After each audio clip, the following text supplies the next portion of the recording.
Welcome everybody. We are set to get started.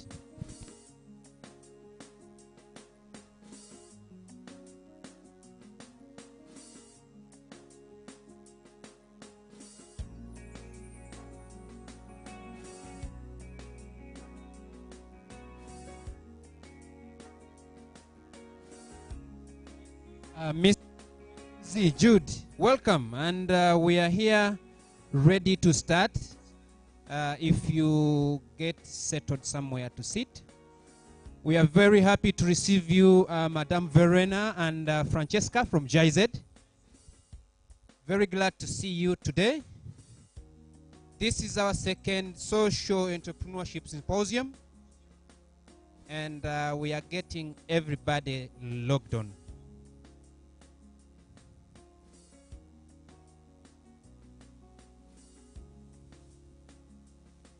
Okay, so somebody with some soft music, please give it to us. Give us some soft music.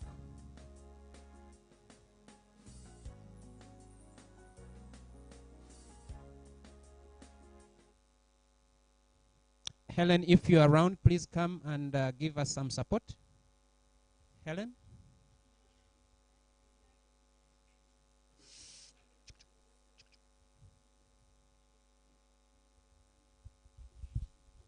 Somebody with some soft music, please.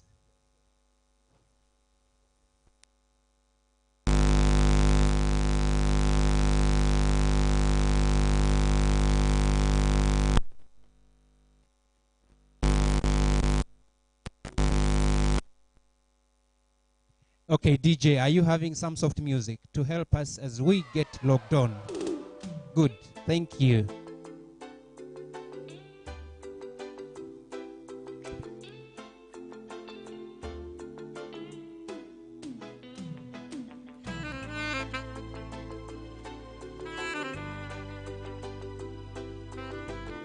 Beautiful.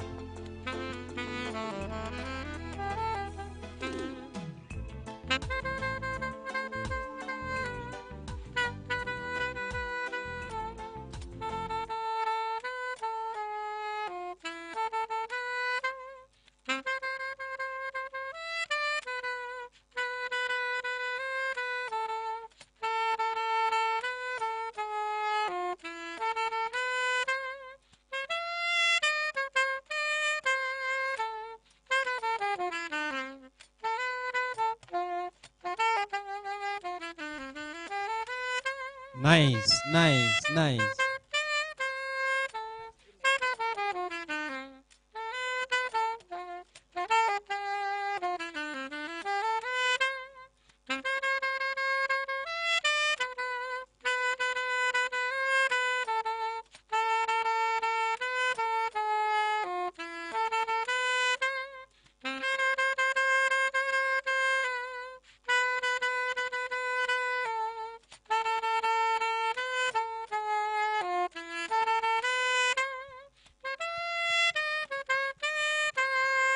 Beautiful.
Thank you very much. Very, very much.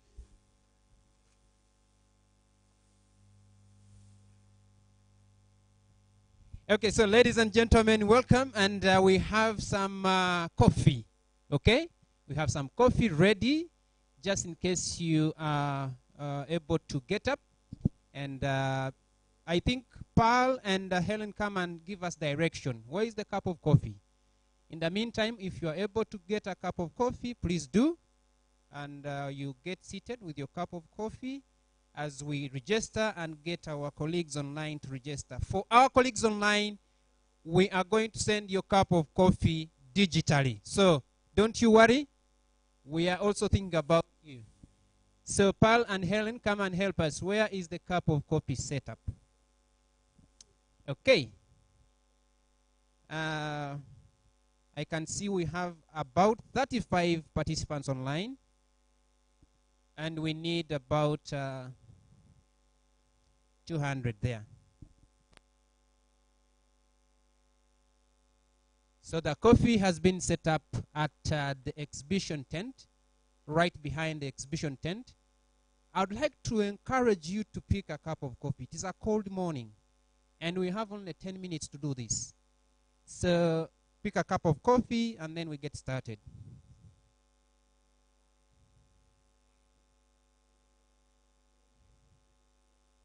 Yes, Professor Jean, we are going to send your digital coffee.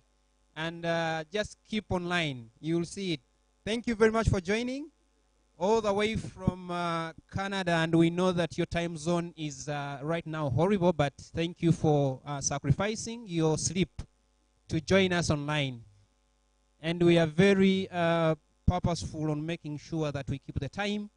And will not keep you waiting and waiting forever in the deep night. So thank you very much for joining, and everyone else who is online. We are very glad you're here with us. And this is our second Social Entrepreneurship Symposium, right here in Kampala, Uganda.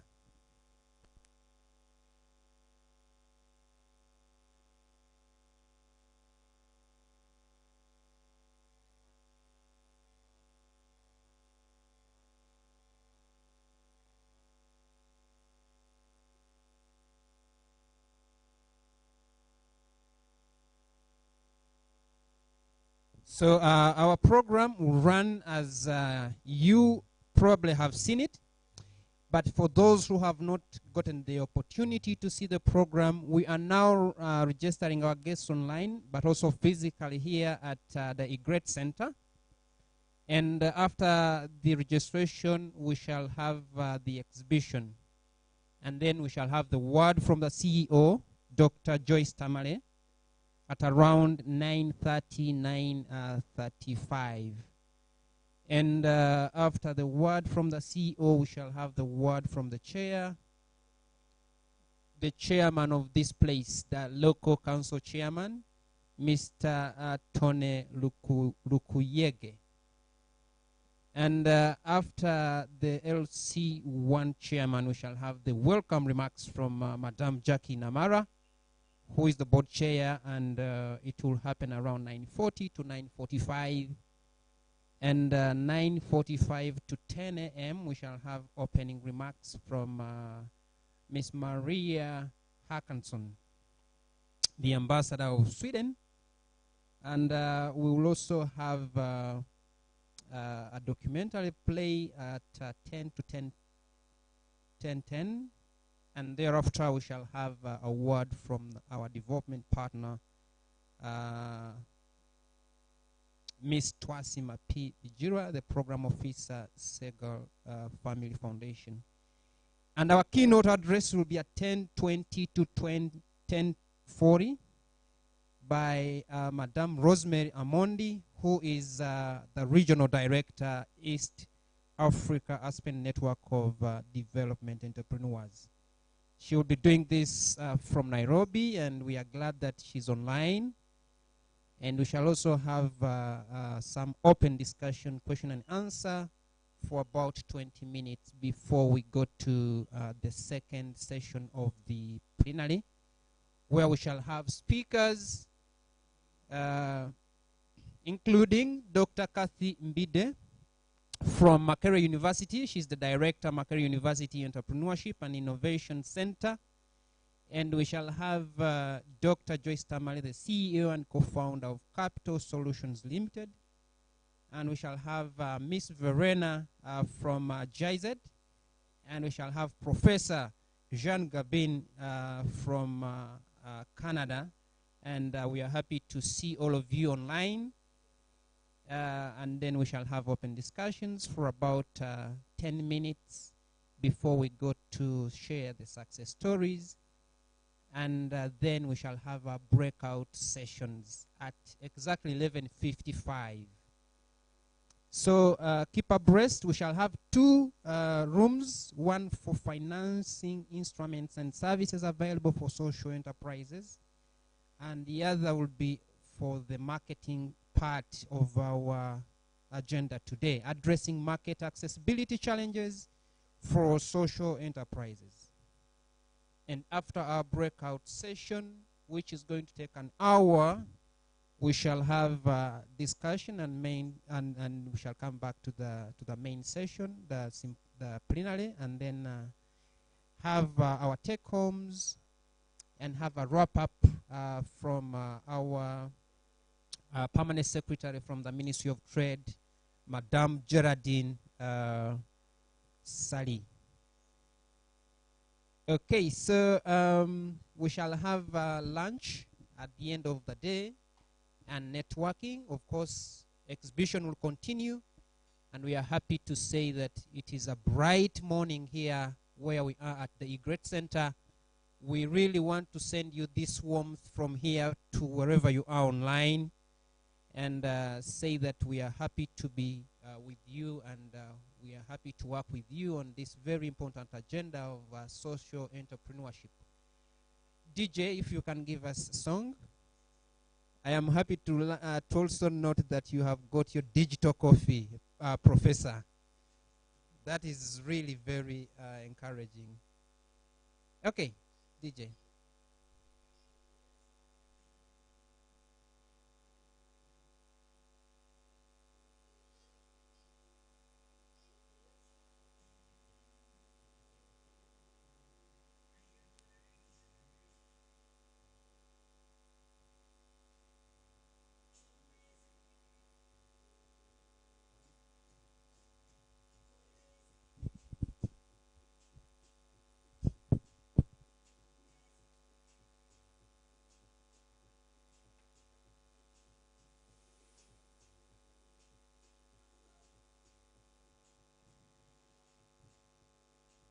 Yes, for our guests online, I would also like to take this opportunity to say that it is good for us to introduce ourselves in the chat.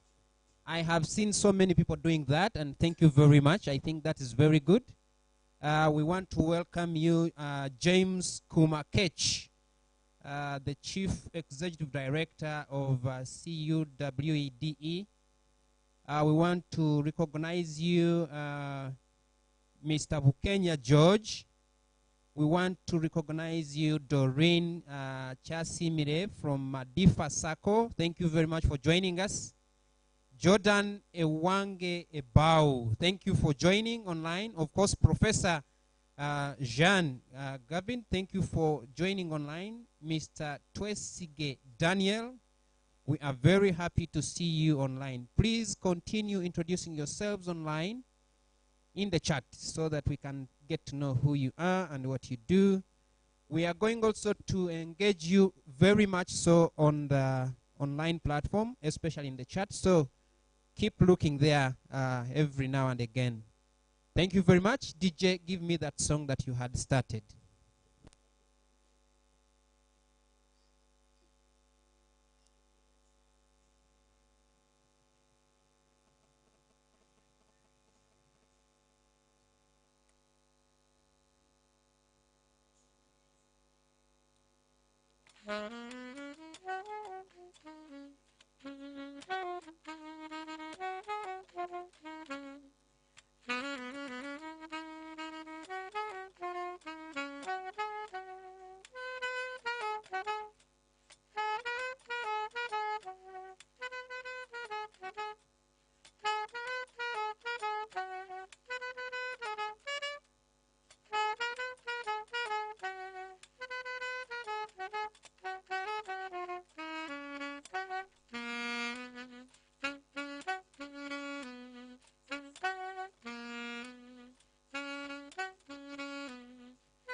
free.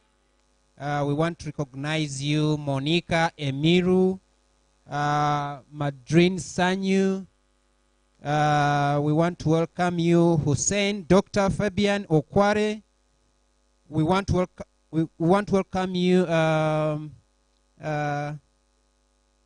Mr. Kato Hussein. Yes. We really appreciate your presence online. I would like to call upon everyone who is out to come in. We are having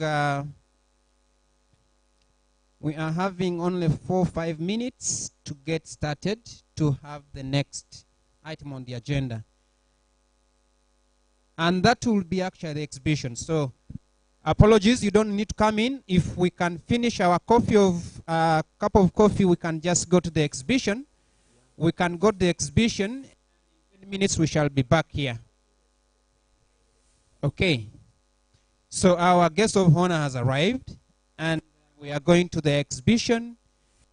After that, we shall come back into this place to have the next items on the agenda. So just in a few minutes, maybe 2 minutes, we shall be going to the exhibition to look at what we have. And our exhibitors, I hope you're ready. We are coming to see what you have brought today.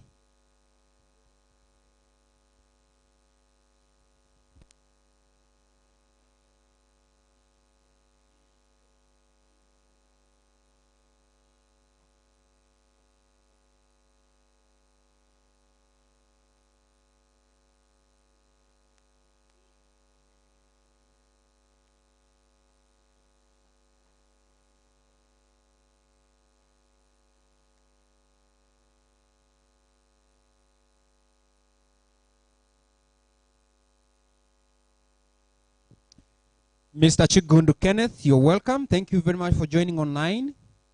Bruno, I can see you entering the room. Thank you for joining. We have up to 50 participants online, and I'm happy to say that we are getting there. Our guest of honor has arrived, and right after here, we shall go to the exhibition. Thank you very much, the cameraman who has already gone there to show us what is happening in the exhibition. So in a few minutes, we shall be going to the exhibition, and we shall take only 10 minutes in the exhibition and come right back here in the main plenary area. So thank you very much. Continue taking your cup of coffee, if you still have one, and in a few minutes, we shall be heading to the exhibition. Thank you.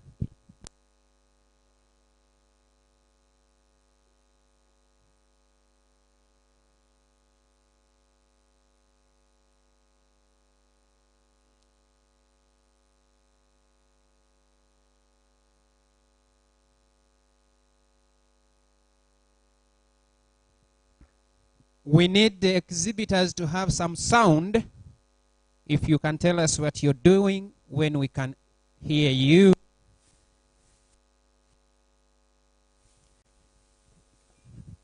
Okay. Hello, hello, hello.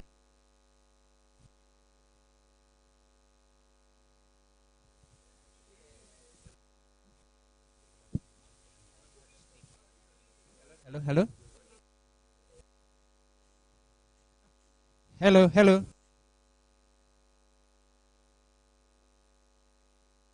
Welcome to our exhibition, and exhibitors, we are going to ask you a few questions just in case we get you to, and you'll help us to understand what you're doing and how you're doing it. So maybe we can learn a lesson.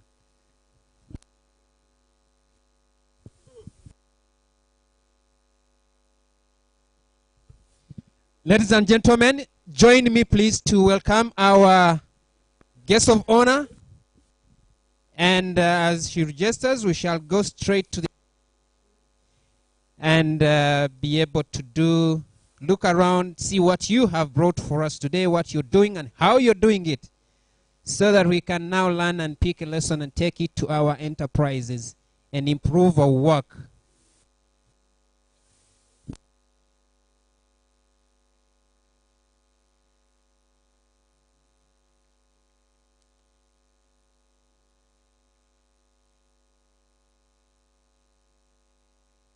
You are most welcome, our guest of honor, Maria Hackinson.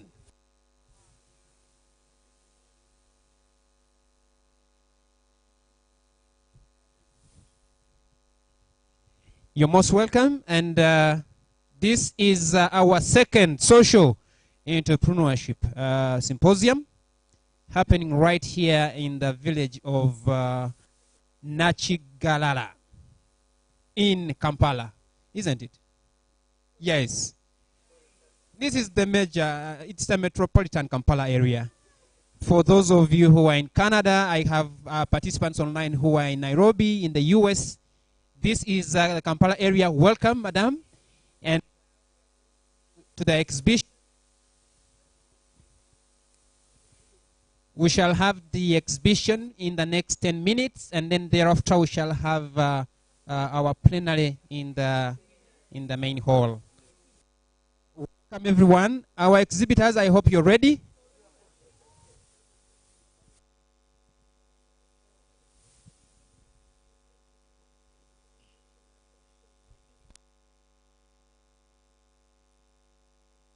You're most welcome, Madam Maria Hackinson, the ambassador.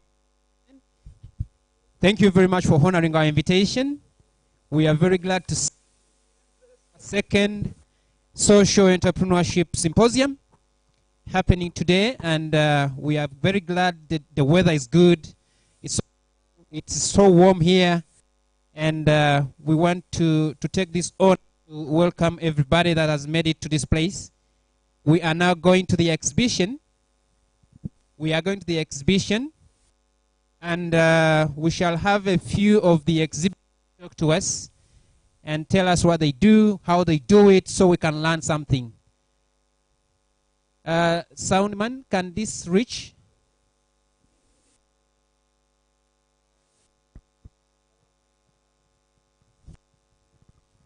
Okay. I'm just getting some sound. There we go.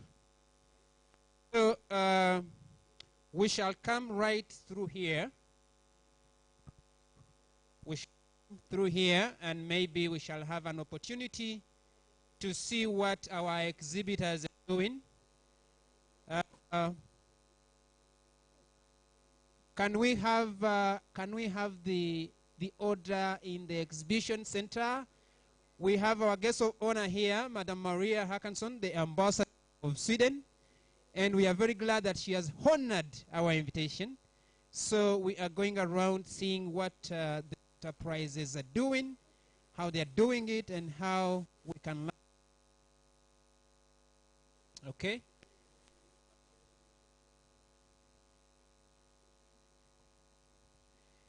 So do you mind to tell us what you're saying on this microphone?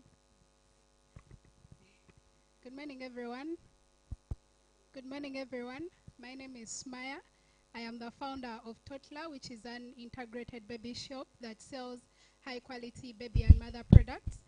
And the impact we provide to mothers is an element of sexual and reproductive health, where for each of the products that is bought from us, we incorporate a brochure that speaks about the different topics of SRH.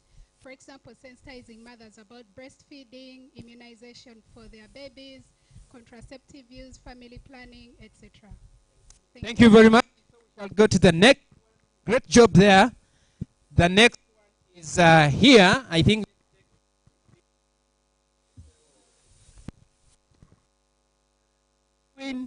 How you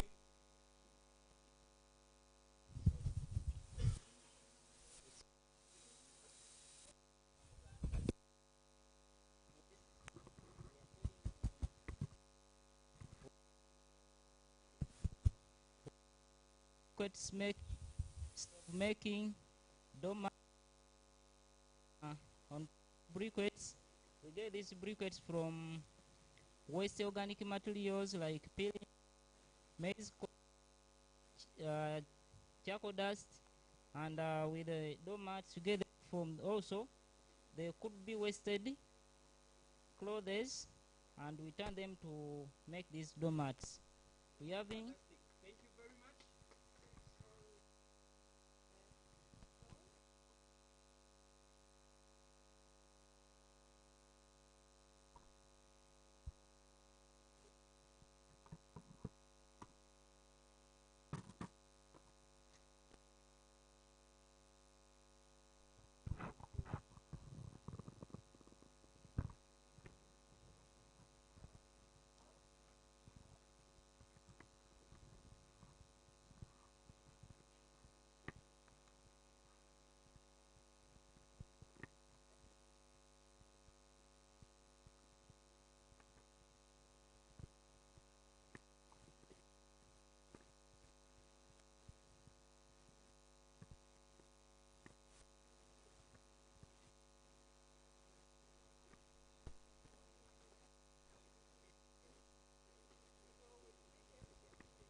Okay, so we are going to the second or third, rather, that is Bukoba.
Have something to put it. Yeah. We would like to take 1 minute per exhibitor, if possible, so that we can look at all of them. So we are at Trillion Looks store. Welcome to Trillion Look Store. We work with young youth and female artisans to create handmade products like baskets. We have clothes. We also have crochets and a number of handbags. We also have an e-commerce store where you can purchase all our products online. Each purchase really goes to support an artisan or a woman or a youth. Thank you very much. This is wonderful. So we are next to Park Shube. Okay, there we go. My name is Lillian from Kakshubille. We noticed that in Uganda, so many people are busy and do not have time to travel and go relax because most destinations are miles away. So Kakshubille is an adventure park that was set up in Entebbe on an island called Busi to enable people go and refresh themselves, go and have some adventure, do some ropes course, zip lining, and it's within our vicinity. So you do not have to spend the whole day traveling to go and enjoy or explore Uganda, yet Kakshubille is right here. So we provide most activities in nature, like zip lining, ropes course. We also have activities on water, like a zomball, a water balloon that gets blown up and you float on water. And by the time you leave our place, you are rejuvenated and refreshed and ready to work. Or exhausted. No, you're not. It could be possible. It is possible. So we'll give you a boat cruise that will help you relax. Yes, Thank so you that's very much. Kakshubille. Yes. Thank you. Yes. Thank you very much, the people from Park Shopville. So we are at Luke Solar. Yes, you're most welcome all. Thank you. My name is Sharon. Hello. Luke Solar Limited. Luke Solar is a social enterprise. We deal in solar products, solar lightning, security lights, solar fridges. We support women in rural areas, especially in off-grid areas, to provide clean and affordable clean energy. Our products are just on the way. Display. Yes, we're going to have a display. Please come back again. And have a Before I leave then. sure, yes. We'll be here in a few minutes. Thank you very much, Luke Solar. Yes, Luke Solar Limited. Yes. So exhibitors, we are rubbing shoulders with the ambassador of Sweden. So we are very privileged to have you, madam. And here we go to Wabibi Pad.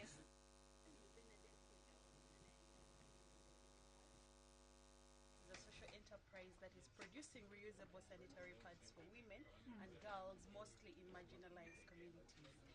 In 2019, we found out that 60% of women were unable to buy single-use products.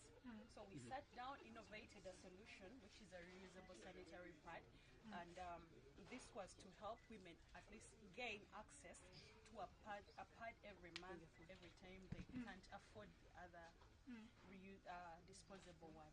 Of course, we know also that the effects of plastic to our environment has become very alarming. So we make sure that we produce sustainable products. Wabibi does not only stop at producing, but we also train women how to make their own pads. Yes, some are using it for economical empowerment. others are using it for healthcare. We work with NGOs, we work with school institutions, we work with religious institutions, and since we started, we've been able to train over 2,000 women and also distribute over 10,000 packs of pads. Thank you, Wabibi. Thank you. And Wabibi means what? Wabibi is a Swahili word for women. Thank you And very much. We all know that when a girl starts her period, Yes. she's automatically called a woman. Very good. The Wabibi So pad. you're producing them here in Kampala? Yes, we're producing them here. Very good. No, it's important. I know so many girls, unfortunately, miss school because of lack of access to the menstrual sanitation. So very important. Yes. Thank you. Very much. 1 minute, please. Yes, 1 minute. This is Rima Fashions from Rima Limited. My name is Maria Antale, and I sell a range of clothes from party to formal, casual, as well as the shoes to the corporate ladies. And we cater for all ranges and all prices. Very nice. Some very nice dresses. Thank you. Hello, you are welcome. Thank This you. is Tupendana African wear. Thank you.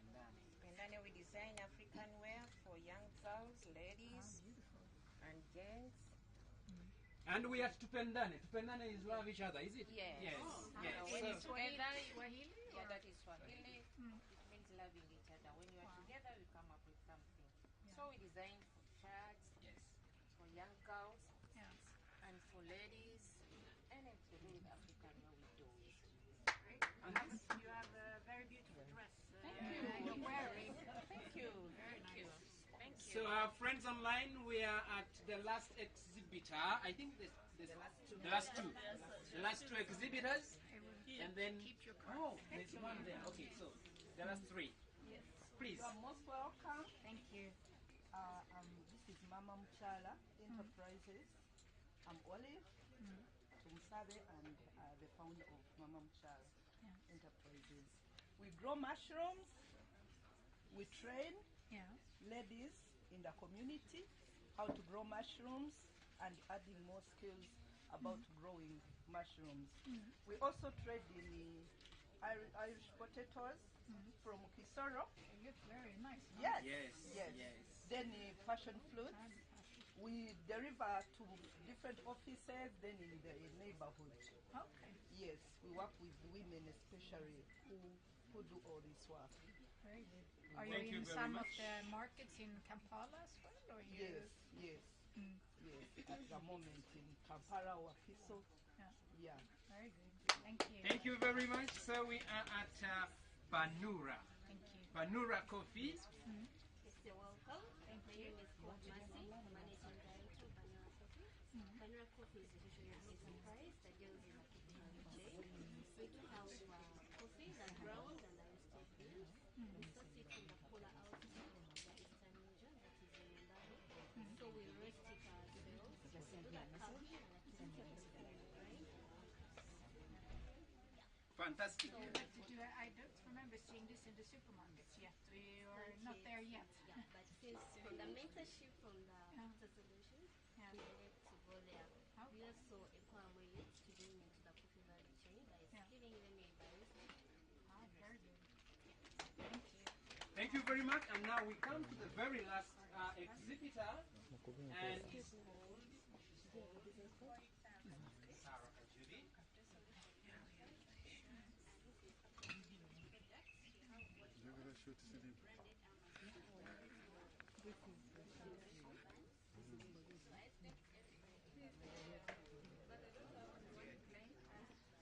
Are they for free?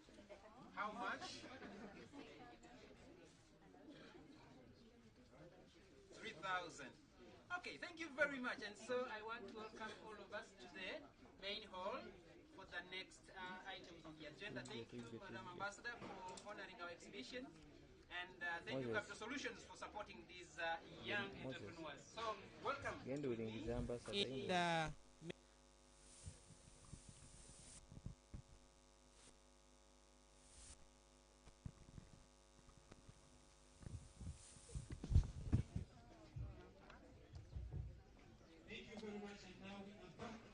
Hall, and we will be running a little faster because we have lost some time while we were there. Hello, hello. Okay, this is better. This is better. I would like to welcome you back from the exhibition. I hope you enjoyed. Was it good? And thank you, Capital Solutions, for supporting these young entrepreneurs, for doing a great job they are doing. I am amazed by what is happening. Banura Coffee, specifically, please, we need you in the supermarkets, because we need that coffee in the supermarkets. And Wabibi, thank you for that great job. Welcome, everyone.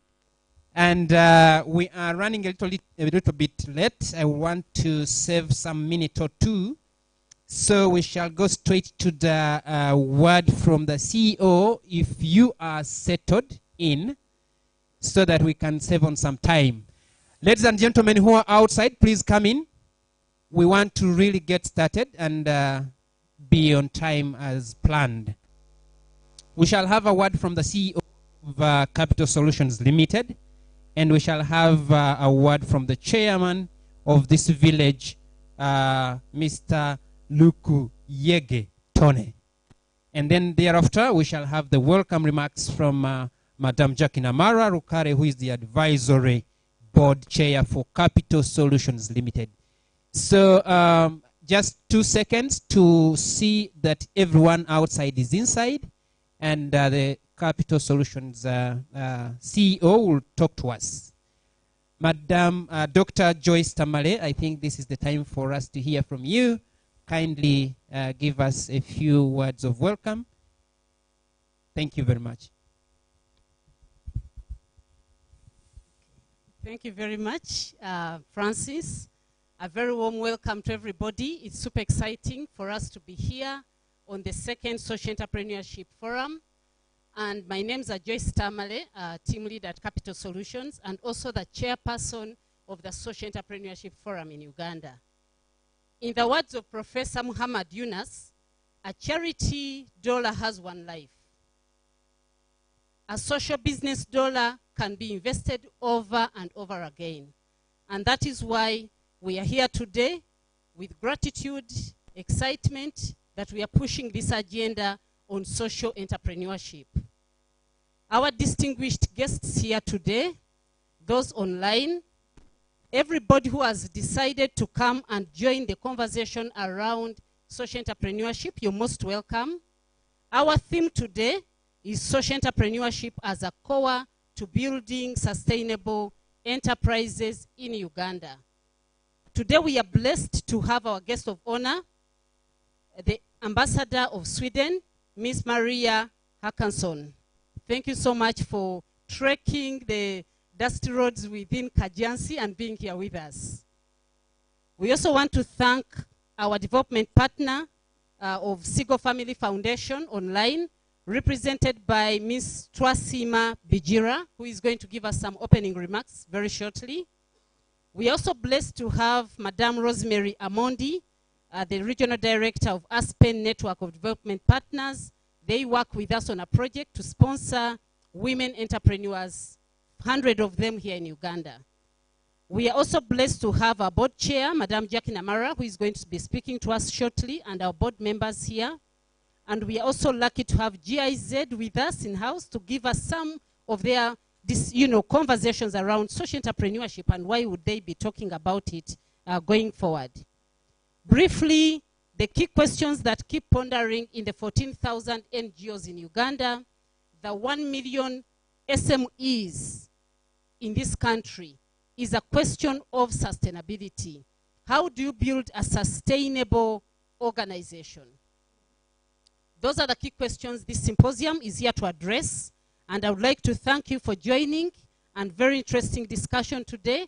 We have very experienced lineup of speakers. Macquarie University is represented. The University of Montreal in Canada is represented. Ashoka is represented. We are going to have a full conversation around social entrepreneurship. Thank you so much for joining in, and I would like to welcome you.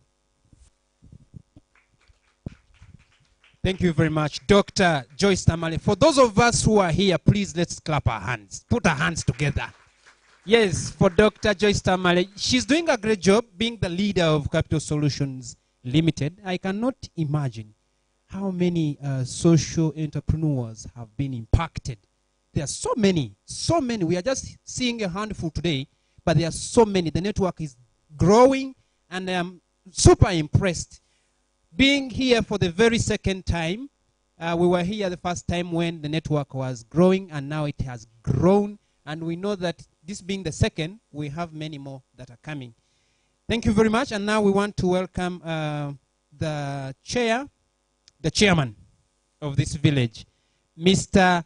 Luku Yege Tone. Mr. Luku Yege, are you going to speak in English or Uganda? Yogero Uganda nze nzire mu luzungu.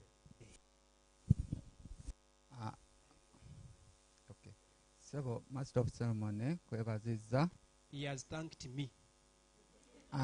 Amanya agange ndi Mabo Edward Salongo, nchikiride chairperson waffe atabaddeewo. My name is Edward Salongo, and I'm representing the chairperson who is not here today. Baniriza okusingira ddala ambassador waffe Maria Hanson. I welcome you all, especially our guest of honor, Madame Maria Hanson, the ambassador of Sweden. Abagenyi bonna bamuwerekeddeko. And all of you who have come with our guest of honor. N'abagenyi mwenna mwenna tubaaniriza. And all of you distinguished guests here today. Nyongera okwaniriza Chief Executive Officer, Dr. Joyce Tamale. I would like to welcome and also appreciate Dr. Joyce Tamale. And all of you who are here participating in this Social Entrepreneurship Symposium. Here in Nachigara Cell, it is found in Chitende Ward, Kajjansi Town Council, Wakiso, but metropolitan of the Kampala area. Okay, as leaders of this village,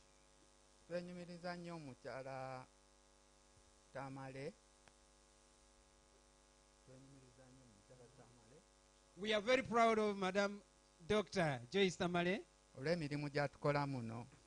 because of the work she's doing in our village. And I would like to inform all of you who are here today and online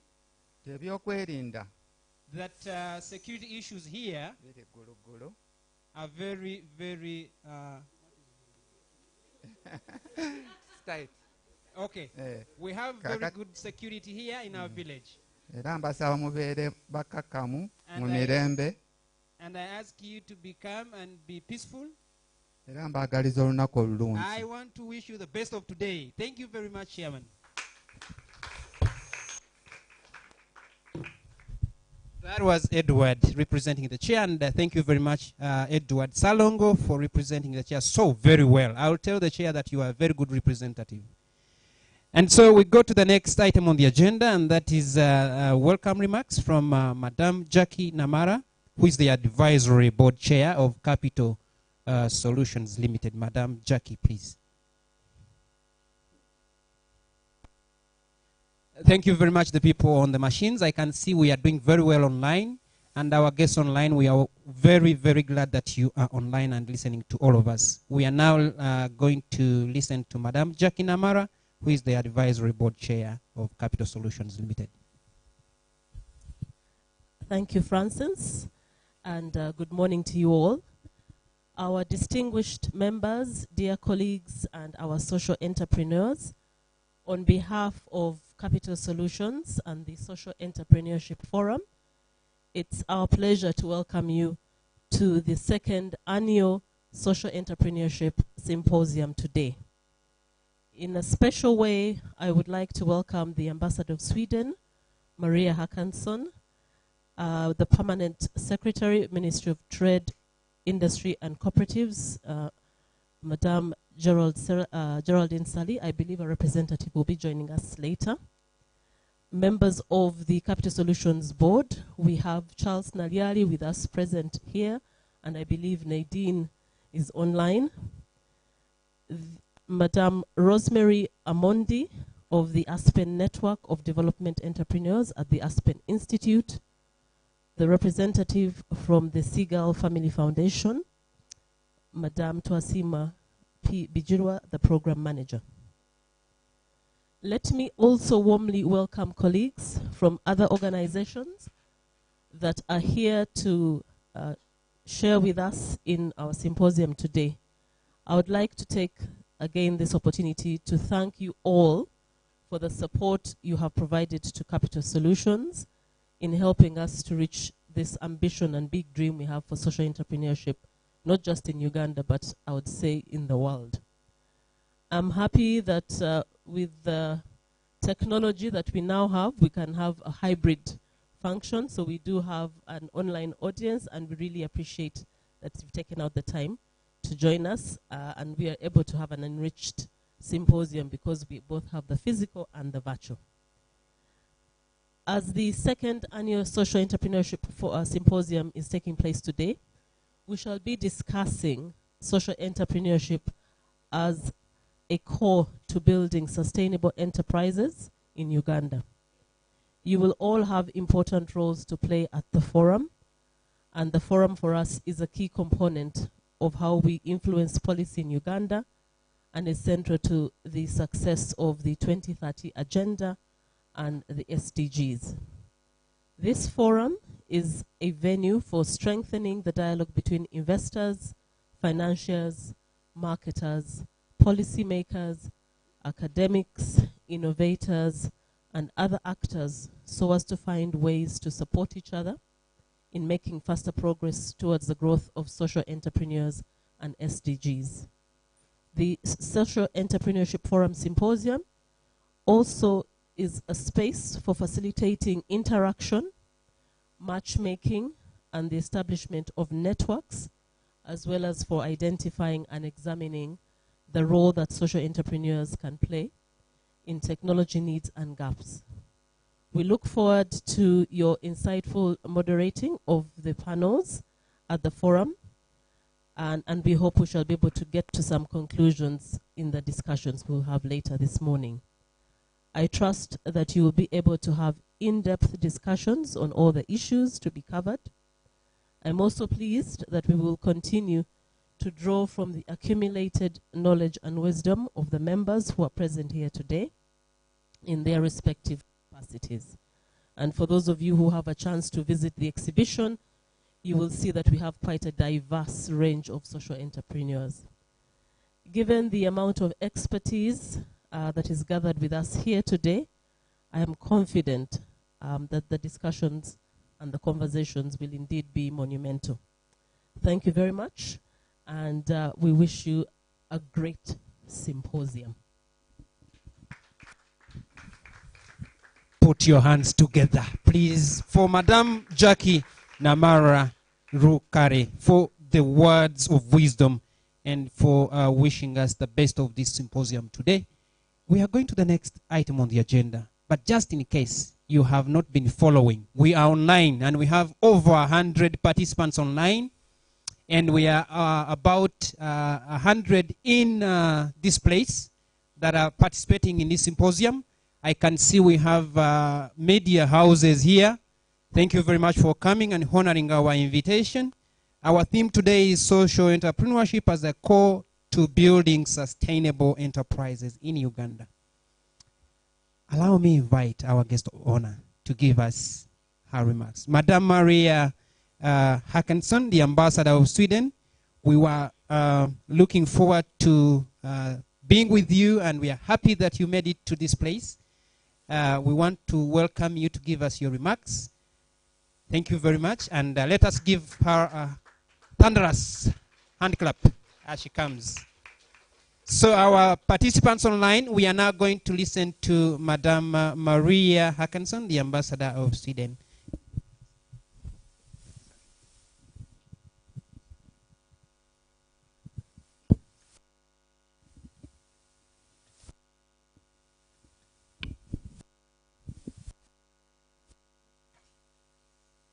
Thank you very much, Francis.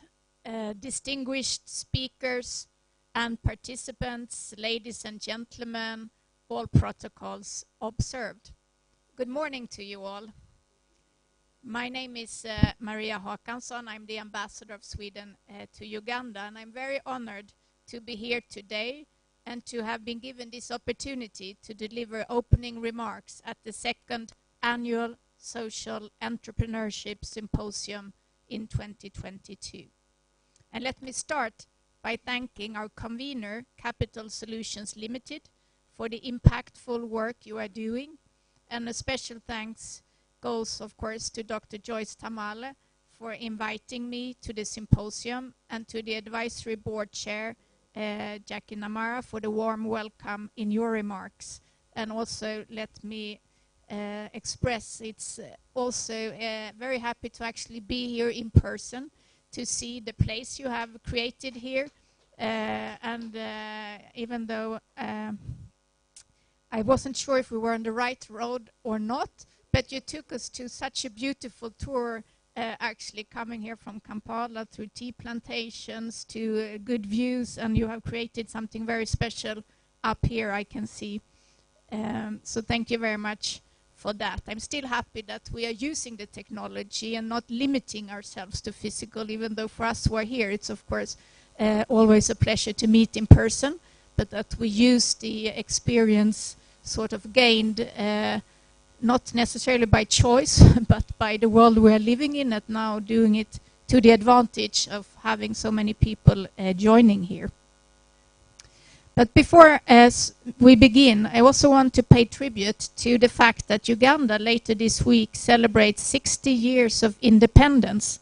In our boys' school, they call this the Uganda Week, so it's even more special occasion to be here today.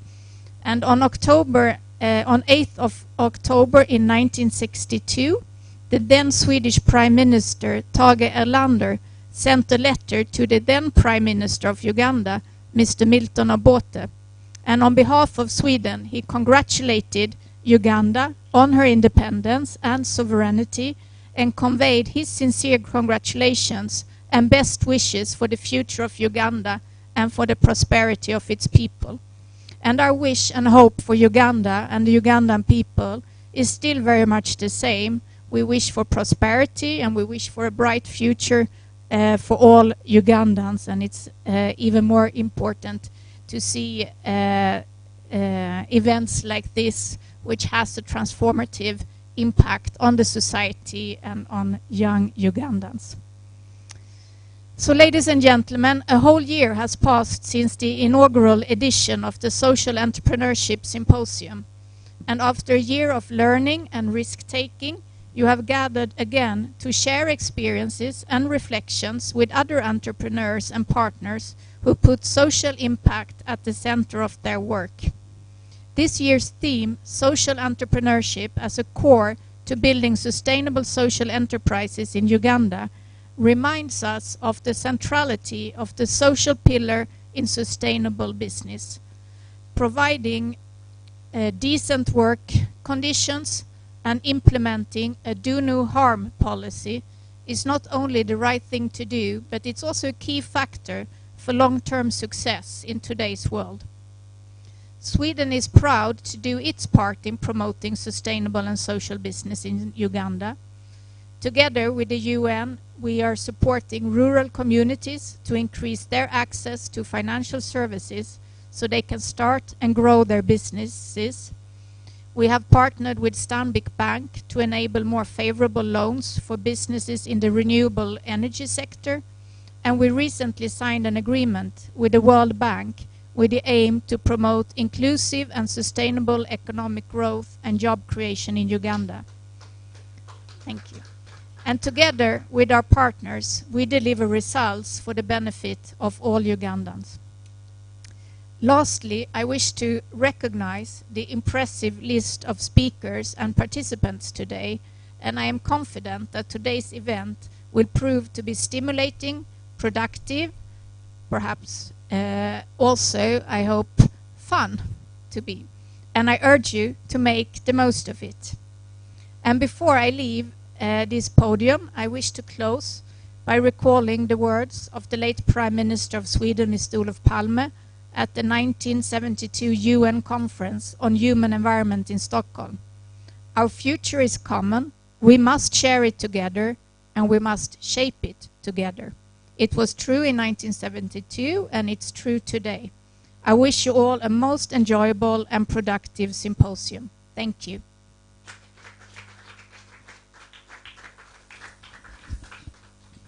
Thank you very much, Madam Ambassador. I think that is awesome. I learned that there are many things that the embassy is doing, but the one of inclusive and job creation is fundamental. We want to really thank you for the work you're doing, and we want to thank the government of Sweden for considering to work with the government of Uganda and the people of Uganda. So for our friends who are online, we've just heard from Madam Maria Hackinson, the ambassador of Sweden to Uganda. And we are now going to the next item on the agenda. I am very cognizant of the fact that we want to save on the time that we've lost, about 10 minutes lost, but we are going to catch up. So Mercy, who is going to give us the documentary? Are we ready? Also signal to me whether we have Miss Twasima Bijira online and also Madame Rosemary Amondi, because I think you noted that they are going to be online so that we have our time. I am ready to get the documentary rolling if you are ready. Mercy?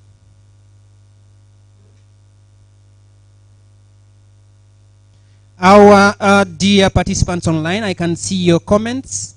Yes, Justin Ayuku, thank you very much for that wonderful comment. And I would like to say that we are keeping our promise. We are going to be keeping our time. I just want to know, we are ready? Good. So we are going to see a documentary for about a few minutes, or maybe 10. And then after that, we shall have a word from our development partner, who is online, Madame Twasima P. Bijirwa. Mercy, please, roll it.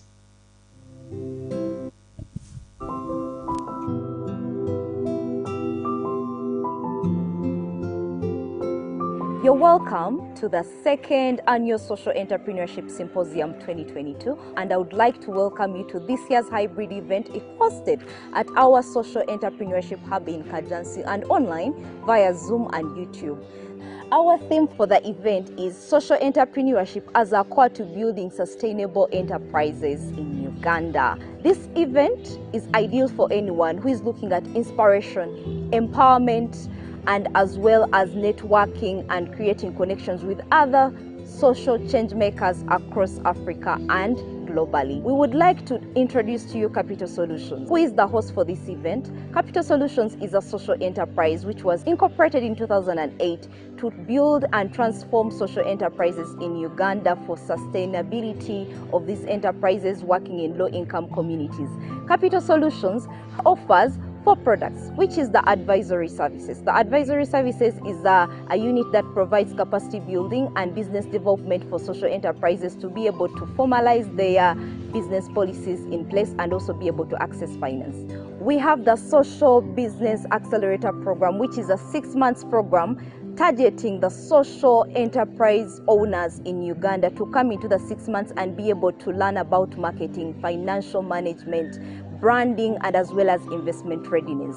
We have the Social Entrepreneurship Forum. The forum has over 200 members registered, and these members come into one unified platform where they can be able to network and scale their businesses by sharing with other social entrepreneurs doing it practically in Uganda.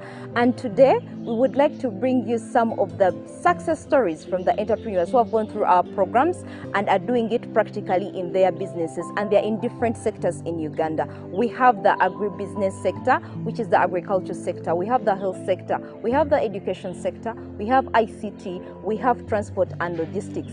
And today I'm bringing you these entrepreneurs to share their stories of impact and how other people can practically do it.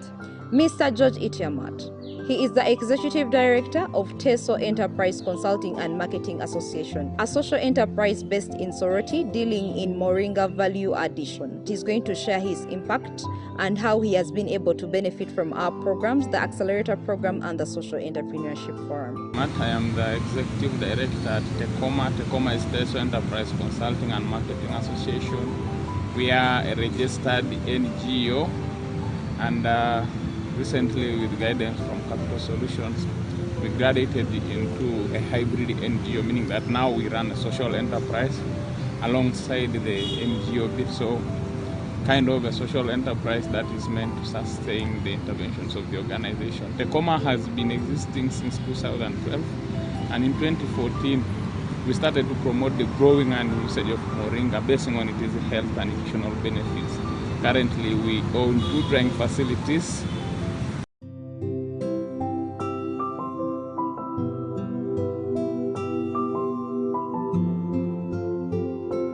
You're welcome to the 2nd Annual Social Entrepreneurship Symposium 2022, and I would like to welcome you to this year's hybrid event hosted at our Social Entrepreneurship Hub in Kajjansi and online via Zoom and YouTube.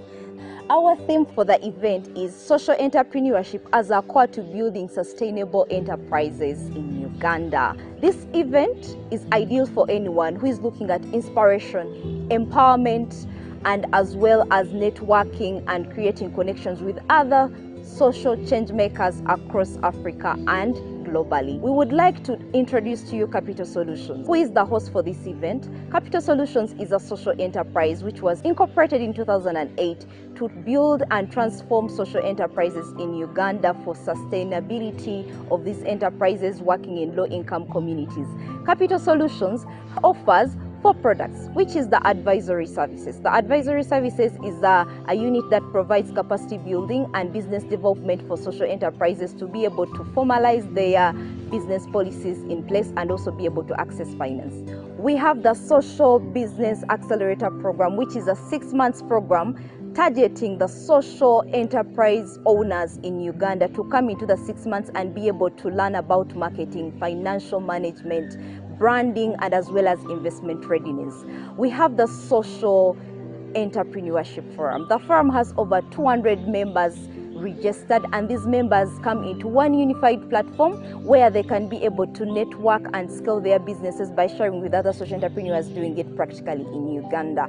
And today we would like to bring you some of the success stories from the entrepreneurs who have gone through our programs and are doing it practically in their businesses, and they're in different sectors in Uganda. We have the agribusiness sector, which is the agriculture sector. We have the health sector. We have the education sector. We have ICT. We have transport and logistics. And today I'm bringing you these entrepreneurs to share their stories of impact and how other people can practically do it. Mr. George Itiamat. He is the Executive Director of Social Enterprise Consulting and Marketing Association, a social enterprise based in Soroti dealing in Moringa value addition. He's going to share his impact and how he has been able to benefit from our programs, the Accelerator Program and the Social Entrepreneurship Forum. I am the Executive Director at TECOMA. TECOMA is Social Enterprise Consulting and Marketing Association. We are a registered NGO, and recently, with guidance from Capital Solutions, we graduated into a hybrid NGO, meaning that now we run a social enterprise alongside the NGO bit. So kind of a social enterprise that is meant to sustain the interventions of the organization. TECOMA has been existing since 2012, and in 2014, we started to promote the growing and usage of moringa, basing on its health and nutritional benefits. Currently, we own 2 drying facilities, moringa oil press machine, shea butter press machine, and we sell the moringa, we sell the shea butter alongside the moringa powder. With support from Capital Solutions, TECOMA developed a business plan and a marketing strategy, and we also happened to be lucky to be part of the cohort 3 for the Social Entrepreneurship Forum. That has really helped TECOMA move the milestones, because as we speak now, TECOMA has been able to raise a revenue, and that has supported the running of the organization outside the the grants, the donations from development partners. We are glad to be part of the family of Capital Solutions as the COMA.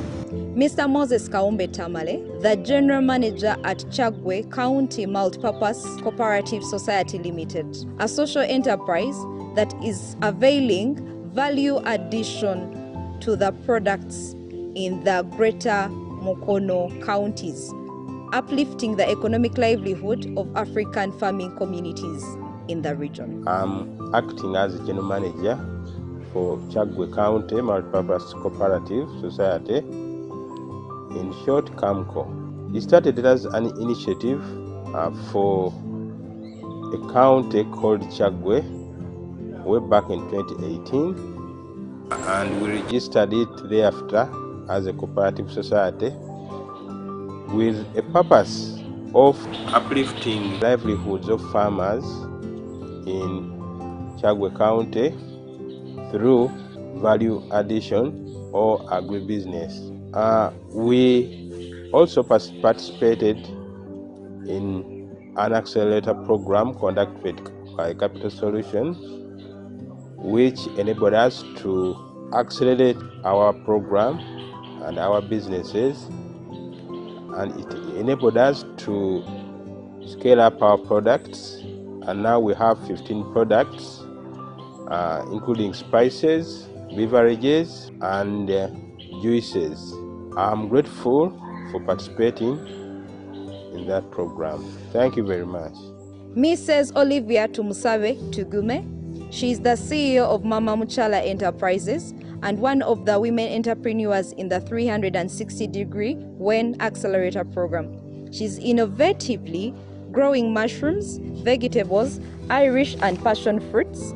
Her impact in the community is training women and girls on how to grow mushrooms and encouraging the surrounding community to invest in mushroom growing.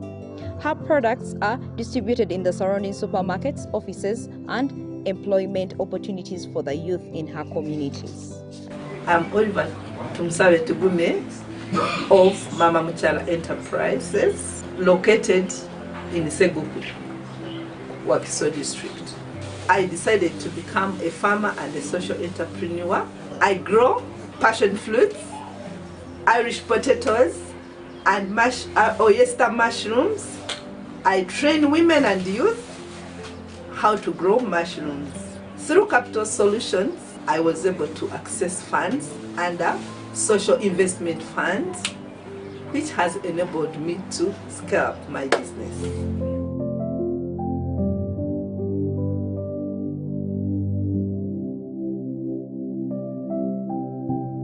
Mr. Anshea Nikoyagize, he is the National Coordinator for SD IKING. It is a regional organization created by a Burundian human rights defense exiled in Uganda with programs to build capacity, coach and support populations of refugees and unemployed young people, and implementation of the micro projects in agriculture and livestock farming in Uganda. Miss Annette Nanyanzi, the co-founder Green Shares, which is a social enterprise established in 2008 to empower small-scale farmers to do more production and also boost their incomes through creating market linkages for their produce in Uganda. Mr. Bernard Tugume, the Executive Director of Focus Youth Forum, which is a social enterprise that promotes entrepreneurship skills through investing in innovative ideas, startups, talents in different sectors of the economy to solve unemployment and poverty in Uganda, and has created remarkable success by starting over 120 businesses in the sectors of agriculture, trading, fashion, and innovation. Mr. Charles Naliali, the Director at Uganda Trees Resources Limited, an organization that operates a tree nursery and specializes in production of South Africa hybrid clone plants. The clone trees mature in 5 years and are market ready for timber, fencing, electricity poles, and firewood. Mr. Jude Chigozi, the Managing Director at Look Solar Limited, a company that specializes in high-quality solar products with the intention to bring solar energy to the huts and houses in Uganda. He is a SEF member and also a part of the Social Entrepreneurship Forum Committee. Mr. Alawi Mutebi, the founder of Ecolink Technologies Group Limited, which is a company established to make a mark on the tech and project management domain. It is fully registered and it has reputable experience in managing softwares and also creating softwares. Miss Martha Kiseka, she's the founder of Android Solutions, which is a certified Microsoft partner in Uganda, providing ERP solutions using Soft Dynamics 365, Business Central, and automate client business processes. Mr. Okello Alex, he is the Executive Director of Talents Enabling. Talents Enabling is a company that enables SMEs to put in place tools, structures, procedures, and systems to enhance proper financial management for growth. Mrs. Serena Kasilye, she is the CEO and founder of Trillion Look Store, which is an online store providing African art and fashion store solutions to the African designers by providing an online platform where they can market and sell their product. Miss Rita Terumara, she is an active social entrepreneur and also a founder of Be Good Holding Limited, a company that is initiated to bring health, socio-economic and community-related care to people through selling a wide range of quality health and beauty products. Some of these products include showering gloves, masks for white and black spots, vinegar for white loss, children toys and accessories imported from the UK. Miss Bernadette Ojao, she's the founder of Wabibi Pads Limited, a menstrual hygiene management company that produces reusable sanitary pads and also offers trainings to organizations and schools that are working with women and girls. She's going to share with us her story on how she has managed to create impact in her communities and how she has been able to benefit from the services of Capital Solutions. I am the team lead and founder of Wabibi Pads. Wabibi Pads is a social enterprise producing reusable sanitary pads that last for up to 2 years. We all have heard of challenges that most women face when they're in their menstruations. Almost 60% of women have reported that they cannot afford to buy monthly menstrual products. So that is why we decided to bring a sustainable solution that could help mitigate the issue of period poverty. We not only produce pads, we also offer trainings of menstrual health management where we onboard professionals who know what to do. And since 2019, when we started, we've been successfully able to distribute over 50,000 packs of pads and also train over 2,000 women how to make their own pads. I'm very glad because of the whole Capital Solutions, because I did not have that idea of the social entrepreneurship, like, you know what, I would even create more enterprises. But thank you to Capital Solution, I've been able to understand how to make my business more better through the business canvas, through my future goal, which is the roadmap of what I want to be after this. And that is how I've come up with this issue that, because I have challenges in terms of production, it is now going to be put out to the public where people will have to produce these pads, and of course we train them business management skills just the way Dr. Joyce and Capital Solutions has trained us. Thank you. Miss Geraldine Namialo, she's the director at Gethan Nursery and Primary School. Gethan is located in Kawanda, Wakiso district, which is aiming at providing and nurturing quality education in the community where she serves. Mr. Johnson Chibirige, he's the Executive Director of Wine Motors. Wine Motors is an auto trading East African company incorporated in Uganda to deal in vehicle repairs and maintenance as its core business, alongside creating a mentorship program for the youth empowerment through auto mechanics. Those are some of the social entrepreneurs who have been able to share their impact on social entrepreneurship journey through the help of Capital Solutions Lean team and leadership. Hello everyone, my name is Dr. Joyce Tamale, the co-founder and CEO of Capital Solutions Limited, a social enterprise that builds, transforms and inspires social entrepreneurs in Africa to become sustainable.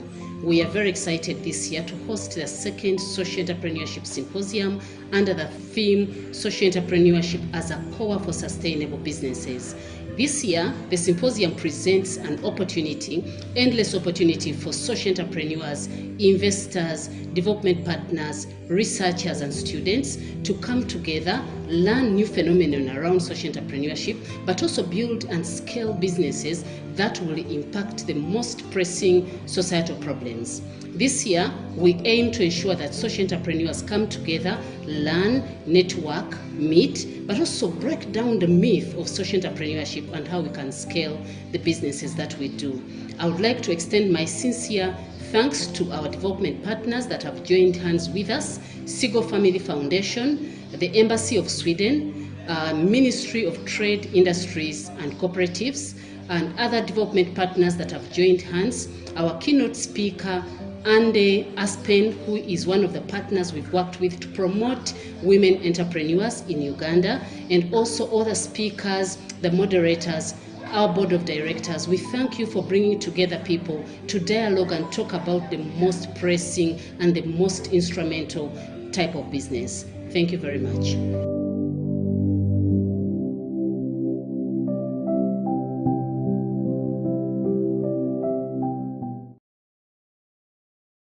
Who are not featured in this video look like feel jealous a bit.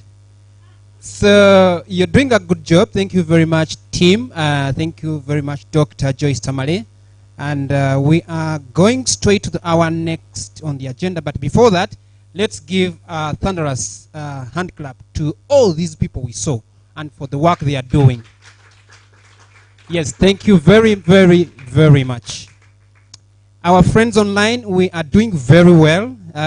We know some of you are supposed to be sleeping, but we really acknowledge that you have kept up, and especially Professor Jean. So thank you very much for keeping there, and we are really making sure that we keep our time and our promise. So we go to the next presenter, and that is Madame Twasima Bijirwa. She's the program officer at Segal Family Foundation. She's going to give us a word on behalf of our development partners. Must signal to me whether she is ready. And if she is, let's go straight into the presentation. Our online friends and participants, we are now going to listen to Madame Twasima Bijirwa on behalf of all our development partners, and she works with Segal Family Foundation. Happy to be here. I'm going to speak for very welcome. We can see you. Simply. We are not hearing you yet, but we can see you, Madame Twasima Bijirwa. Sound? Okay. Can you hear me? I have only about a minute, only because time has caught up with me and I have to jump to another meeting. Thank you, Dr. Joyce, for putting this together.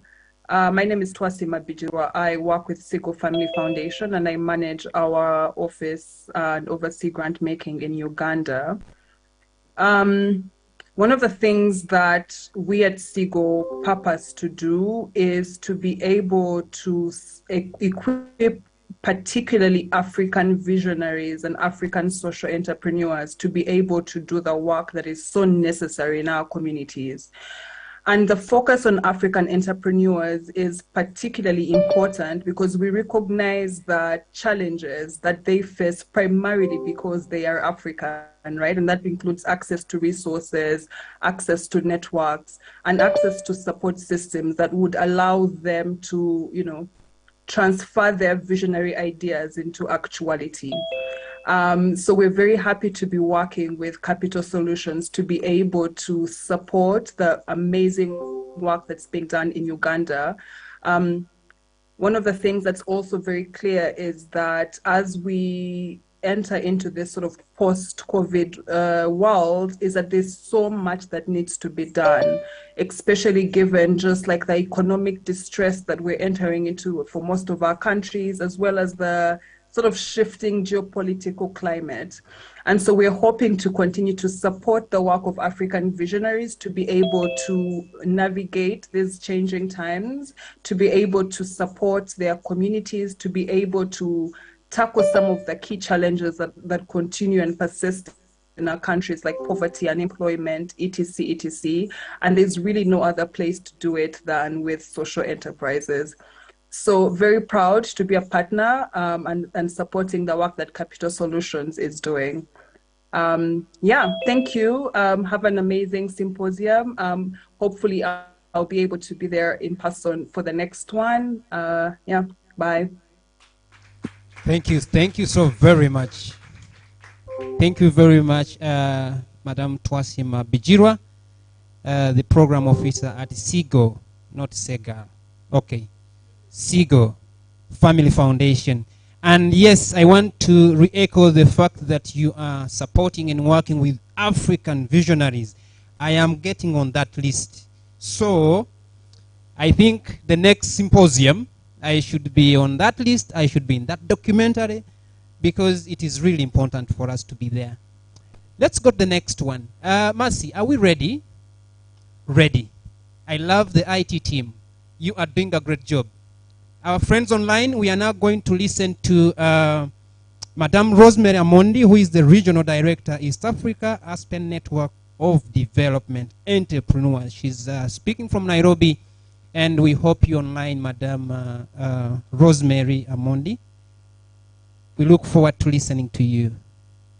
The Ambassador of Sweden, Maria Hackinson, Permanent Secretary, Ministry of Trade, Industry and Cooperatives, Ms. Geraldine Sadi, CSL Board Chairperson, Ms. Jackie Rukare, CEO, Dr. Joyce Tamale, Seagull Family Foundation Program Manager, Ms. Tricia Bigirwa, distinguished participants, ladies and gentlemen.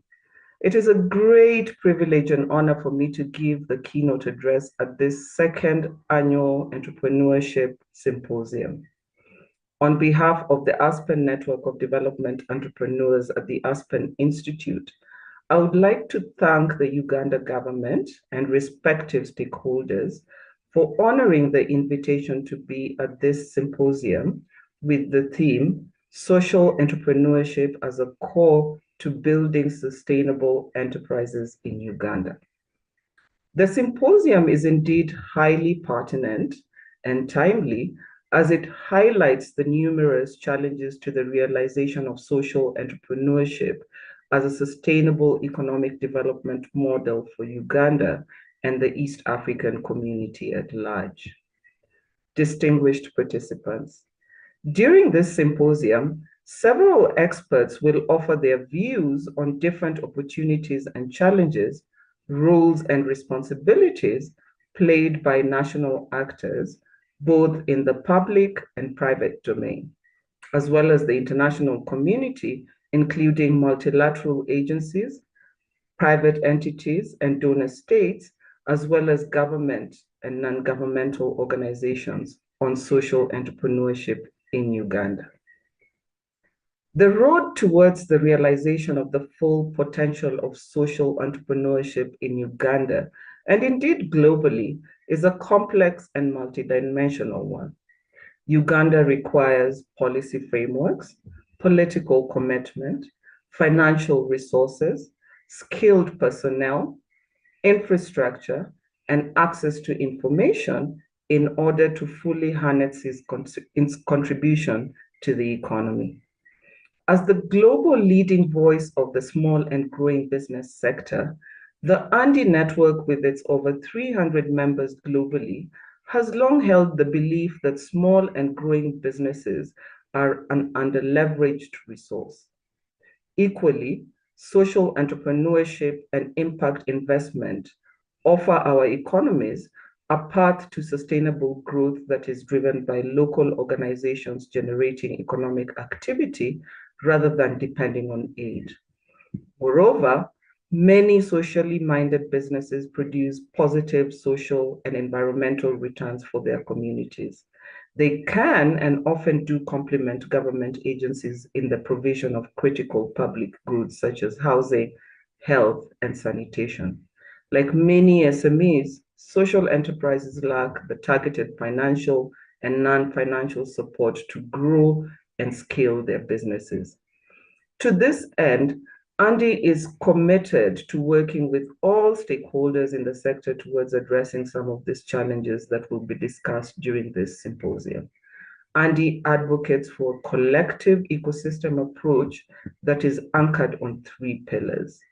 First, making the case for small and growing businesses, including social entrepreneurship and impact investment, building networks and accelerating connections, and thirdly, producing and disseminating knowledge and research. This symposium is a great example of the kind of initiative that Andy is proud to be associated with in its endeavor to cultivate sustainable entrepreneurial ecosystems. I thank you for your attention and wish you great deliberations.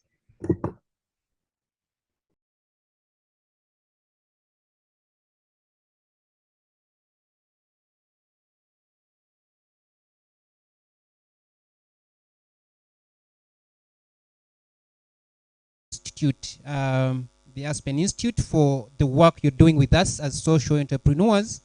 We have come to a point when we say we want to do another session, but before we do that, I want us to engage a bit more online.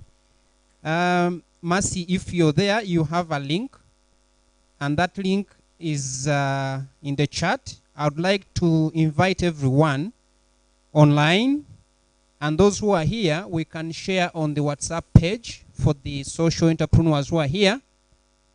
I want us to use that link and see if it's going to help us do what we want to do. Also, Mercy, if you can make me co-host so I can share this screen. Let me know, people online, have you got the link? Please click on that link, and then we see what it gives you. It will take you to a screen that tells you to agree on some terms, which is okay. But also, when you agree, you give us your name, just the first name. If you're John, you can give us your name, first, the first name like John, and then you continue to the question. I hope you are seeing what we are doing.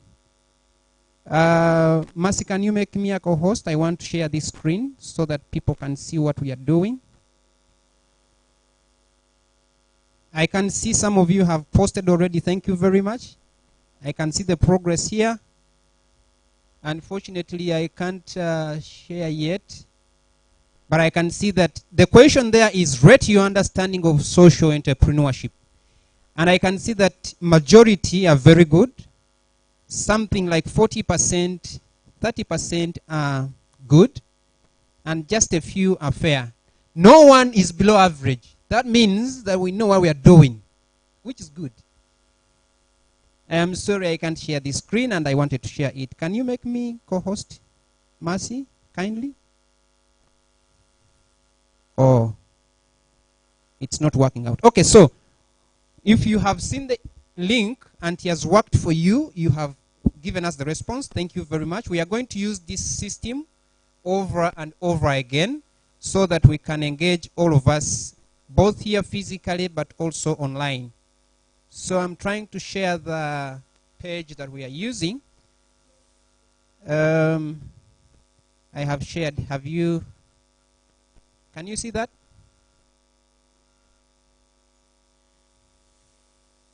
I have shared the page where we are.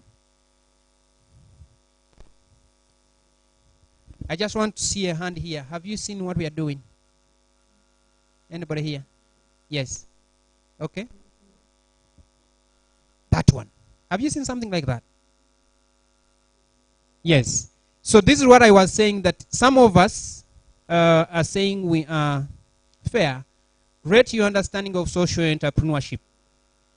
Majority are saying they are very good. And what makes me happy is none of us is saying they are below average. So this is good. Thank you very much. Now we are going to the next But I want you to keep watching the chat, because we are going to use this system over and over again to engage and help us know what we are doing today. We shall go to the open discussion, question and answer, and it is open to all of us. Now, because we have lost some time, we will give it 5 minutes. Is there a question? Is there a comment? Is there a compliment? It can be online, it can be here. So, Mercy, let me know whether there is a hand online, and then we hear that question or comment. If anybody here has a question or comment, please, this is the time. We have 5 minutes. Counting down. We have a microphone here. There's a hand online. Thank you, Estella. So can we give that hand online the opportunity to speak?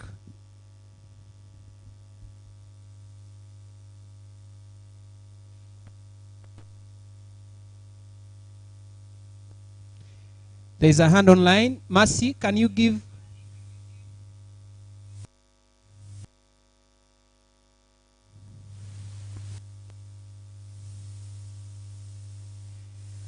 Adolf Businje, please speak.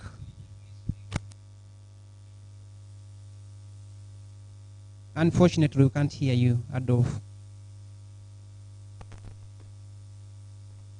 We can't hear you, Adolf. We really want to engage as much as possible, especially our friends and participants who are online. Adolf, are you able to speak?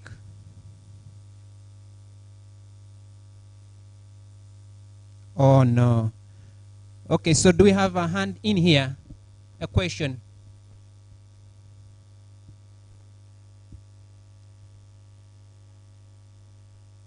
This is unacceptable. Yeah, Adolf, please type in the chat. But for you who are here physically, it's unacceptable for me not to get a question. Okay, Madam Ambassador. Sorry, I don't know if I have a question specifically, but I really wanted to say that it's such a blessed way to start the morning of listening to these stories shared in the documentary, and I think it's also a way of starting with it's a very hopeful start, and I don't know which word you said, all these brilliant minds and so on, and I think it's really true, and I just really just to share a word of appreciation for all the entrepreneurs and their stories and the impact they have, and I'm myself, you know, as a diplomat, I'm far from an entrepreneur, I guess, but I can still be very inspired and hopeful also after listening to that. So just a short comment, and also maybe to excuse myself that I will not be able to be here for the full symposium, but my colleague from the embassy will be here, and I will follow also through social media. So thank you. Thank you very much. We are so honored on behalf of myself and on behalf of all the entrepreneurs who are here. We are really honored that you've given us the opportunity to speak to us, but also the heart you have for entrepreneurship. Social entrepreneurship is really something that we want to cherish and say thank you very much for coming. And when that time comes, we want to wish you the best of luck and safe journey. But we are going to stay here and we will be online full time. We actually... are we on YouTube? We are live on YouTube and Facebook. So our friends who are online, we just want to tell you again that we are also live on Facebook and YouTube. So keep following us online as well. I want to give one opportunity to somebody online, and I'm going to give it to somebody. Maybe I will just read out because you're not putting up your hands. I don't know why. Can we hear from Barbara Nambi? What have you heard this morning? What is inspiring you? What is moving you? Is there anything you want to tell us? Barbara, are you there? If Barbara is not saying a thing, Professor Jean, I can see you online and you have been online since. Do you have a comment yet? Okay, we can hear somebody coming in. Sound? Hello? Yes, we can hear you. Yes, this is Barbara Nambi, technical advisor from GIZ. Thank you for this opportunity. I'm honored to be part of this symposium. what has captured my interest is that there is a lot of effort in our country. So many NGOs, individuals are trying to address the social needs of the people in the country. And I love the exhibition, recognizing the different efforts the youth are engaged in, and also the idea that actually Capital Solutions is supporting the different individuals and organizations to scale up. That is interesting, and it's important to learn that there are people out there doing something, and that together, if we continue to consolidate our efforts, we could make a very big impact in our country, that there is actually room for growth. Thank you so much. Super. Thank you so very much, Barbara. I think this is what we want to hear from all of you who are online. And I had also asked Professor Jean to tell us what has really caught your attention this morning. I know it is also morning where you are, although it is 2 a.m. But please, make a comment if you can, please. You're muted, Professor.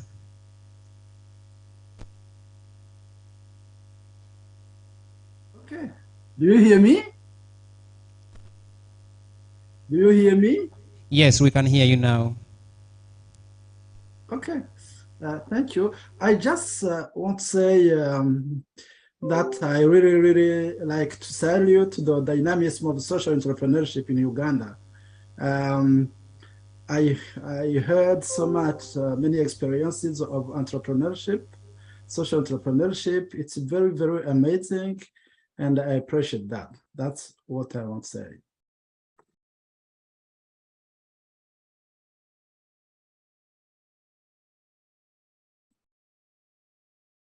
From here and is online and is following regardless of the time zone where you are. Thank you so very much. We are doing very well on time. We have saved our time, and we just want maybe 2 more questions from here, if there is any, and then we shall be setting up for our next session, which is the plenary. So do we have any questions in-house here? Or I give the opportunity to the online participants, because I know they are eager. They are very eager and they are following. And since there is no hand here, I'm going to select somebody online to give us what they feel this morning, and then after that we shall organize to go to the next session. I'm looking for a gentleman. Yes, we have Michael Tibagendeka. Michael Tibagendeka, can you hear us? Are you able to speak?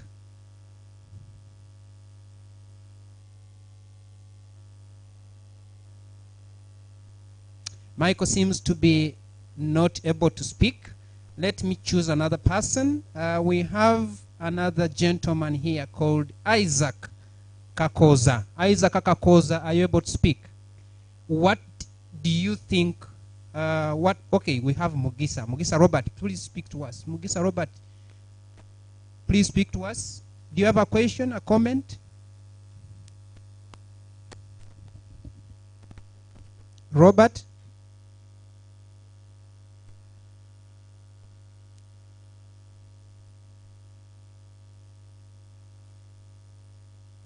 Are you able to hear me? Yes, we can now hear you, Mugisa Robert.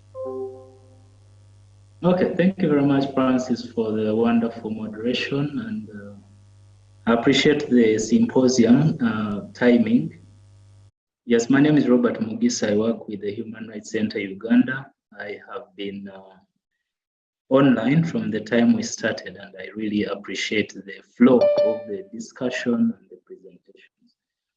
I, of course, learn a lot from the symposium, and I think I missed the first one, but I've really caught up with the second one. I've been motivated and inspired by the people who have shared their experiences and their entrepreneurship skills and the businesses that they're involved in. And I've just been wondering from the ED Capital solutions. I'm just wondering what it takes for one to reach out, first of all, but also to get on board in terms of starting something that can sustain themselves. Personally, I'm involved in the NGO sector, and that's the question we've been grappling with. How do we sustain ourselves beyond the donor funding? I appreciate the development partners who have spoken to us, but what happens in cases where there is no more funding from the development partners, where we have to sustain ourselves? More of the philanthropy discussion. That's what I wanted to get some highlight about. Thank you very much, Francis. Of your input, and I don't know whether somebody wants to address this. Dr. Tamale, do you want to say something about sustainability? It's a really key question to all our social enterprises. Do you want to say something about it? Sound? Thank you very much, Robert. Much appreciated. As I mentioned earlier, truth be told, that's a big question to all the 14,000 registered NGOs in this country. I think it's the biggest thing that makes most of the NGOs executive directors not sleep. They turn in their beds wondering if I have a grant today. We all face the challenge when DGF closed, and that is why companies like Capital Solutions started not as NGOs, but social enterprises, companies limited by shares. And in that case, we are going to be sharing on the panel. I have walked the journey of running an NGO as a social enterprise. It will take a number of things. Robert will talk some of them offline if you get my contact. But for the benefit of everybody else, the journey of 1,000 miles begins with one step. The mere fact that we've all recognized that when funding goes, we cannot meet our social vision of helping the communities where we live. So what is going to happen is that start with an idea. If you're an NGO, what is that idea we can build on? Exactly the way Tekoma did. They were training and advocating for Moringa in eastern Uganda, and then we actually thought with them. It was a thought process. This is an idea. How can I make money? If I can see a Moringa tree, what else can I do with it? So we brainstormed until we came with the Aicha Moringa powder, and they are now able to sell and make revenue. So there's a lot in this country, just like the ambassador said, and also Rosemary of Aspen. We can build on and actually make local revenue beyond what the partner, and also I'll give you the 10 tips of designing a sustainable social enterprise. Thank you very much. Wonderful. Wonderful. Thank you very much, Dr. Joyce Tamale. I think that is, from my experience, the little I know about Dr. Joyce Tamale, she's a living testimony of sustainability. And Capital Solutions is another testimony of sustainability, because this is a social enterprise. And Robert, I think that question is very key for all of us who are online and here physically, and thank you for raising it. And we are going to hear more about sustainability in the next session. I want to welcome you to the next session, and this is how it's going to be done. We are going to have a plenary, and we have speakers who are coming to join us in front here. And again, our participants online, please pay attention, because you might need to ask a few questions from these experts. So we shall have Dr. Kathy Mbide from Makerere University. She's the director of Makerere University Entrepreneurship and Innovation Center. Welcome with me, Dr. Kathy Mbide. So I don't know whether you want to take the left or the right, wherever you want. Please take a seat. And we shall also have Dr. Joyce Tamale, who is the co-founder and CEO of Capital Solutions Limited. She's joining us as a speaker. Okay. Thank you very much. We also have Miss Verena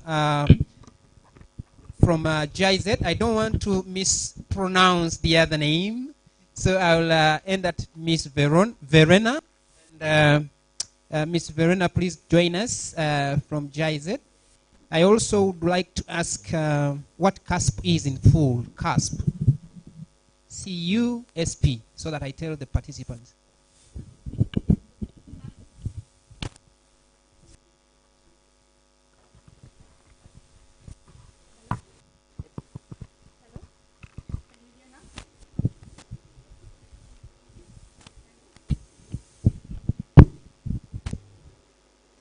Okay, yeah. So CASP stands for Civil Society Support Program, and it's one of our programs at GIZ, which is part of a good governance and human rights program. Thank you very much, Ms. Verena. Civil Society Support Program. Okay, so we have Professor Jean Gabin Ntbuse. I hope I'm pronouncing it very well. Professor is online. Kindly unmute yourself, and we shall have you on the chair on the screen. So we have our 4 speakers, but before they start speaking, as they prepare themselves, is that gentleman ready? Yes, please give us that song that opens our plenary. But if he's not ready, we are going to move. He's ready. Please give us that song that opens our plenary right now.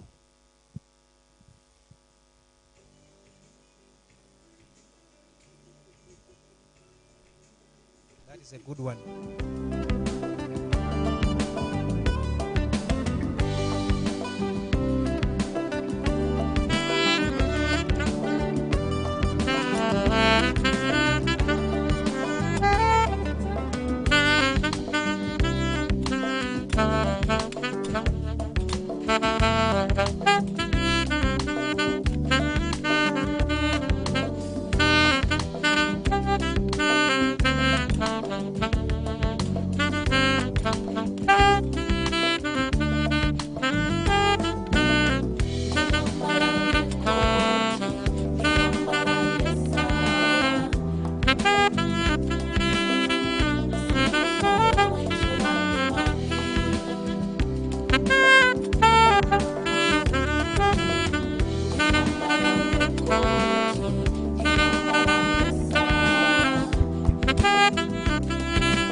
Wow, wow. Thank you very much. Give him a thunderous hand clap.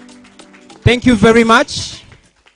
Ndikwambalange koti, ndikwambalange sawa, kubanga nze nkwagala nnyo. Capital Solutions chewangola. So this is a beautiful song, and I saw Professor Jean shaking his head. Professor is online, but he was enjoying the song. The other person that enjoyed the song so much here is Mr. Chigula Robert. I saw him shaking his head. It reminds him of so many things, I think.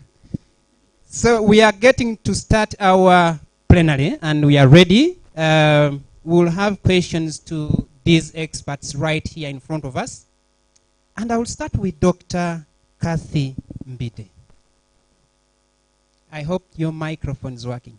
Let's test it. Microphone? The second microphone is not working? Hello? Okay, so thank you very much. So, Dr. Kathy Mbide, the term social entrepreneurship is commonly used these days. What does it mean to you? Thank you. Good day to all our viewers online, here physically. Social entrepreneurship. I would first of all unpack, because there are two words. There is the social and then entrepreneurship.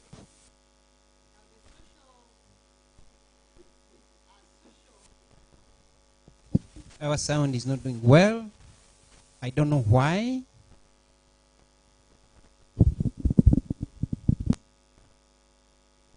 Let me give you this one. Thank you. Yeah, social looks at basically our current lifestyles in terms of societies, in terms of individuals, in terms of behaviors. Then the second aspect is entrepreneurship, where we're trying to turn ideas into innovations and start businesses.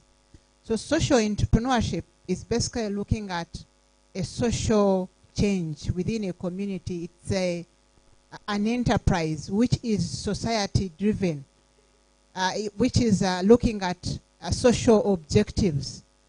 Now these social objectives or social challenges that are faced within our communities, how do we nurture them? How do we turn around? How do we find solutions?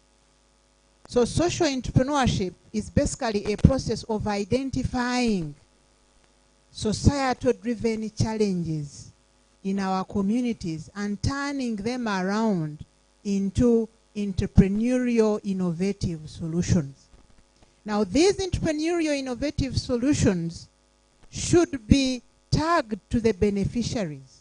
As I mentioned, social entrepreneurship is a process of understanding what these social challenges are, what these social gaps are, but we develop innovative solutions. These innovative solutions should be tailored to the community where we live, and then we turn these ideas, these problems into solutions, but innovative solutions. Just to throw more light on that term innovation. An innovation is something, is a product, is a process, is a system, is a structure which is accepted by the community. So if there are floods, the question is, how can we turn this social problem of flooding into a social enterprise? It implies we need to come up with an innovation which will be accepted by the community which is affected by this social problem. Thank you. Our microphones are not working so well. Hello? Okay, so thank you very much,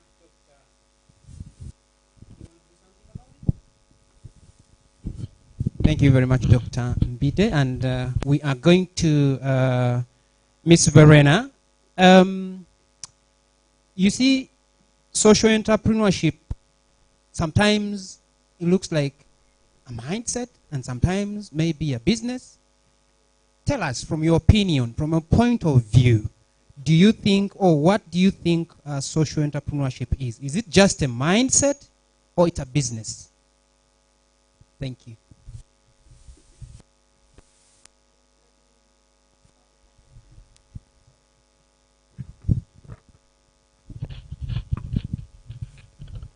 Okay, can you? So first of all, it's very nice being here. Thanks for having us and for organizing the Social Entrepreneurship Symposium. We heard before a lot of stories on how social entrepreneurship is very important and doing so much change. So it's a great pleasure being here to really spread the word on the opportunities of social entrepreneurship, the change it can create in the communities, and everyone can be involved. So really there. When it comes to the question whether it's a mindset or a business, it's a question that's not easy to answer because I really think it's both. I mean, it's clearly a mindset because as a social entrepreneur, you have a social mindset. I mean, what you're doing is you look into problems in your community, which can be social problems, it can also be environmental problems, just problems that you identify around you, and then trying to come up with solutions, innovative solutions to address those. So certainly having a mindset of wanting to solve problems in your community and in your society. But it's also a business, I think, and especially from the perspective of sustainability, because that's the beauty of social entrepreneurship, that it's a way of sustaining solutions that solve problems in your community. And you need to think business and have the business component of things involved as well, which basically means that you are selling products and services and you're generating some income, generating some money from the sale of these products and services, which create an impact and solve problems. And if you really take care well of the business component of things, then you can even scale and have more impact as a social entrepreneur. So sometimes we seem to find it challenging putting the word social and business together, and especially I work a lot with civil society organizations in the country, and advising on financial sustainability and social entrepreneurship is a great opportunity for civil society to become sustainable.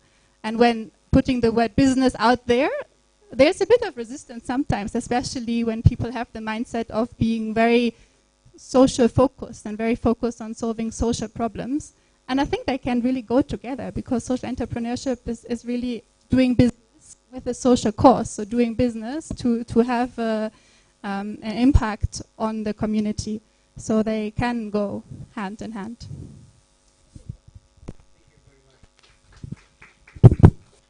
These microphones are not behaving, but I think we'll work with them somehow. So before Dr. Tamale comes on board, maybe I'll ask you one question.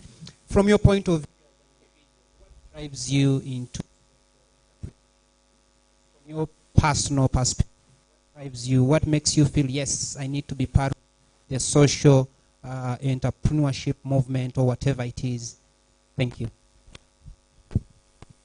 Yeah, I think personally I'm a person looking for a purpose, creating an impact around us, and seeing what are ways that we can really have an impact on people, on society around us. And social entrepreneurship is a great, a beautiful way of achieving this in a sustainable way, without being dependent too much on external sources of funding, for example, which is a traditional way how it was done a lot.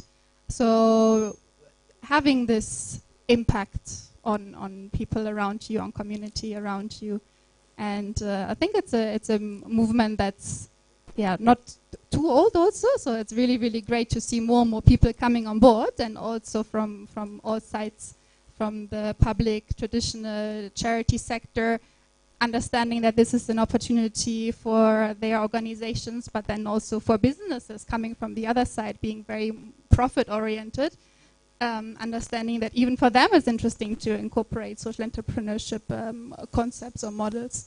So yeah, a great way of addressing all these challenges around us.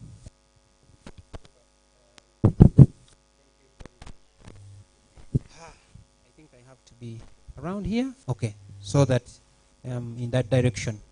So thank you very much, Ms. Verena, and thank you very much for the two things that I picked from your submission. Social, because we are solving a social problem, and business, because we need sustainability, isn't it? Yeah. So going to Dr. Tamale. Professor, we are coming to you after Dr. Tamale, so I hope you're ready. I hope you're ready. So Dr. Tamale, Joyce, what you into social entrepreneurship? What is that thing that brings you into social entrepreneurship? Well, thank you very much. Thank you very much, and to my panelists for breaking down social entrepreneurship in a very, very natural way. I know that is the biggest problem for all of us. Everybody desires, but then you get confused along the way. So thank you, Francis. Personally, social entrepreneurship tracks way back. I was reflecting actually in the last 10 years plus. I have worked with the NGO sector for 18 years. And while I was working with the NGO sector in 2008, there was an economic depression. Majority of the people who are working in the NGO sector know that. Some of the NGOs that used to get big grants lost the money and were unable to sustain the good work and the personnel. So I remember around that time I was completing my MBA, and I was still director of finance in a regional organization. And we literally lost money up to 25% of what we retained. And one of the things that I had a conversation with the ED, how do we sustain what we do without grants? Because grants had shrunk. And I remember one of the things we said, why don't we think of a company that can help NGOs think sustainably? And that's how Capital Solutions was registered in 2008. But the conversation was, how do we do it? And I was fortunate to work with a company that was practicing social enterprise model. We were given a seed grant, and we were told, can you scale? Because the donor was moving away. Personally, I used to tell people, for me, I'm in a PhD learning. I didn't know it was coming to, to get the reward eventually. But the work we did as an NGO, transforming an NGO into a social enterprise, anybody watching and listening in, it's a lot of work. Just like the panelists have said, your social goal, but also you have business targets.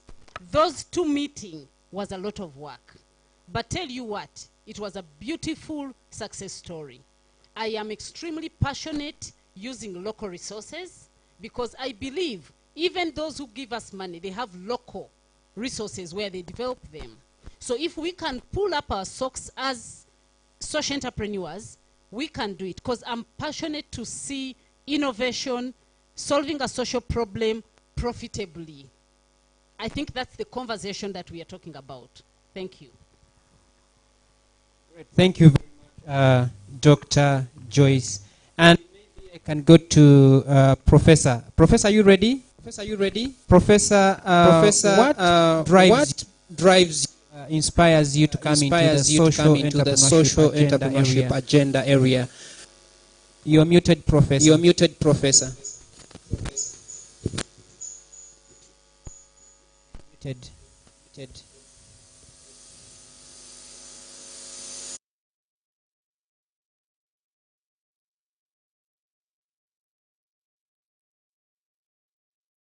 Okay, now it's okay. Do you hear me?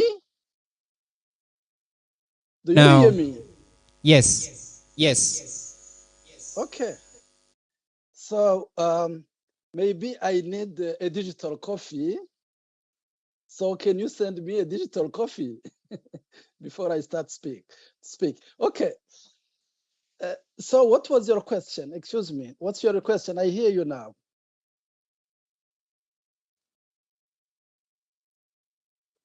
Do you hear me? Okay, can you please repeat me your question? Okay, the question is what drives you or what inspires you to come into the social entrepreneurship agenda.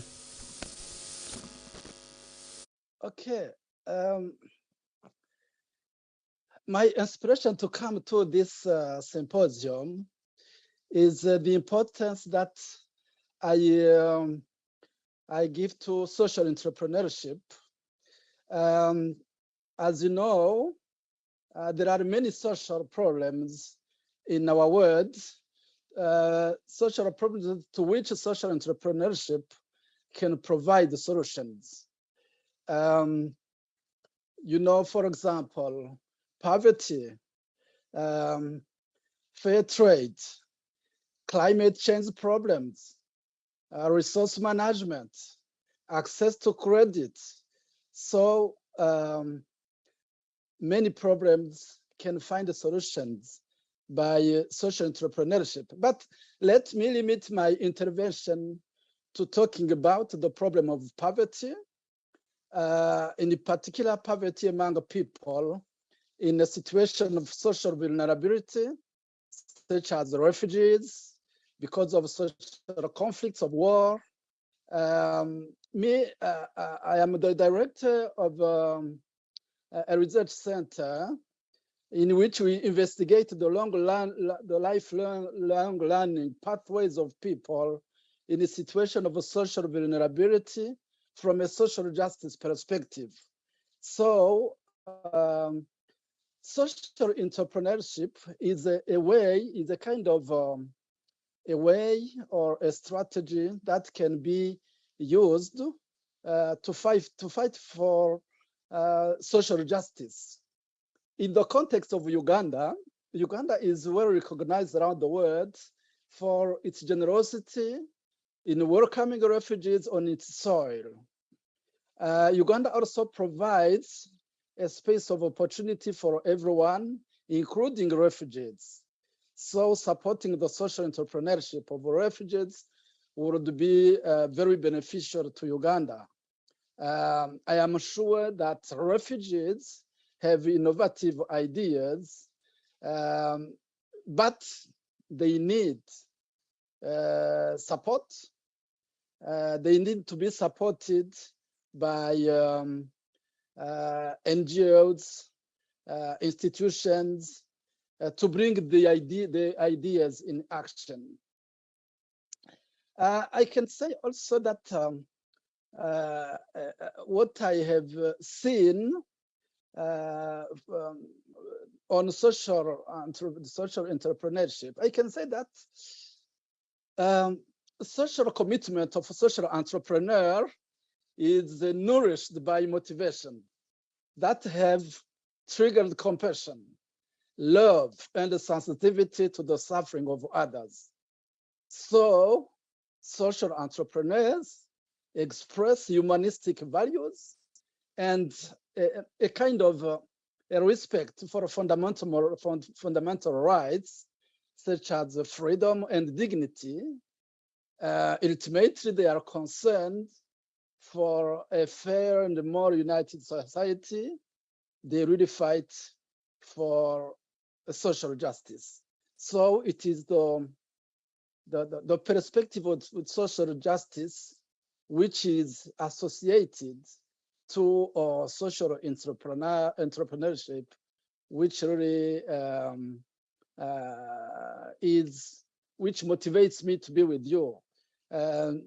Social entrepreneurship is characterized by the explicit primacy of the social mission. So the purpose of the social enterprise is to meet social needs for general interest, for a collective interest. Can you hear me, Professor? Can you hear me, Professor? Yeah.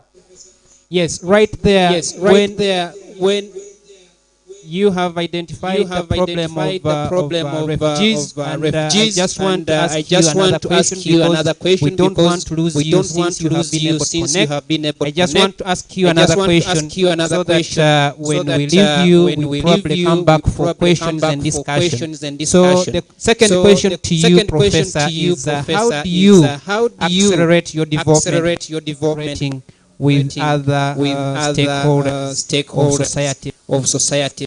Some of the social problems that you have identified. Okay, I think that we can facilitate access to refugees, because Recording as stopped. I said, Recording in refugees have progress. interesting ideas, but they need to be supported. Okay, you can, for example, facilitate access to credit for vulnerable people. You can also help them to organize themselves into production structures like cooperatives to meet the basic needs and the financial autonomies of families to send children, for example, to school, to help families to send children to school, because education is very, very important. I think that it has been said that the community approach innovation is really a good strategy to accede to successful innovations. We know that successful of social entrepreneurship in one community can serve as a source of inspiration for another community on the side of strengths, challenges, leadership. Of course, we can also use another important strategy. I can say that education to social entrepreneurship is very, very important. Very true. Professor, can you hear me? Experience for young people that cultivates the values and the skills needed to create small businesses. So by sharing experience and the training should be a good strategy for helping people in social vulnerability. Thank you very much, Professor. Can you hear me? Can you hear me? Yeah, I hear you. Do you hear me? Have you heard me? We appreciate you being up at this time of the day, which is very early for you in Canada. But we want to say thank you very much for your contribution, valuable contribution. We've been able to hear you, and we now go to the next speaker. And please keep online because there might be questions for you. So my next question goes to Dr. Kathimbide. Dr. Kathimbide, we have so many social entrepreneurs in this country, and so many are gathered here today. Please give them some tips. What are the tips that you have that can help social entrepreneurs to start and sustain their initiatives? Thank you. Thank you. Thank you, Francis. Yeah, some of the tips social entrepreneurs need one is the social entrepreneur should first of all understand, do a self-assessment, personal self-assessment of who you are. Who you are builds into being empathetic. If you are empathetic, you should be able to identify a social problem. As you identify the social problem, immerse yourself, okay? Be part of it. Visit the community. Understand the community. Understand their challenges.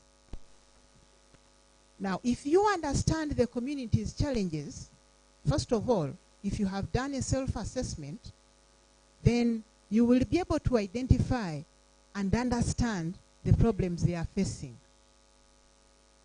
If you understand the community's challenges from their own perspective, it takes you into designing appropriate interventions.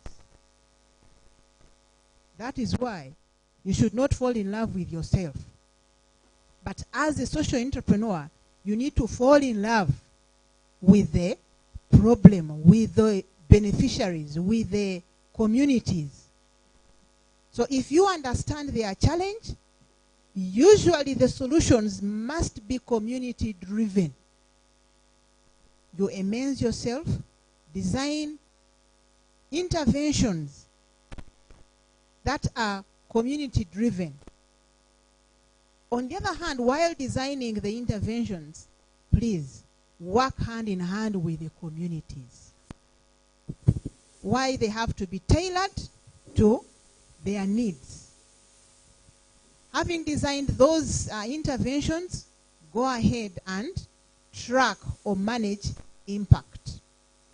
But along the way, as an entrepreneur, we need to be mindful that we are not operating in a vacuum. We need to ensure that we comply with all the laws, the regulations, and then the different bodies and agencies, if it's government, if it's districts, at all those different levels. Thank you so much. Thank you very much, Dr. Kathy. I think that is spot on. One person said, I think 2 or 3 people said they are working with young people in the exhibition. They are working with young people. They are empowering young people. Many times we do empower, but what Dr. Kathy has said is that we need to really serve the community. You cannot love, it's not enough to love the young people. The young people must feel that they are loved. And I think that's what you are just said here. So thank you very much for the tips. And I think as we go to Ms. Verena and Dr. Tamale, we are winding up. So maybe you'll give us your winding remarks as well. So, Ms. Verena, we have so many networks. Are there networks you know of entrepreneurs? Would you recommend any of those to these entrepreneurs here? And why would you recommend them? Thank you. Yeah, so I think first of all, as a social entrepreneur, it's very beneficial and important being part of networks, having the opportunity to exchange with others, learn from the journey they have walked. We heard it's not easy to start a social enterprise, and the society organizations walking the journey from transforming your organization towards becoming more financially sustainable, selling products and services that bring in some income, but not losing your purpose, because you don't want to just become a business, but being social. So it's not an easy journey to walk, so it's very beneficial to exchange with others, and networks provide a great platform to do that. I believe here in Uganda, it's a starting movement in Uganda, in the region. There's a lot happening also in general in the region, in East Africa, coming from other countries, many networks being there. I know in Kampala there are some spaces. The microphone's not... The microphone is an issue. I'm not sure if the online audience can hear if it's breaking. They can. They can still hear it? Okay. Yeah, now it's better. So having places where you can go to in Kampala, there are places like, I think Avuda Entrepreneurship Forum just started recently, co-working spaces where you can go visit, sit, exchange with others, have also access to training opportunities, capacity building and opportunities. There's Innovation Village also in Kampala, which is there for longer already, I believe. Motive is there. So space is providing us space for social entrepreneurs to go to exchange. Obviously, Capital Solutions is one of them. We are here and driving the social entrepreneurship spirit in Uganda. And I'm sure there are many, many more also beyond East Africa. As we are coming to an end, I still want to emphasize that the beauty about social entrepreneurship for me really is that it bridges two worlds. We have the traditional charity and public sector that's there to solve social problems, and then we have the traditional business sector that's profit generating mainly, and social entrepreneurship have the power of really bridging these two worlds and also combining the best of both worlds. So combining the social for purpose thinking of the charity sector with the sustainable, innovative, effective way of how businesses are operating. So really being the in between, combining the best parts of both worlds. Thank you very much, Ms. Verena. And now we go to Dr. Tamale. And my question to you, Dr. Tamale, from your experience, you have done a lot of this, and you know the challenges of social entrepreneurship. So, you know, combining your challenges that you have experienced and the challenges you've seen in other social entrepreneurships that are here, what do you think entrepreneurs should do, and what would you recommend for them to do in order to build sustainable business models? Thank you very much, Francis, and to everybody in the room and online. Designing a social business model starts from the mindset. The mindset prepares you for a social enterprise. I think we've talked about it in the past. So for you to become sustainable, you need to shift the mindset. See the opportunity and seize it. Because of the many challenges that you find, when you decide to start a social enterprise, it will come with a lot of baggage. Why? You're trying to solve the societal problems and also survive cash flow. Now, the biggest challenge that I've seen social entrepreneurs, even in the room, those who have gone through our accelerator programs, majority come with a lot of stress. And they believe you're going to solve all the problems for them. It's not easy, you all agree with me. A, you will have your own savings and you inject it into the social enterprise. It will swallow it completely, and it will even want to swallow your intestines. And so you need to guard yourself, the mindset that you are not going to give up. You've started the journey, you have got to drive it to the end. The comforting thing about social entrepreneurship with all those challenges, you are not working alone. Know your society. You will have people to back you on. All you need as a social entrepreneur is somebody tell you it is possible. It is possible. Just that makes you go. I have been on that journey and trekked it. So if somebody says you will make it, there's a way you go back to sleep and solve that problem. The other challenge most social entrepreneurs face is not following the 80-20 rule. And I keep talking about it in our accelerator program. 80% is your core business. And you realize that most social entrepreneurs think they're going to solve the problems for the entire world. You can't, even government can't. Choose what is going to be my core. And that is what we go through when we do the hedgehog. So that you do and create essentialism with your mega capital, move systematically. And then the 20 will go to support others. Because once people hear a social entrepreneur, they will pull you in all directions. So that focus, 80-20 rule. And then the other one, help build a team. We have realized that you cannot do it alone. If you have a team, focus them on a vision you're going to build. And tomorrow, because you're going to be exhausted, there's somebody else to pick the ball for you as you drop down to have a sleep, and then you pick up yourself. And my last one, as a social entrepreneur, you're going to brand and build a niche. The marketing people are going to talk about it. People buy brands. In the last couple of months, we've seen one of us here in the room has been on a lot of social media, trying to create visibility. If you do not create visibility, you're not going to win. And be ready to grow yourself through trainings like these ones they've gone through. I'm here to celebrate 5 of us here who have now been able to win. I think we celebrated 2 days ago. Those challenges of financial access are real.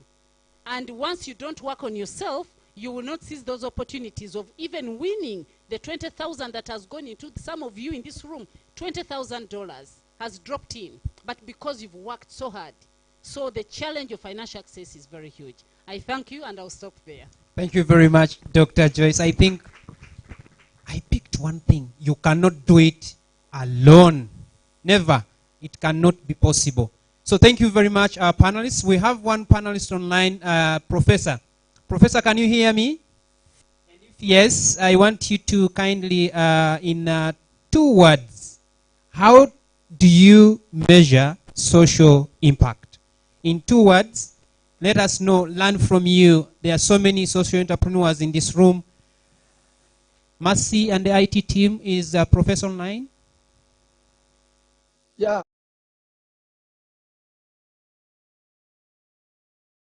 It is necessary to both make the change and the attribution of this change to the solution put in place.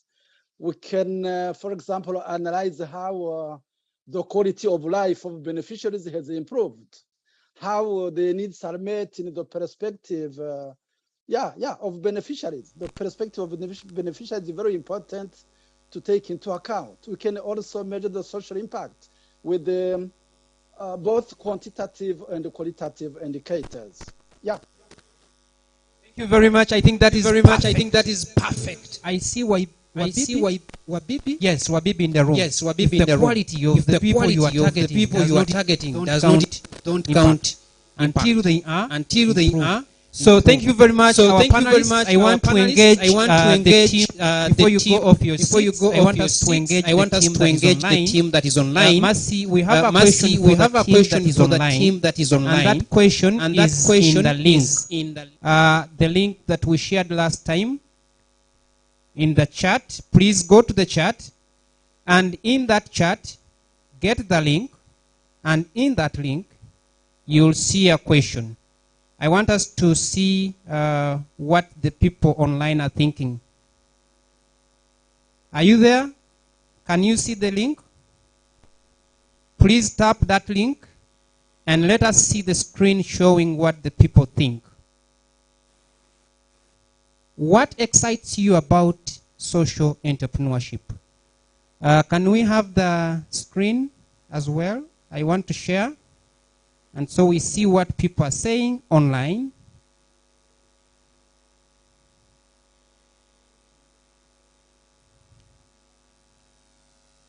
Okay. What excites you about social entrepreneurship? Everyone online, and those who are here, and those who are here, and you can access this question. Do the same. Just go to the chat. Just go to the chat, and then let us know what you think. Let us know what you think. Creating a brand since people buy brands. Wow. Responding to the needs of the vulnerable. Social justice. Social justice. This is what people are saying. So what excites you? Community impact. Beautiful. Beautiful. Innovation. Wonderful. Wonderful.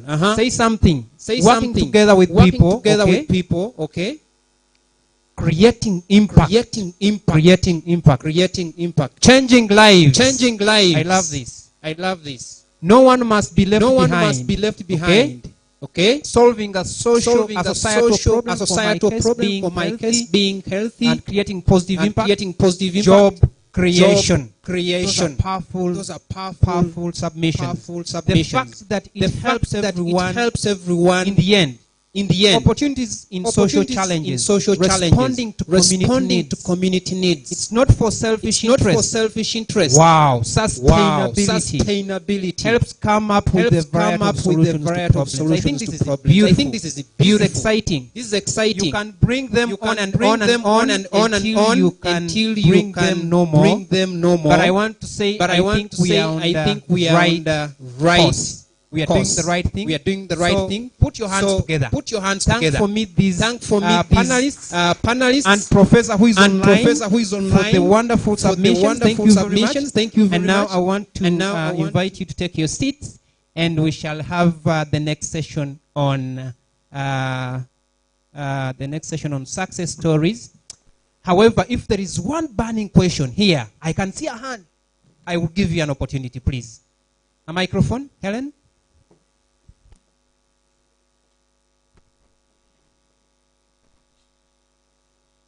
So we have a question there. I want to use 1 minute for this. And then we got the next session, which is sharing the success stories. I hope Mr. George Itiamat and Miss Aisha Ganda are ready. Okay, please go ahead. Tell us your name, please.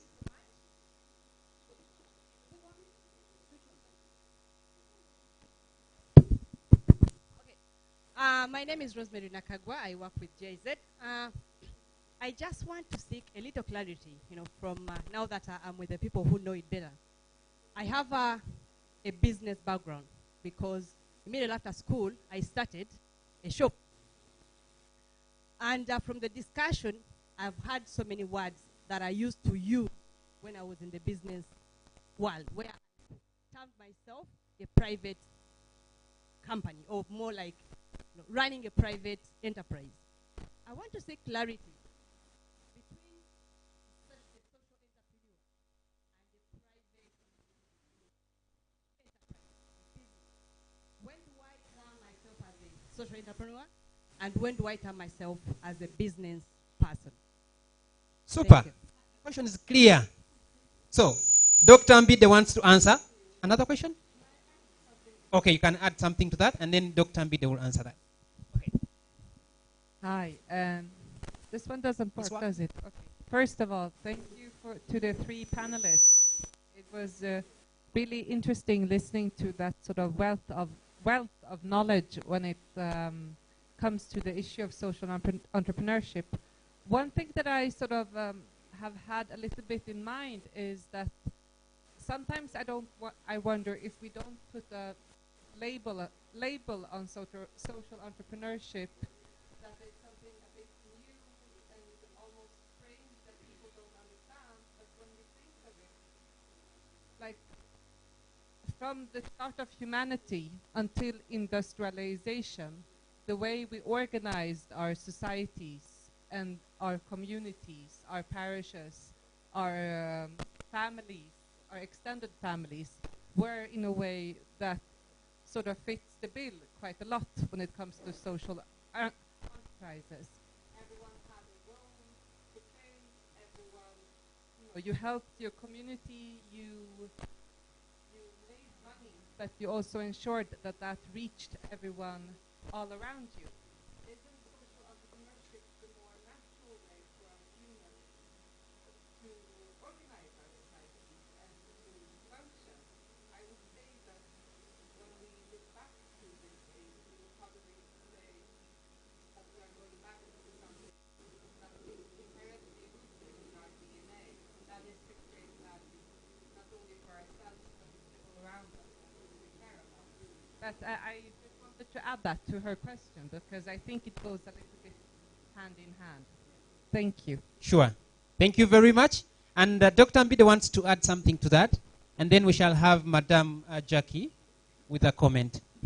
Yeah, thank you for I think that's where we really have what is a social enterprise.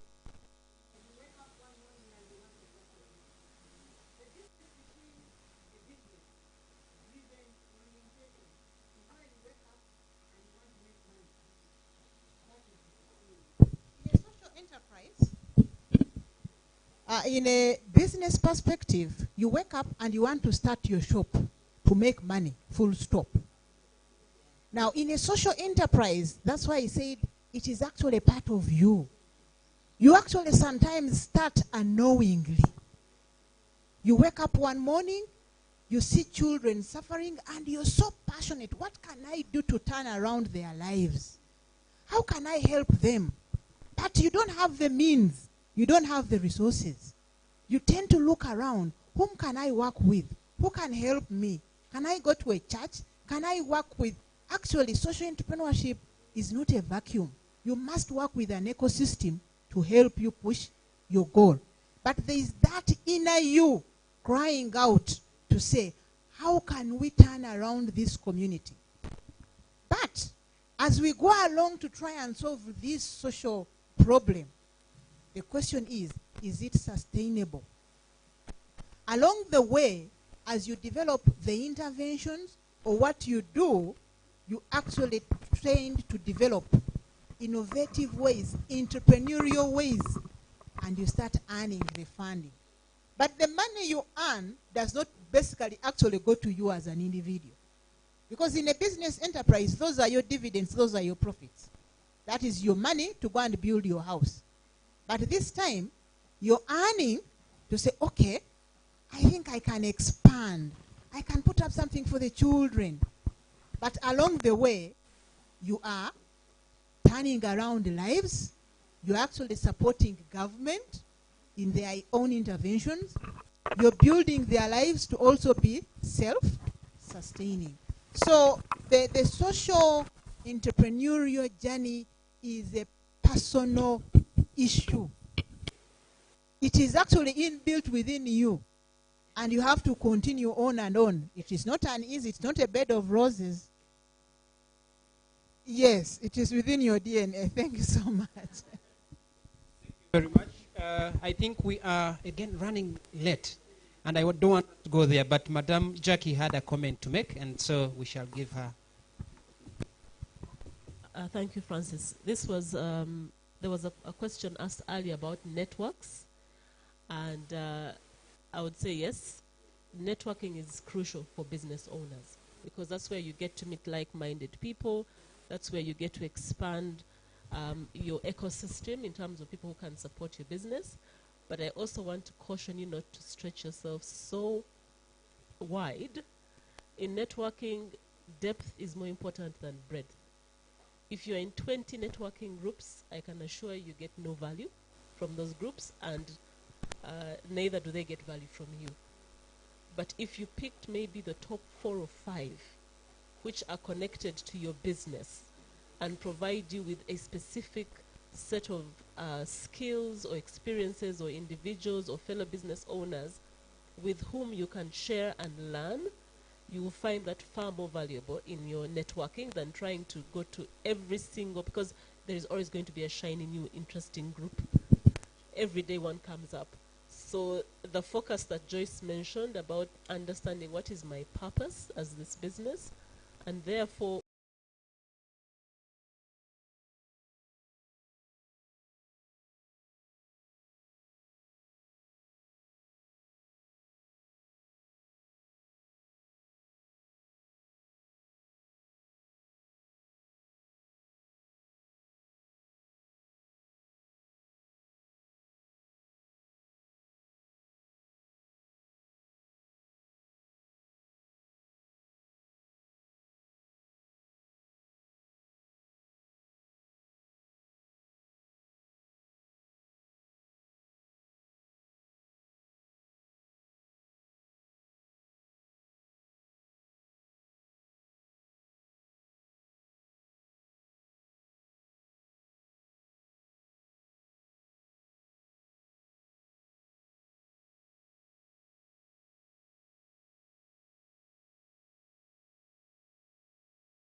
learn from you and you also learn from them. There is a group which is being currently supported by ANDE, which is already part of our family at CHL, the Uganda Entrepreneurial Ecosystem Initiative, and I think they are piloting in 2 locations, if I remember correctly, in Kampala and in Gulu. So if you're in any of these 2 towns or cities, please do check out. They have networking events. At least go and see what happens there and then make a decision on whether it works for you or not. Thanks. Madam Jackie, thank you very much.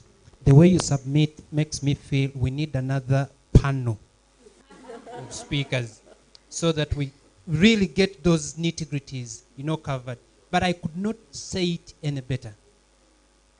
Depth is more important than breadth when it comes to networking. Thank you very much for those very insightful inputs.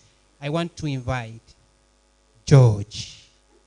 Mr. George Itiamat is the CEO of Tekoma. He's going to tell us what Tekoma is. And I'll also be inviting Miss Aisha Ganda. Is Miss Aisha Ganda here? Yes. So, Mr. George Itiamat, do you want to sit? Do you want to stand? You can stand.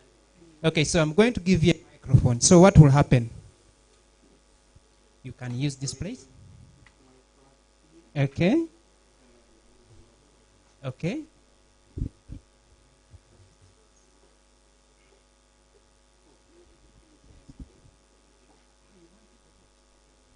Okay, so before George says a thing, I think it's important for me to just say a word.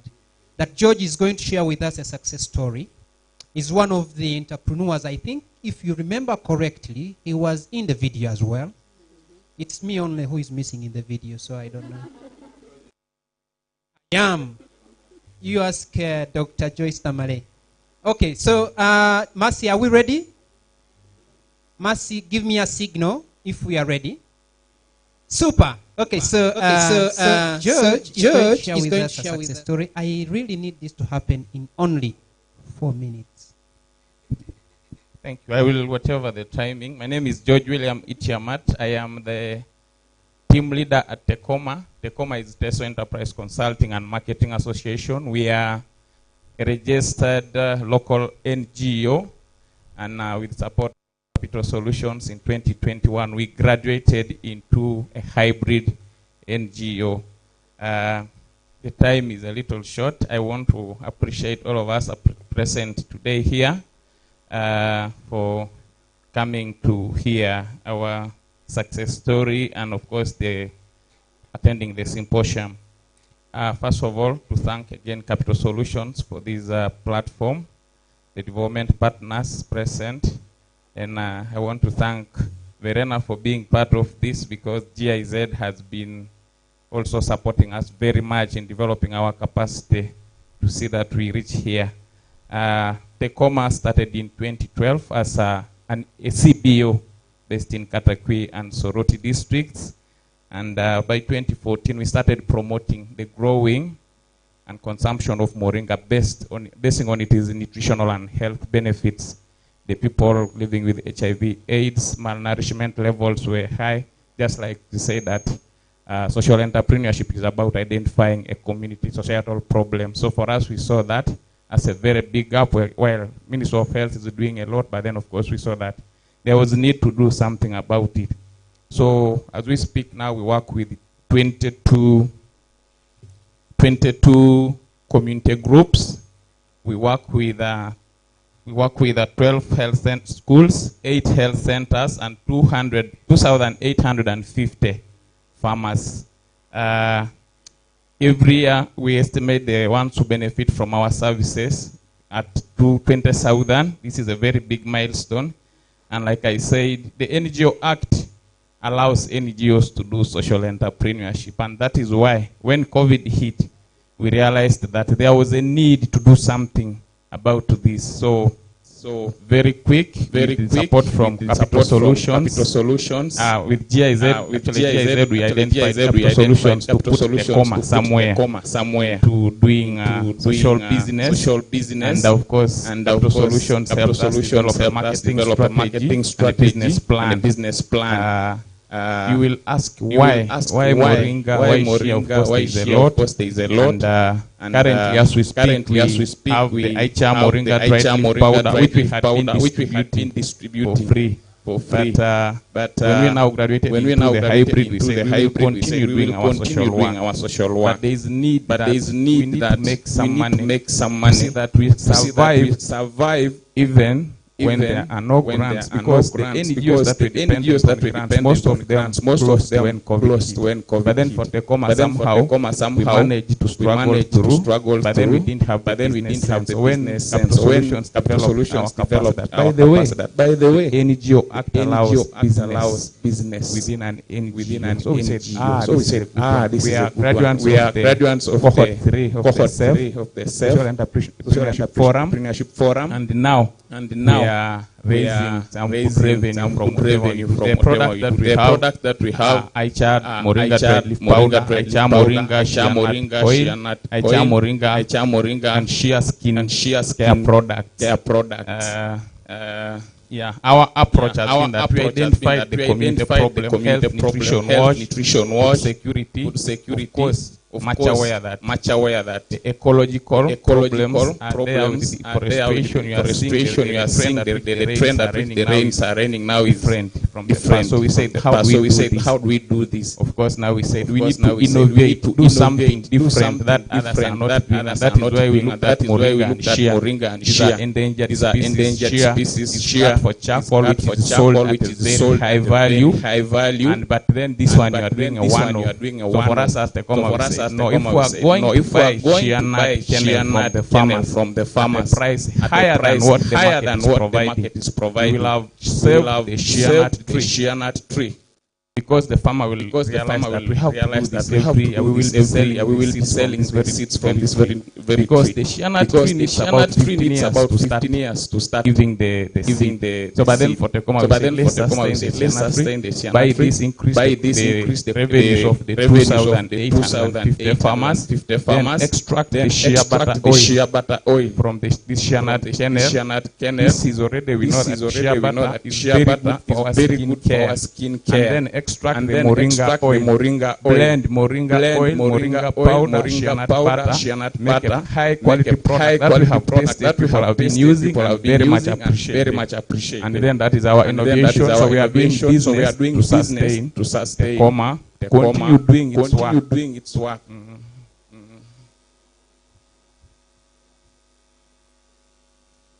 Yeah. So that is how it works. We have the moringa oil and shea nut products. How we dry the oil, how we extract the leaves, how we extract the oil, some of the products that we have. One of the beneficiaries, they are posting with the ICHA product, child whose is drastically because of the consumption and use of the cosmetics. And then in one of the engagement meetings, when we're selling the idea. We are looking at in Uganda, there are 34 million Ugandans in rural areas. These people are not attended because everybody who is growing moringa and shea nut products are looking for high trend They want to export the moringa powder. Everybody is growing to sell to Europe. The very vulnerable exists in the village where we live. So we say no. We will make ours target the very local person. That is where we are standing strong. As of December 2021, an estimated 50,000 people are using our product. We have been able to raise 150 million. This has supported our sustainability. Yeah. So we are quite different because we use natural products. Our suppliers of the raw materials are local people. And then we are indigenous. And then of course the products that we use are known for healing properties. Unlike our competition. Yeah. So what we are doing is basically we produce, then we supply the health centers, the school, supermarkets. And that is our social entrepreneurship. And then Tecoma, we've been able to have financial and non-financial partnerships. We have the oil press, moringa drying facilities, marketing van. We have also partnered with government.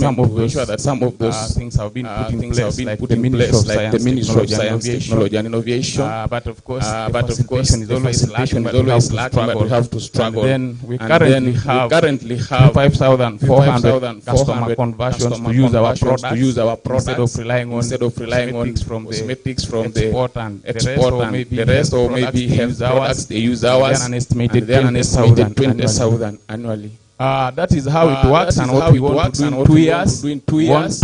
We want to improve our beneficiaries by 200%, convert 20,000 new customers, and revenue of about 400 million, construct a fully furnished production unit, and then bring in more skilled personnel. Yeah, that is part of the team that does wonders at Tecoma with some good experience.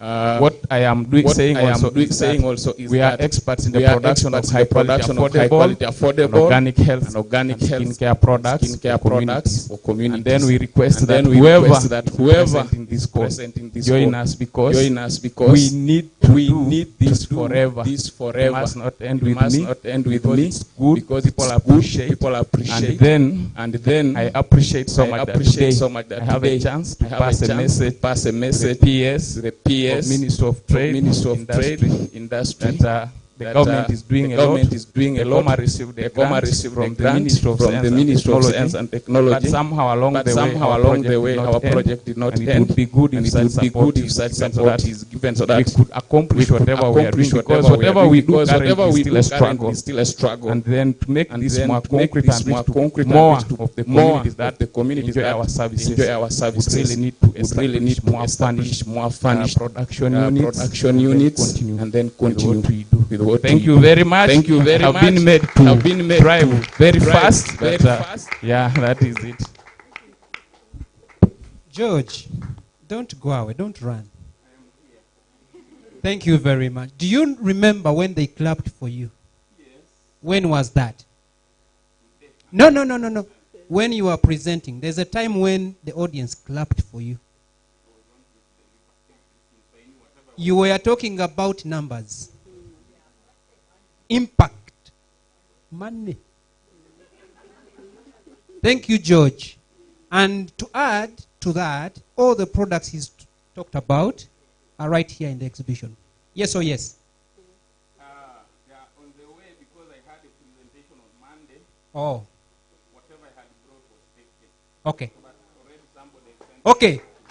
Right there. Clap for him. Whatever he had was taken. Thank you, George. We can't thank you enough. And I want to promise that I'm going to get some of your products. Let them come. Yes. Money. So I want you to welcome with me Aisha. Aisha is going to tell us her story. Aisha, do you have are the slides ready for Aisha? Are we ready? Okay, so Aisha, 4 minutes. I pray. Okay? Okay.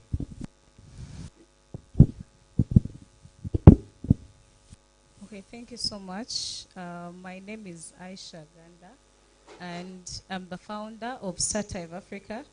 Startive Africa. The presentation. Okay. So Startive Africa. I need some help. Thank you. So Startive Africa is a social enterprise that does. Okay, thank you. Is a social enterprise which addresses social and economic challenges faced by women and youth by designing and deploying innovative and inclusive initiatives to enable them address SDGs. So what we do is we have initiatives where we enable women and youth to address. So we have just a little bit about us. We started in 2019, and we first operated as Snacks for You, and this was just a social enterprise where we would do healthy snacks, sell to like schools and communities. But later on, the vision grew broader, and with mentorship from organizations like CSL, we were able to like advance to an organization right now called Startive Africa, and we currently do have initiatives like Snacks for You, and Snacks for You does healthy tasty snacks and spices. So with this, we do add value to locally grown spices, and we make for people with various nutritional needs. In case you know someone who is battling a health condition, whatever it is, we make packages for them. But also, the other thing we do is we have the Skill Uganda campaign, and the campaign, as you can see in the photo up, we skill communities with women strictly and young girls, but also some youth, since they're also part of the marginalized communities. We skill them in a various vocational skills like how to make reusable pads, how to make snacks, healthy snacks, how to do paper bags, mushroom farming, a wide range of vocational skills. Why we do it, women and youth are some of the marginalized people in our communities, and this fosters the need to support them to be able to reach their maximum potential. I am here because I was identified and supported, so that is why I choose to see how to support other people. Yeah. So our core values: integrity, sustainability, quality, inclusivity, and equality. So we've worked with a couple of people, a couple of partners in Rotary and organizations around, where we've skilled them. We've been able to train over 2,500 women from when the pandemic started. We give them vocational skills. We go to schools, we go up country, and we skill them for them to be able to, make something out of their lives. And maybe what I'm going to share is my experience with Capital Solutions. I joined Capital Solutions. Actually, someone identified me online because I kind of like online engagement. So someone from Capital Solutions identified, they interested me in joining the organization. So I joined, but It's been life changing. From the word go, because most of this, if you can look at my packaging, if you can look at my business, if you can, like, everything I've been doing has drastically changed. Because things I didn't know, or there are things I knew and used to take for granted. But I've been able to learn from Doctor, from the team at Capital Solutions. I've been able to add some value to my product. It may not be world standard yet, we are heading there, but I've been able to at least get it somewhere, and we've learned how to manage finances, networking, manage our emotions, mental health. Wow, that's interesting. We've had sessions on that. We've had like quite a lot from Capital Solutions. And these are some of the products we make: anti-ulcer, for the prostate, cough expectorant, natural detox, like a couple of other products. But the accelerator program has really lifted me up, because I didn't have as much confidence. You know, there is knowing what to do, but not even having the confidence to take the steps to go the extra mile. And I like that they push us, they challenge us. I'm around women like Wabibi, like when I see people like Tekoma, I am like, it's a space which is encouraging. I really encourage every young person out there to like join spaces like Capital Solutions, Mukazipreneur, because it's a reality. There is a lot of transformation. I am still half-baked, but I know I am in the right hands when I am with people like them. So thank you so much, Doctor. Thank you. I'm really humbled.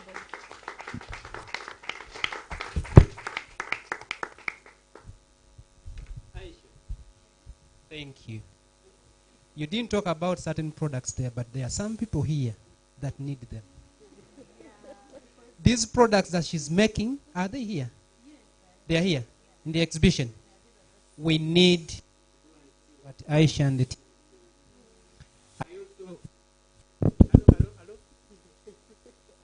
I stand here. Okay, here. I also live online. And I am yet to find transformation through social entrepreneurship. I have somebody who is going to give us some soothing. Are you ready? Okay, so some sound that is food for the soul. However, give me a hand clap to her seat. Thank you very much for that work, and keep it up. So, saxophone, I hope you're ready.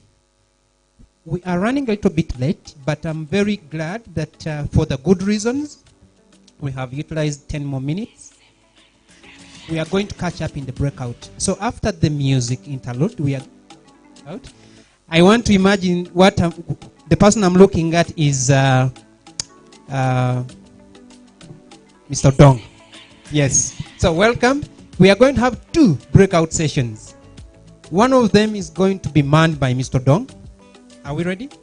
And the other is going to be manned by Mr. Jude Chigozi. He's there.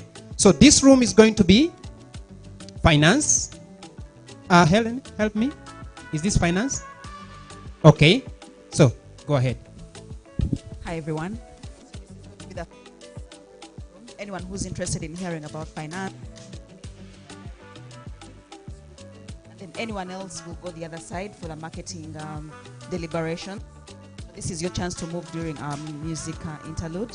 Thank you for being here, everyone. So I think we are sorted, and our friends online, we have 2 breakout sessions, 2 breakout rooms, and one room is called finance and the other is called marketing. So Mercy, who is manning our IT, is going to show you digitally how you can join.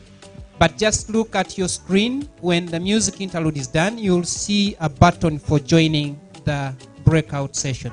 So, my brother, we need to hear what you've brought for us. Just in case it's not ready, don't worry. Is it ready or not? It's ready. Okay. So 3 seconds. 1 and 2 and 3. Okay, so we are going to request that we break out. Okay? We break out to the rooms.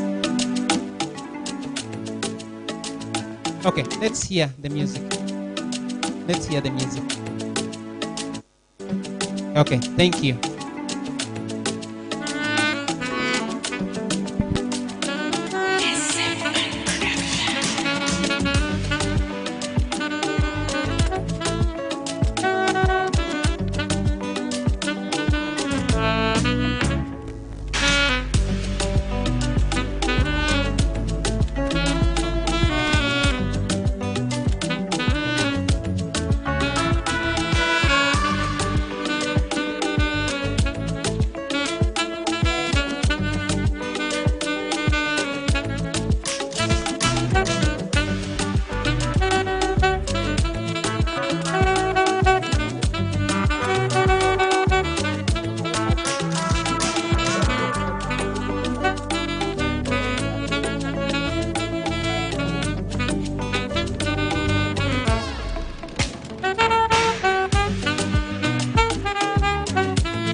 afternoon, everyone. How are you today? Are you okay? Are you hungry for more information, more knowledge, more interaction, more networking? That's good. Okay, so my name is Paul Frank Odom, Head of Programs at Equity Bank. It's a pleasure to meet all of you here. So, first I want to take this opportunity to call up the speakers for this session.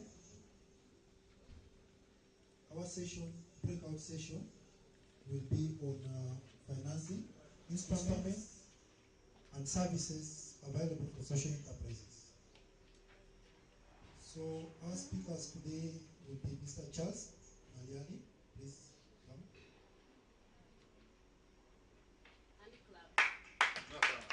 Please clap.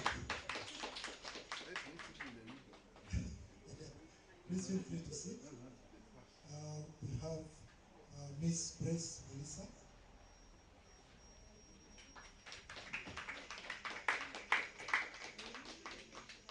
The presentation. Yes. Okay.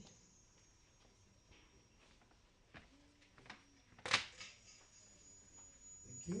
And we also have Mr. Bernard Mugume. Please clap.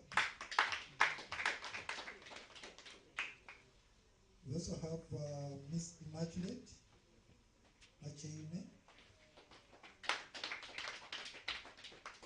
Okay, so thank you everyone.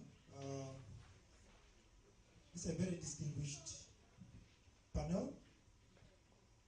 I want to give an opportunity for each one of them to introduce themselves and give a little bit background in 1 minute or so, what you do, because it gives context to the teams. To know who you are, and so that they can see which line to engage you on. Okay? Thank you. Thank you, everyone. Good afternoon. My name is Imi Nacheyune. I'm the founder of Mkazipreneur. Mkazipreneur rings a bell? Yes. Mkazi, eh? Yes, Mkazipreneur. So Mkazipreneur is an organization that we started to skill and provide tools for many entrepreneurs to grow. We gladly work with Dr. Joyce and team. We are currently working on the 360-degree project, which is supported by Aspen and funded by USAID. I'm so happy to be here, and I'm so happy to talk about money, because social entrepreneurs need what? Money. Yeah, thank you so much. Good afternoon to you. I'm called Mugume Bernard Keikara. I'm the founder and executive director for Kajjansi Forum. It's a social enterprise that is empowering young people to start up businesses. Its main objectives to address issues of youth unemployment. And we have different packages where we support startups or those ones who have started up with small capital in form of a revolving fund. And then we also have a center of change where we give skills in Gayaza, tailoring, hairdressing, catering, mechanics, and electrical. So for us, we believe when these youth are done with school, they can start up, because not everyone can get a chance to get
my role at the bank is to advise women in business.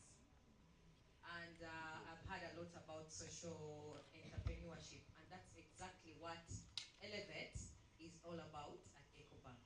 So I'm here to provide information on accessing finance and how best women can position themselves to get access to the different financial products we offer as a bank. May I please give them another round of applause? As you can see, I think these are the right people with diverse skills, diverse knowledge that they bring here today, and wisdom. As Mr. Charles mentioned, he's ready to share his wisdom. And I like the fact that we have a banker, a former banker, now an investor. We also have a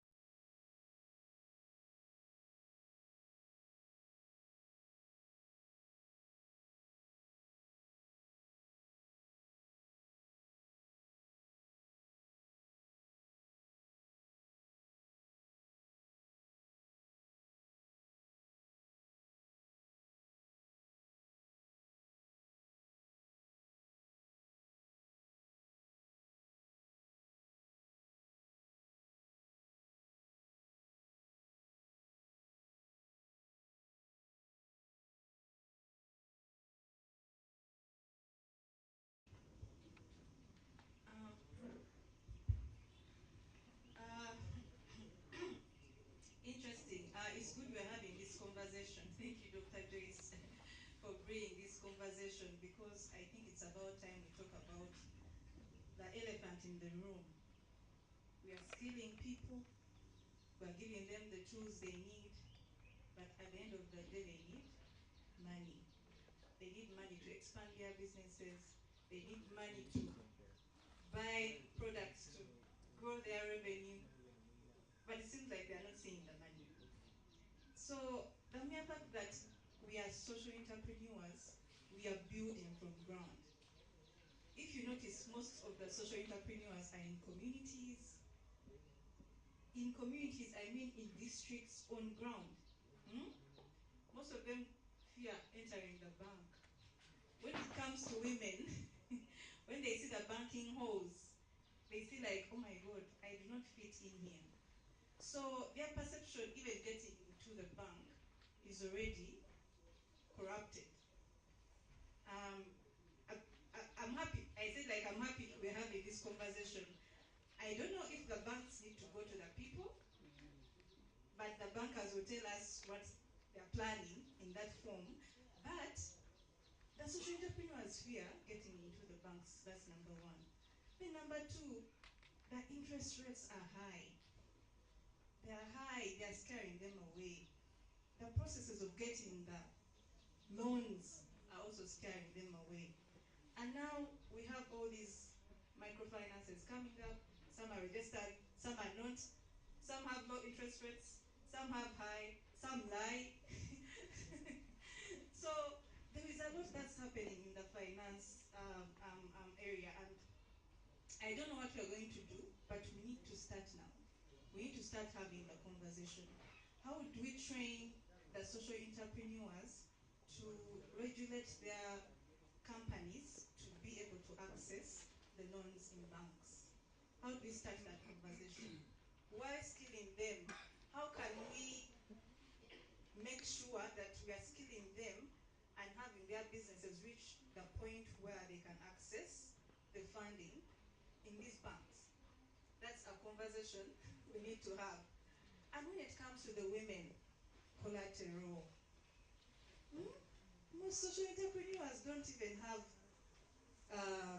land titles. They don't have logbooks. They are on ground. They don't have collateral.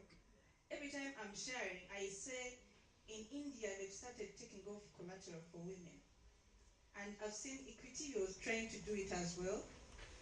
With time, let's get off the collateral from the women. Let's go on ground and look at their businesses. Let's do the audit on their businesses. Let's understand that they do not have the collateral, but they have the capability to pay back this money. And when you fund the woman, she will go to business, she will feed her baby, you know, in time, the country is growing. So I'm so happy we're having this conversation, and I'm looking forward to listening to the other panelists, what they have to share. I like this. Thank you so much, Ini. I like this conversation. It's about money.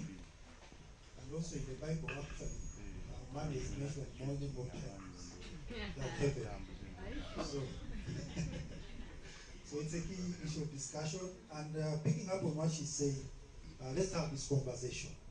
I want to direct actually her questions to Madam Catherine in terms of, she has mentioned the challenges. From a bank perspective, what are some of the financial instruments that you have to support social entrepreneurs such as her today and address the concerns that she has mentioned? One she mentioned about the fear. She also mentioned about capacity building for the borrowers, and also in terms of the security. Those are the key three aspects. So what kind of financial instruments are available today that can support her cause? Thank you very much.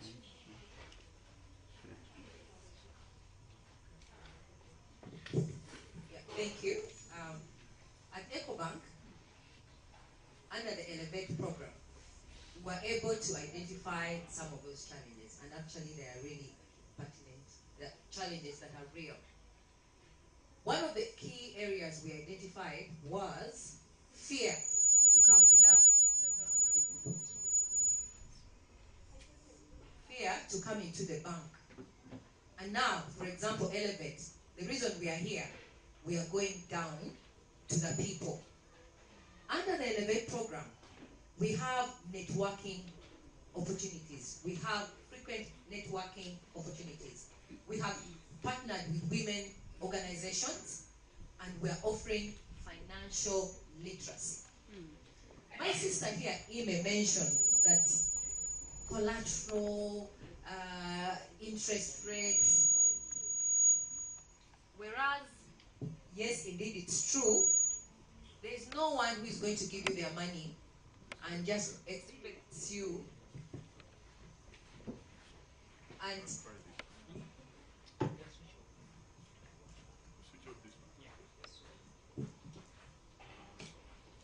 as a bank, and you know it's a business, we would like to give someone money and you're sure that they're going to bring it back. Now, you may agree with me that some of the challenges we have, because of a gap in financial literacy, some people don't even know how to handle money.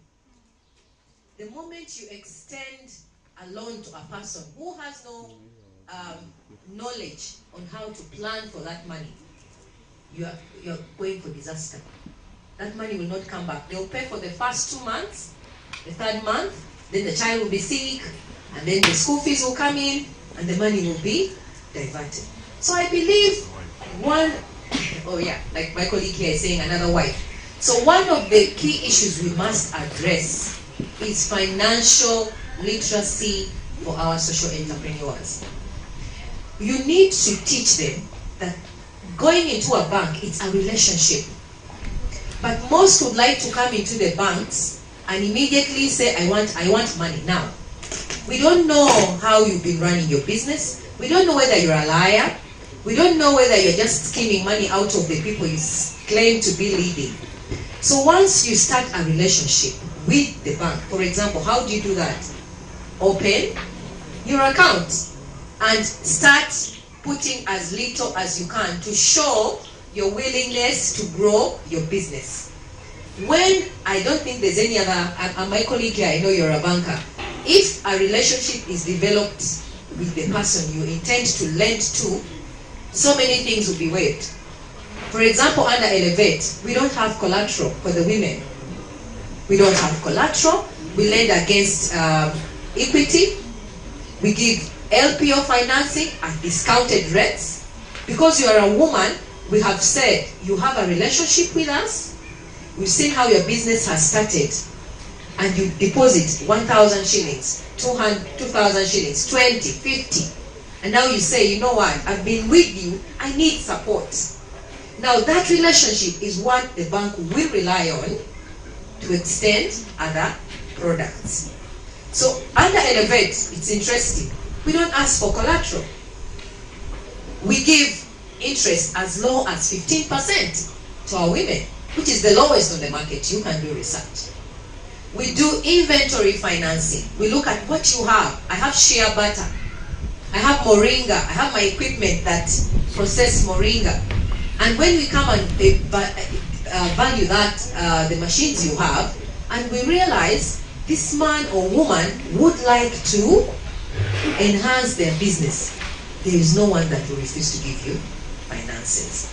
So I think to sum it up, financial literacy is key, and we at EcoBank realize that. We have networking opportunities. We've partnered with different organizations where we are giving free financial advice. We have networking opportunities. In March recently, we invited a couple of women who are into different businesses, from hair products to skincare to farm produce. When they sat together and were able to share experiences, you know, everyone came and said, you know what, I didn't know you can do that. I didn't know you can borrow. I didn't know you can, you know, this is how I can partner with you. So it starts from there.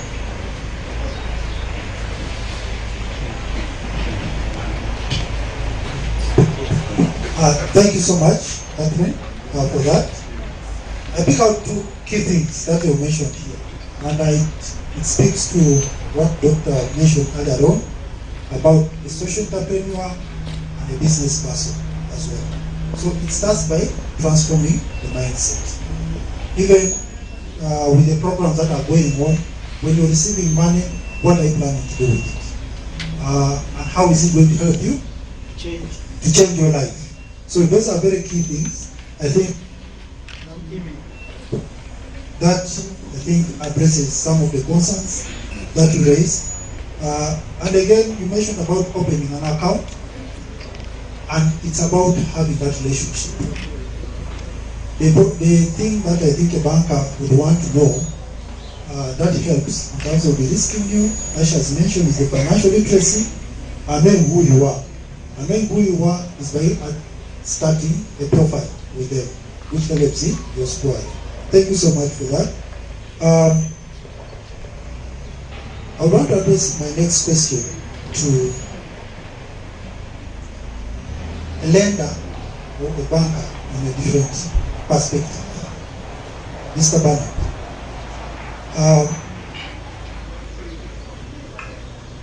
in terms of, from your perspective, are loans more expensive with social investment? If I may put it this way, banks or lenders would want to see an enterprise outright which they believe is uneasy. I have a store, I lend you, you have goods you sell. An enterprise, social enterprise, go through a journey. It is something that may not be straightforward. The returns are not straightforward, but the person needs funding. So, how would you approach this from your perspective, giving out loans for this kind of segment? Yeah, thank you so much. Once again, I'm called Bernard Keikara, Executive Director, Focuses Forum. Yeah, I'm going to approach that question as in how we are doing it at Focuses Forum. Because for us, because of these young entrepreneurs not qualifying to go to the bank and get these loans, for us we try to get our own loans, our own way of living, of surviving as social entrepreneurs. By the way, I'm also I'm a retired banker. So normally when I'm introducing myself, I say I'm a retired banker. They look at me, they say, "Are you mad?" Because at one time I think I worked with Madame Moisa at Standard Chartered Bank, Housing Finance Bank. So I know all these things of interest rates. So one of the things that motivated me is social entrepreneurship is that there was a group of people who were being excluded in terms of finance access, and those were social entrepreneurs. And I used to tell Madam Joyce that when we started some time back, that you reach a point when you want to quit and go back to look for a job. But that one gives you a tough task to look for more ways of how you can support people in social entrepreneurship. So for us, what we have done is that if we are not able, we are able to identify someone who understands social entrepreneurs, who has money that can favor or that has favorable terms for social entrepreneurs. How? Most social entrepreneurs, or why banks do not give social entrepreneurs money, is that for them, the bank money is immediate. It needs to be returned fast. And social entrepreneurship is a journey. So when we are dealing with those people or investors or angel investors, there are terms which we agree, like grace period. Because you can't give a social entrepreneur money this month and you need money next month. It might be a problem. Either the person might pay well at the beginning, but at the end might be a bad customer. That is the first term, like the grace period, which means that the money that is available for social entrepreneurs should be able to understand social entrepreneurs, how they operate. Because most times they are looking at social impact, not profits. Two is that the period that what I can say in terms of finance, the period, 1 year, 6 months, 2 years. Most banks are very strict, especially when it comes to the period. They will tell you this money is for 1 year, 2 years. But money tailored for social entrepreneurs, you sit and you agree as per entrepreneur. Even if they are all dealing in agriculture, but we can't say that all agriculturalists should have the same period, or someone should do. If someone comes taking or requesting for a loan of different terms, you will not be accepted. That is the second. The third one, of course, is the type of enterprise. Most of these, of course, like social entrepreneurship is a new concept in Uganda.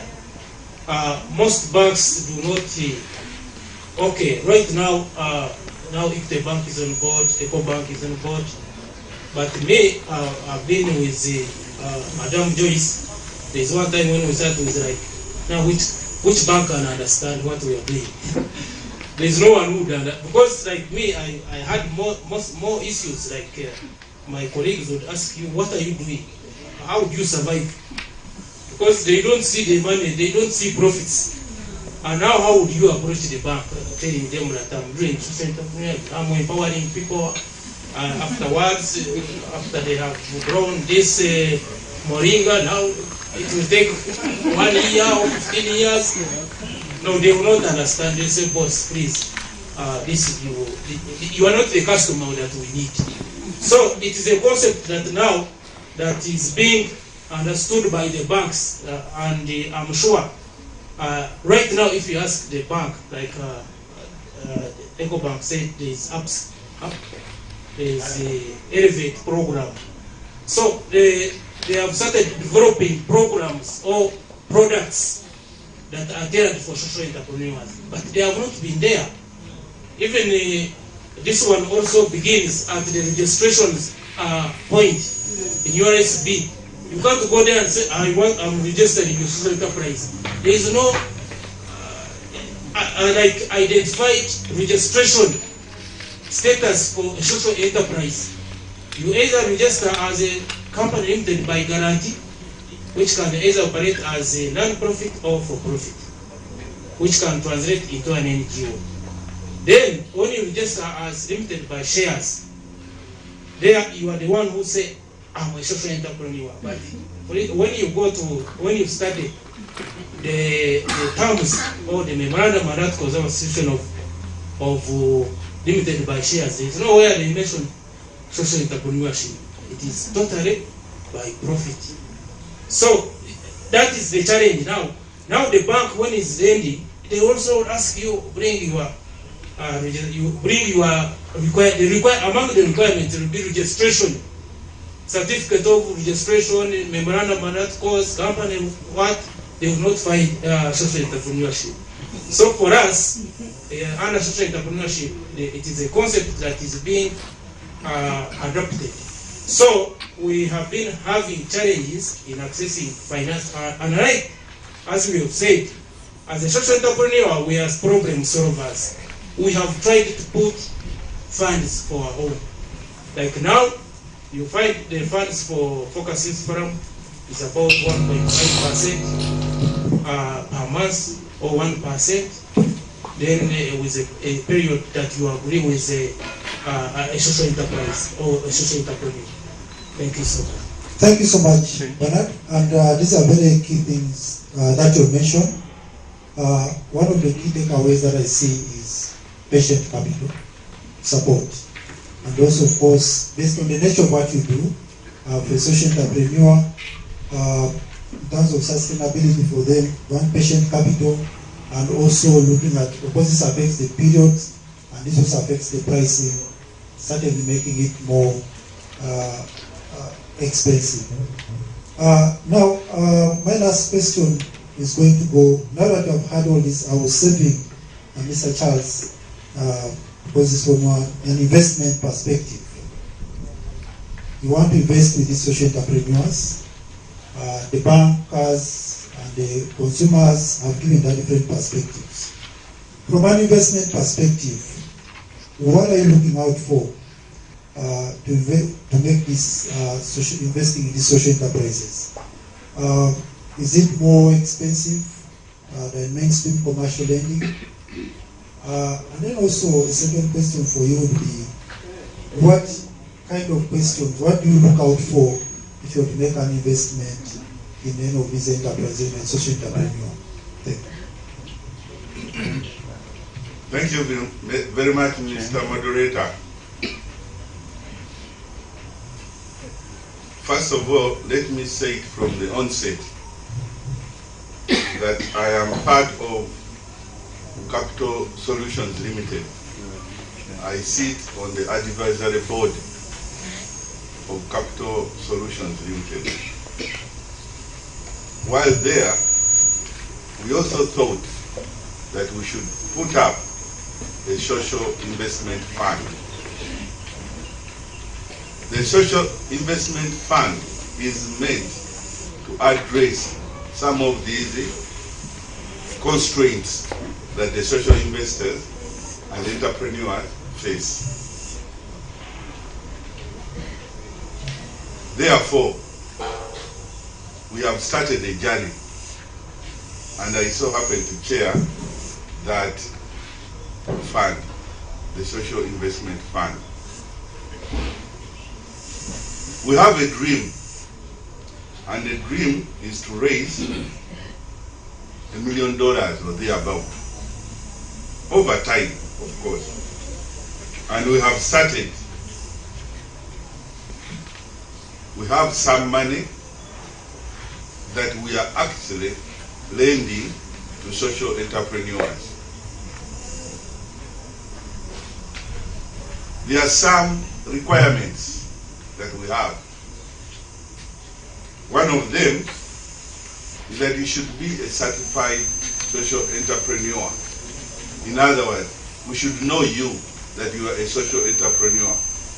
Capital Solutions actually has created a forum for social entrepreneurship for entrepreneurs. Therefore, you should be among the people we know who are in our registry. 2, you should have attended one of the accelerator programs, because that is when we know that we have interfaced and we have engaged, and you know what it is that we are looking for. you must have a social enterprise, not a briefcase. You must have, we may have to come and visit and confirm that actually the social enterprise does exist. Now this one, we are going to implement. And this is about, you must have exhausted all the other financing opportunities. Why? Because ours is a small fund and we don't want it to be exhausted. First go elsewhere and get if you can. But if you can't, then you come to us. Because for us, we want to bridge that gap. So we may have to ask you a few questions. For example, why have they not given you? Now, depending on the answer, if it is because you don't qualify, because you are a bit slippery, you don't pay your loans properly, and we can do that through the CRB, Credit Reference Bureau. Mr. Odongo, you know that. Yes. Yeah? We can check, we can cross-check. And if we find that you were actually rightfully denied access to credit, then we are not going to touch you. Because we also don't want to burn our fingers. But if the reason is, for example, just like what my brother here has talked about, yeah? Then we are going to bring you to our fold and we discuss and we find a solution. That's where a capital solution comes.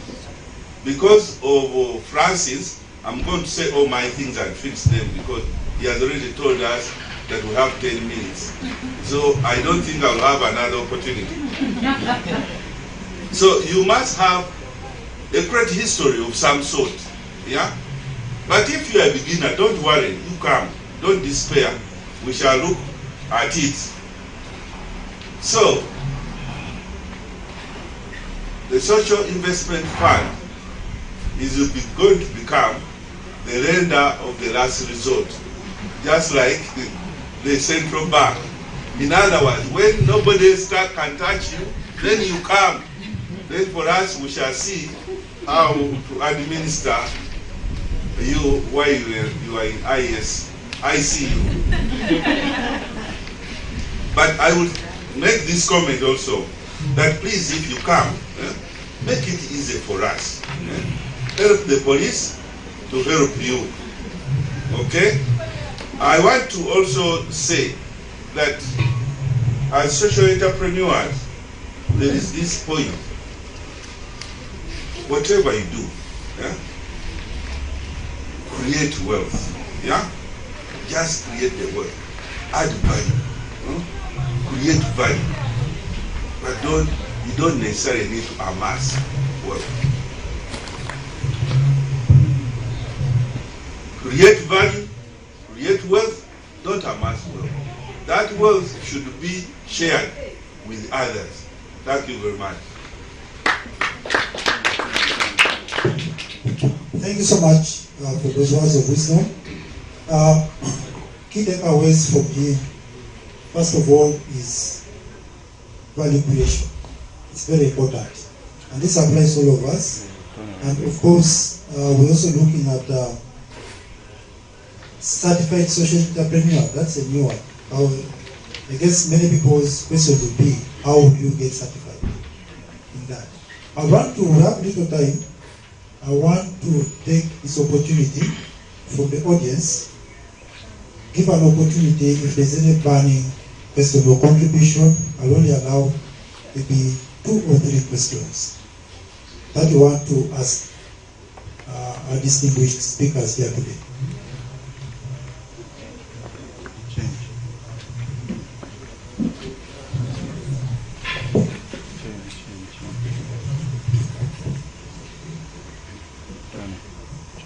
Thank you so much. My name is Tony Mukami, and my question goes to Elevate EcoBank about this thing you take before giving the loan. The name is I'm forgetting the name. like a car or a land title, collateral. You talked about you have removed from women. What about us men? We also sound the same. Thank you for representing me. Thank you. Okay. Maybe, thank you, sir, for that question. Maybe I need to tell you about the Elevate program. In brief, if moderator can allow that. Elevate, if you know the word L, for those maybe who speak French, L is she and grow. But the Elevate program, this is what it says. It's for women-focused businesses. If you are a woman and you're a CEO of your organization, that organization qualifies for Elevate. If you are a man and 50% of your employees are women, which I'm sure most of you have heard from the different organizations here, I know most 50% are women, that organization will qualify for Elevate.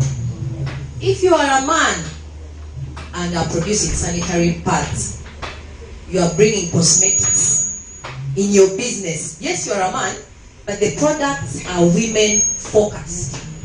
That automatically qualifies for Elevate. So Elevate encompasses women focused businesses and products. As you all know that most men here maybe you can have, who did I hear? There was a man, the Moringa person here. If I asked your deputy or the employees, 50% will be women. Definitely that company qualifies for Elevate. Thank you. Thank you.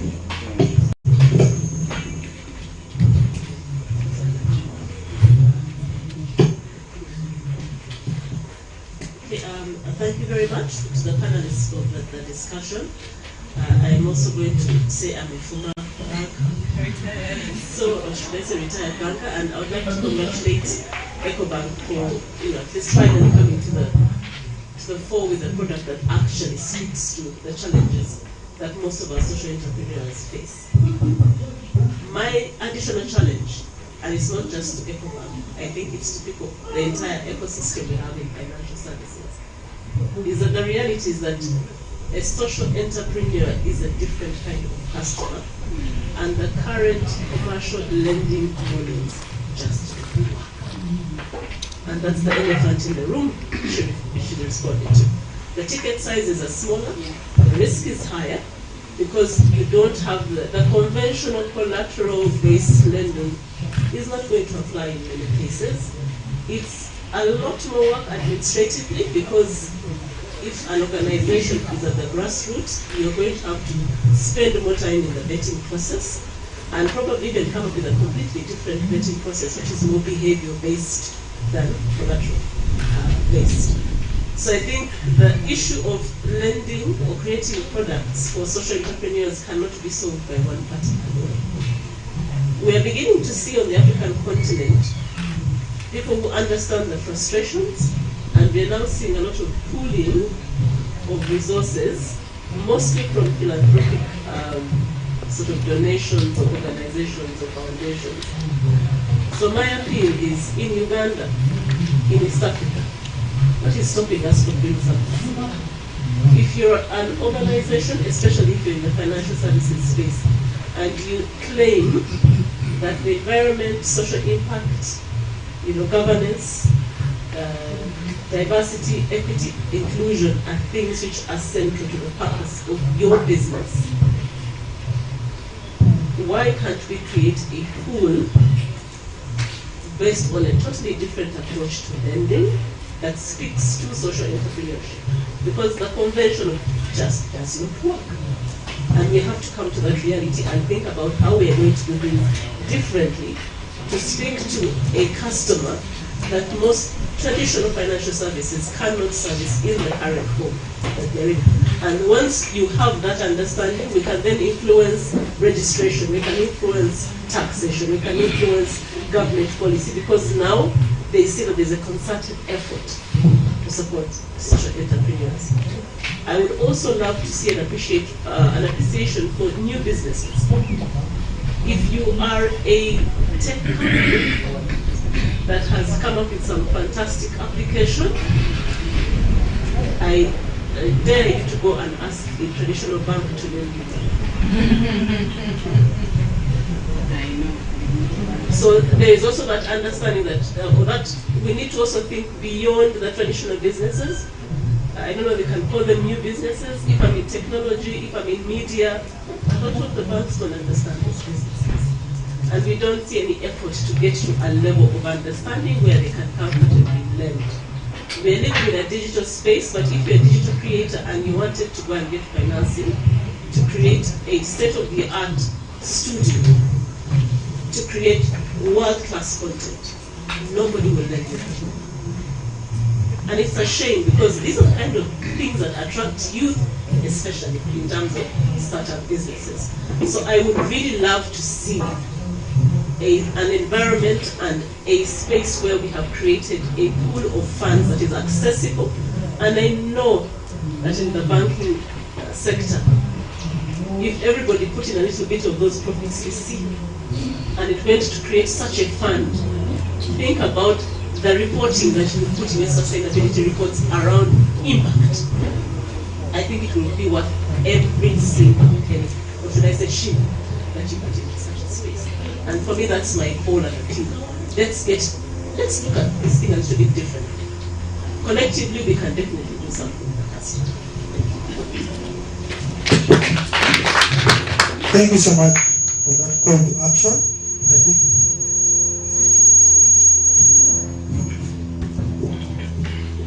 thank you so much for that call to action. I don't know whether any of the panelists want to respond quickly to that, just in 1 minute, because I'm really out of time. Yes. Hello? It's working. I want to thank Jackie for that comment. Actually, it's a call, and that's the purpose of the Social Investment Fund. So I've just said, our dream is to mobilize $1 million. But where from? From you. So I expect you to come with a check, our donors, our friends, our development partners. Please come to our rescue. Because we want to create that fund. And that fund will actually look out for all those entrepreneurs that are not taken over or taken by the formal, regular commercial banks. Particularly if it is even social entrepreneur, we are going to look out for them. We are going to assist and we are going to help you get to your footing. Make it, try us and see. Thank you. The bankers, we are coming. Okay, thank you. Give me 1 minute.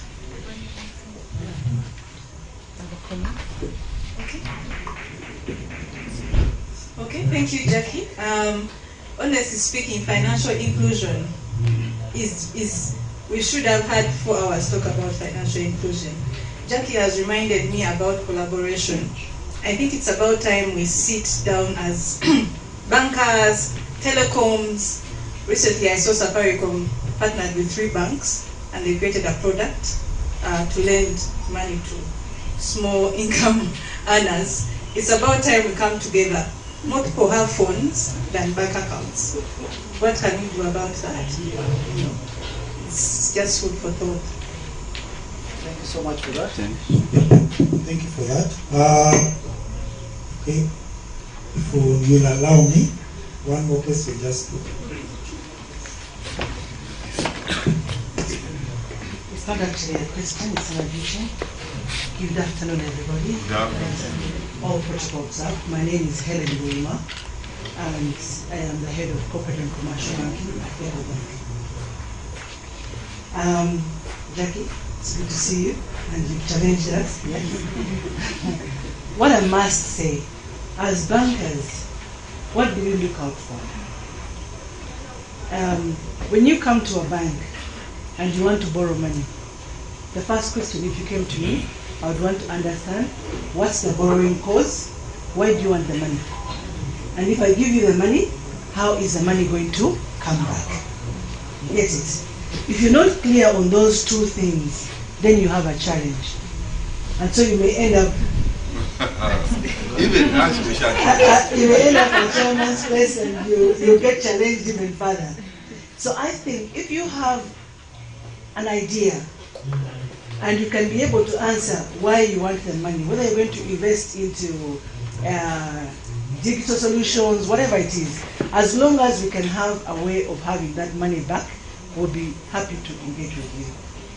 Many banks struggle with their startup businesses. Why? Because there are risks involved with startups. But our story is a little bit different. We want to understand you and understand this story that you have and work with you and see how do we make that story generate money and ensure that this money which belongs to depositors actually gets to come back. So don't be stuck.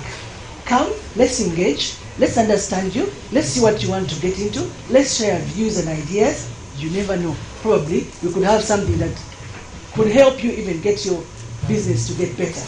So once we are clear on that, then we shall be able to give you money. People worry about collateral. Security, security, security. It's not all about property. There are other forms of security that we can look at. For example, you could have a contract to supply somebody. Let's say company A has given you a contract. On the back of that contract, probably you're developing a solution for them. We can finance that contract on the back of expected receivables and be able to give you money. So just don't be stuck.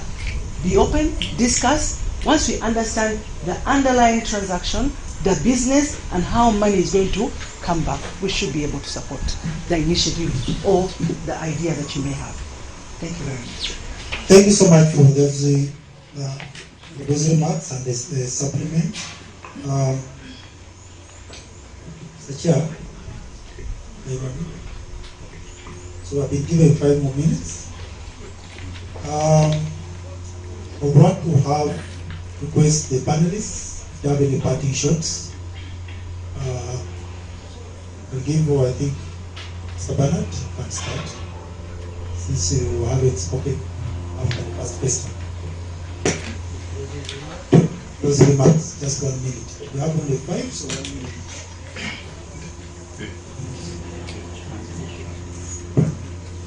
Yeah, thank you so much, moderator, once again. I'm Bernard Keikara, I'm the Executive Director of Focus Youth Forum. As I told you, for us, we brought young entrepreneurs. We are among of the startups. And our cause, so far, we have over 500 young entrepreneurs who are either employed directly or they have started on their own. So, I just wanted also to inform the young entrepreneurs who are watching that we have a fund called Imuka Fund. This is it's a small fund as well that ranges from 700 to 1.5 million. Because I know the journey we walk through, it's not easy.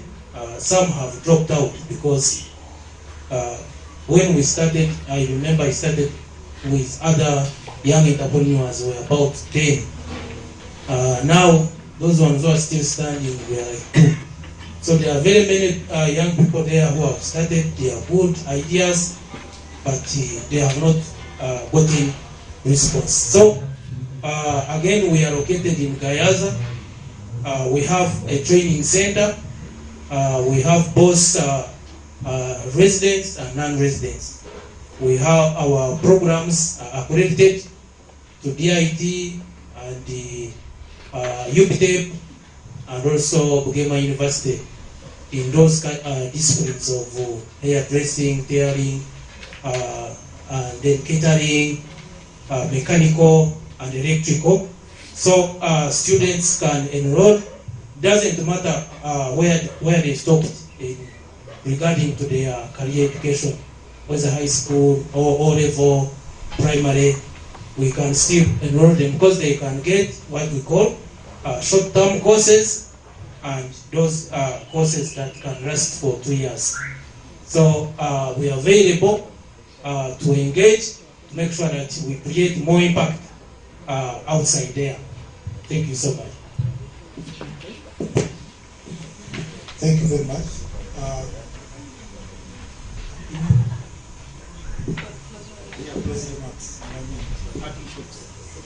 I think I shared my parting shots. Maybe I'll talk about Mukazipreneur. Like I shared, we are continuously working on tools and resources that female entrepreneurs need to grow. We currently have some products. We have Mukazi Invest. Mukazi Invest is a savings platform for women. We currently have 134 women on there. We encourage more to come. We are currently developing a fintech product called Mukazi Pesa, which will be giving microloans to women. Please look out for Mukazi Pesa very soon.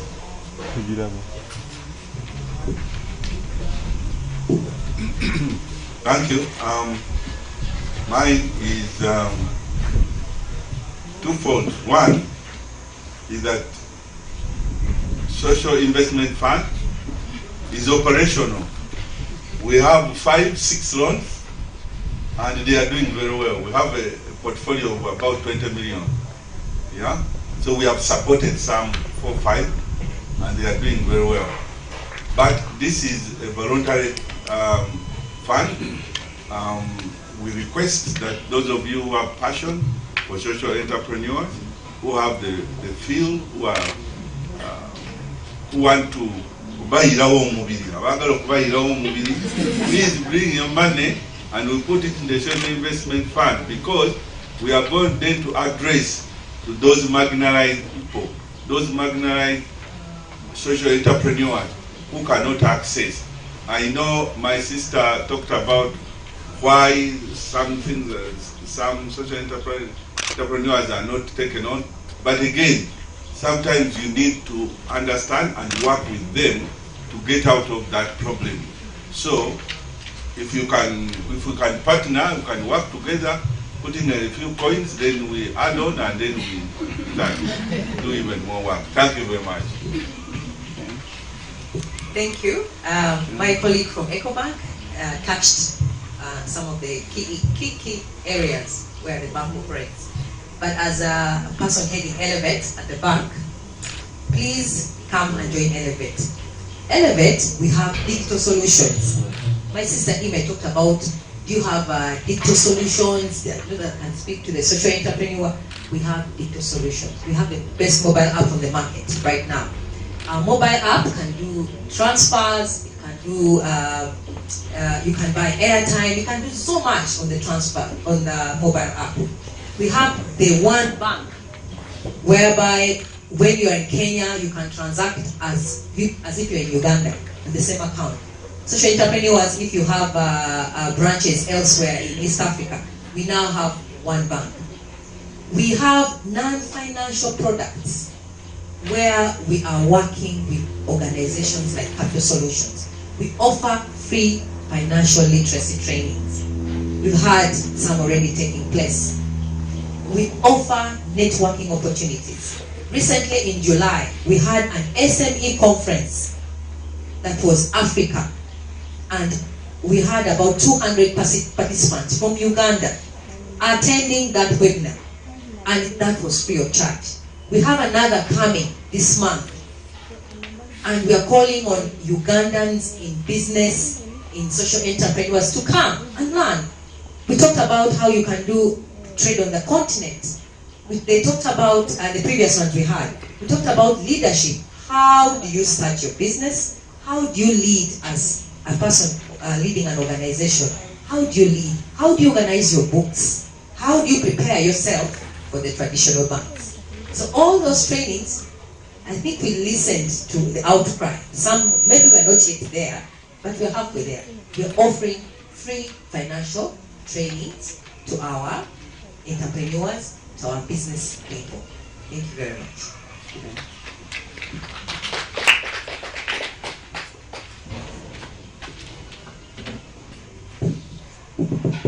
Thank you so much, panelists. It has been a great session, and Please let's give them a round of applause. Okay, thank you so much. I want to hand back to Francis. Thank you. Please take your seats. Let's give a hand of applause to Mr. Odong for leading this session so well and getting value out of our speakers. I was really impressed by the fact that there are many lessons, but I summarized 7. And we have our team coming from marketing that will join us. So I want us to have the lessons because these that are coming from here are more needed by those people. So I will not say anything until they come about the lessons. But I want to welcome our new guests who joined us while we were having the panel. And that is Madam Helen from EcoBank and the Undersecretary from the Ministry of Trade, Mr. Alfred Oyo. Thank you very much for coming and for honoring our invitation. I just want to add one thing from my sister who's talked about Elevate and the bank becoming an East African bank. Pan-African. Pan-African. I was in a bank, I won't say the name. And I was just 25 kilometers from Kabale. I was in Musanze in Rwanda. And I wanted money. On my account, it's not a company account, a personal account. And I went to the bank and I told them I want some money. I am here. And somebody looked at me like I'm a rebel. Because I told them I am a Ugandan and my account is in Uganda. They did not serve me. I had to go to Kigali. And when I reached, I told the person at the client customer care, can I get some money? They said, no. It took me, a whole bank manager, to tell me that it's possible you can get your money. So what is wrong with us? What's wrong with us is the message you've given us might be known to your bank manager and the staff don't know. And so those of us who walk in as customers are greeted with you cannot. So this is a message to the bankers in here. It wasn't EcoBank, it was another bank. But surely they are doing the same thing and you can access money from everywhere you go. But the staff didn't know. It's only the manager who knows. So the message trickled down to the staff. Thank you very much. And Mercy, if you're there, please come and join us. I can see you're joining another. We want to close these rooms. Helen, are you, Paul, can you help us to call the other team back here? In the meantime, our areas of convenience are right here. I could say we can stretch a bit, but Emma Sachs can give us something to soothe our souls as the other team joins us. So Emma, please come and help us with that good sound so that we wait for the other team. In a minute they will be here. But I want to thank you very much. Our speakers, you did a good job. Thank you. Emma, are you ready?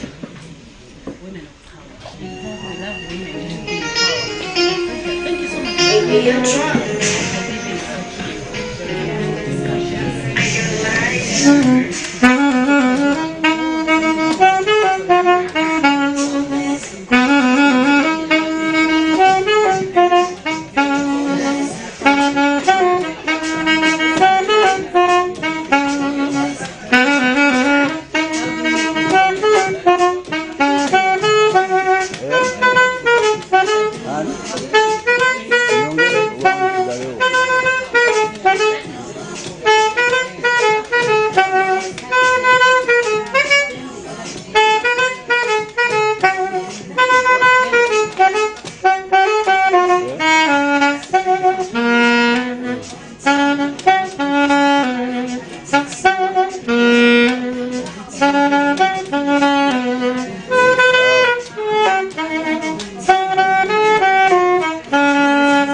for us, the guest from the Ministry of Trade.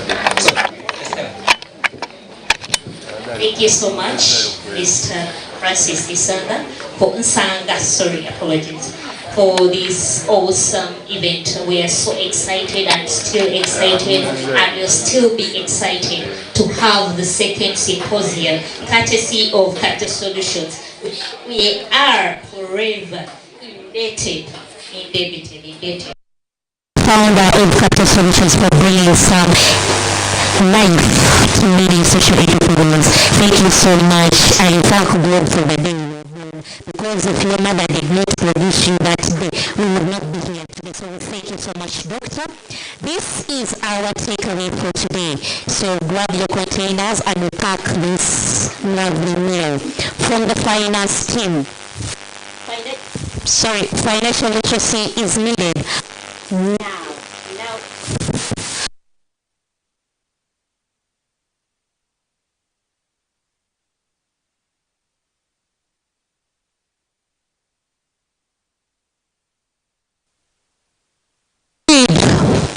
For innovation, social entrepreneurs to access financial services.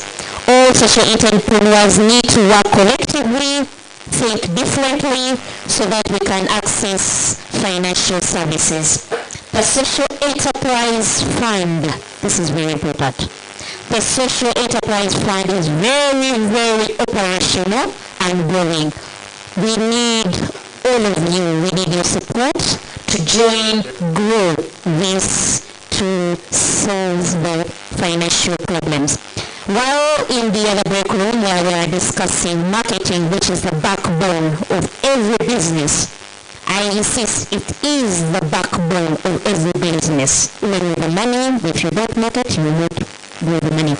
We need, and we emphasized, we need to understand our target audience, understand our brand, understand our product. If you don't understand your product, you don't understand your brand, you don't understand your audience, you have no business. Brand innovation and brand renovation is very critical as brands are judged. Customer experience is very key, so create a personality about your brand.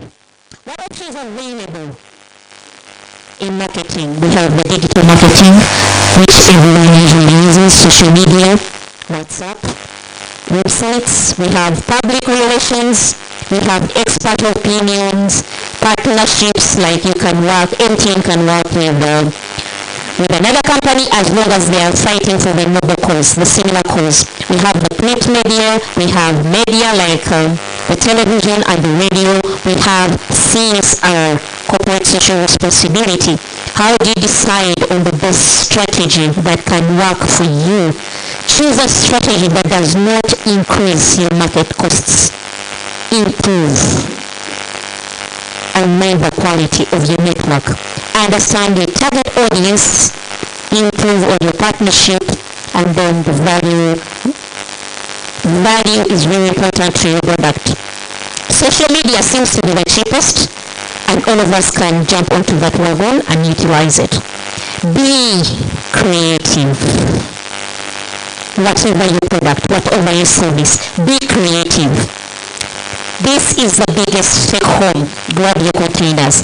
Convert your customer to be your advocate. I repeat, convert your customers to be your advocate. Principles of marketing a service are the same as marketing a product.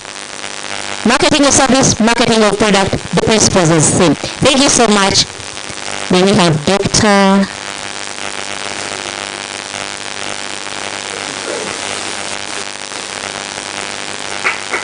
Thank you so much. Thank you. Estella, I think let's give her another round of applause. I really see people with her skill being in one room and the ear is in another room. So thank you very much. And now our participants online, we have something very interesting. We have a link and I want us to go there right now. There's a link. If you're online, and Paul, Helen, and Mercy share the link on the WhatsApp pages. We want to see what have others picked out of the breakout sessions. If you can give me the screen as well, so that we see, in addition to what Estella has given us, what are others saying? Give me the screen kindly, IT team, and I'll be happy to share what others are saying. In 1 minute, our friends and the participants online, what have you picked from the breakout sessions? IT, can you give me the screen, please? I've shared the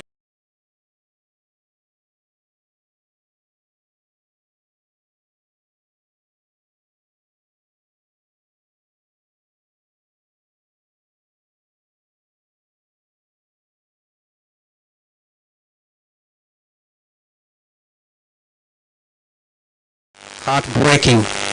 Okay, there we go. So selling a service and the product, the approach is the same. Okay? Service and product marketing principles.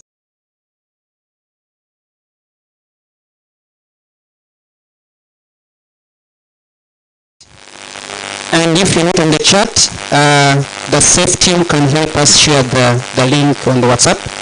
When you tap it, you get into here right away. We want to see at least 4 or 5, and then we continue with the next. What have you picked out of the breakout sessions? Our colleagues online, we are waiting. The link is right there in the chat, and we want to see as many people as possible contributing and getting engaged.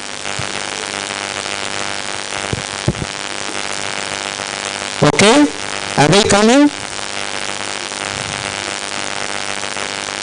Okay, perfect. So very good engagement, I hope. We need to unite to grow the social investment fund. Mr. Charles Naliari, I'm doing a great job here. I think, is he here? Okay, so he's coming. I need to be, when I come for the loan in the social investment fund, I should be, given without those questions of where I've been. The conversation was so insightful, thank you. Good to keep a good customer relationship. I cannot say it any better. Okay? Alright, keep them coming. Keep them coming. So at this moment in time, I would like to leave the link working. Please keep them coming, and we go to the next session in the agenda. And I would like to invite Dr. Joyce Tamule to welcome Mr. Alfred Oyo, and also give us, welcome Mr. Alfred Oyo to give us the message from the Permanent Secretary, Madame Geraldine Sally, the Permanent Secretary of Ministry of Trade. Madame Joyce, please.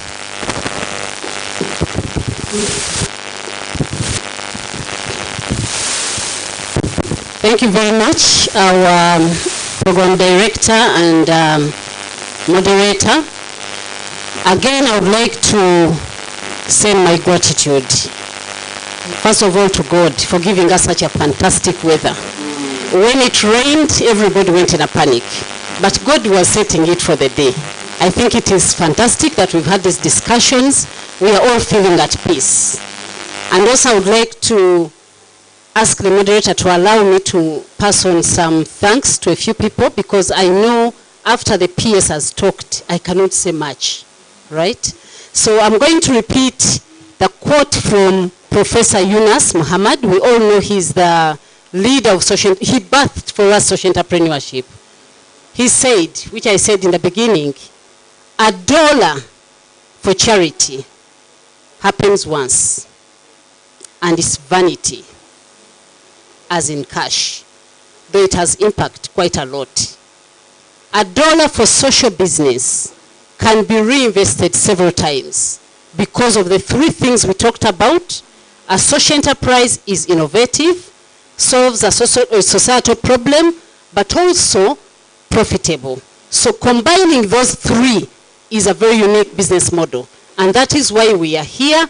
We've started this movement. We are going to talk until cows come home. One day, we will be liberated.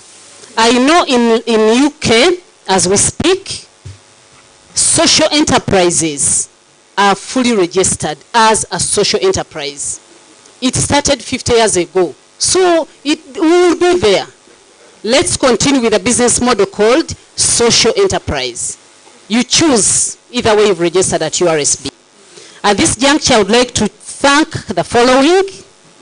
I would like to thank so dearly the members of the Social Entrepreneurship Forum who are online and also here physically. Please wave for recognition. Members of the social, you birthed this idea. We thank you. And I also thank the members of the Social Entrepreneurship Committee, which I chair. I can see Mr. Jude, the vice, is there. Mr. Bernard Kaikera, and Helen is our secretary. Those people work every day to help the social entrepreneurs come together and network and make their voices be heard. In absentia, and with all the love from all of us, I would like to thank the ambassador, Embassy of Sweden, for her to trek and leave all her work to be here with us. That is a very good sign that she's with us on this journey. A big round of applause. And also I would like to mention that we are going to have lunch on the embassy. Nobody's leaving here without finishing that food. It's a lot of food, we must eat it, okay, and celebrate. Thank you so much, the Embassy of Sweden. I would also like to thank our development partners who have been on this journey in this symposium, starting with the Seagull Family Foundation. They mentioned that they really support globally social enterprises. We are honored to be part of their partners. Aspen Institute, ANDE, we are partners in a relationship and supporting women entrepreneurs with Mukazipreneur. Collaborations are always invited by these partners. So we celebrate those development partners. And on the development partners also, we thank GIZ. Thank you so much for being here, Verena and your colleagues, and also for you to share your wisdom from that angle. GIZ is one of the partners who are deeply embracing social entrepreneurship conversation. So we really, really have a lot of respect for you. And also giving an example of Tecoma that you supported from a baby to where they are now. That is highly applauded. Allow me to thank the financial institutions with a focus on impact. We carefully chose the 2 financial institutions in this room. We did not just choose 4. We took time and said we go to these ones and those are the only ones we want here. So Equity Bank, let's give them a round of applause. We thank the 2 managers who are here, Mr. Paul Odong and Nelson Mugisha. Those 2 gentlemen, we just met them a week ago. And when they told us what they do, they are for us. We will know more about what Equity Bank has in plan for us. But we thank you for being here and also for Mr. Dong for, smartly moderating this session on finance. Allow us to thank EcoBank. EcoBank sponsored our last year's accelerator graduation. And some of the graduates are here. Without even knowing us that much. We thank you so much for being with us on this journey, but also coming and also be part of this. Thank you so much, Catherine and Helen, for being here. Allow me to thank so dearly our speakers, far and wide. Who are we to bring a whole doctor from Makerere University? She's been here not once, she's with us on this journey. We are here to sign an MOU, we've had a deep discussion. She leads the entire entrepreneurship at the university. She graduated the most recent cohort here with us. Dr. Kathy Mbide, we don't take you for granted. We love your wisdom, the research we've done with the university on social entrepreneurship, highly appreciated. And thank you for coming. Professor Jean Bo, I'm sure he's asleep. He has sent me a message and said now he's going to sleep. He's in Canada, but he's doing research and he's getting us a project for Nachivale, which Capital Solutions is going to work on. It's a research entrepreneurial project for the refugees. That's why you heard him talk about refugees. He's a refugee himself. And so he really, really wants to deepen social entrepreneurship. We thank him in absentia. Allow me to thank the other speakers quickly, I've said, Madame Verena, thank you so much for being a part of this. Then I also want to thank Madame Imi Nacheyune, who is a part of us. When she talks about women entrepreneurs, you will never leave this room. But we want to thank you for pushing now the finance agenda. Mr. Onzima from New Vision.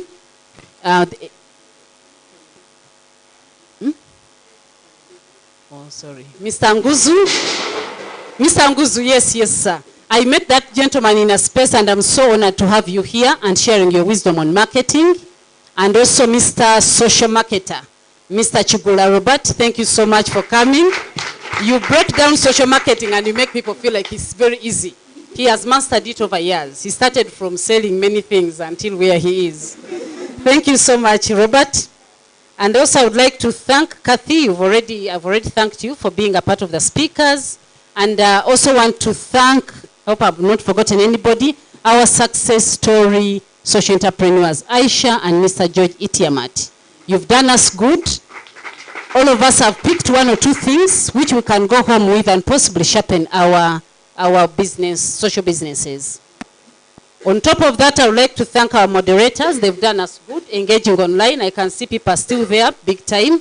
Francis, thank you so much. He's the only certified knowledge management expert in Africa. Thank you. We are having him finishing his PhD, and I think he's doing great. Thank you very much, Mr. Nsanga. And also Estella, Jude, and Paul. A round of applause for keeping us busy in the rooms. Allow me to thank our LC1 chairman. We wouldn't be here if Salong wasn't giving us good security.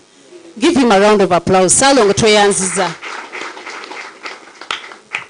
Our service providers, IGRET, who are going to give us a very, very interesting lunch, which we can't wait to have, and also hosting us. They are our partners. We are one in Capital Solutions, but IGRET is the other arm that supports that side of business, the one of tourism and hotel.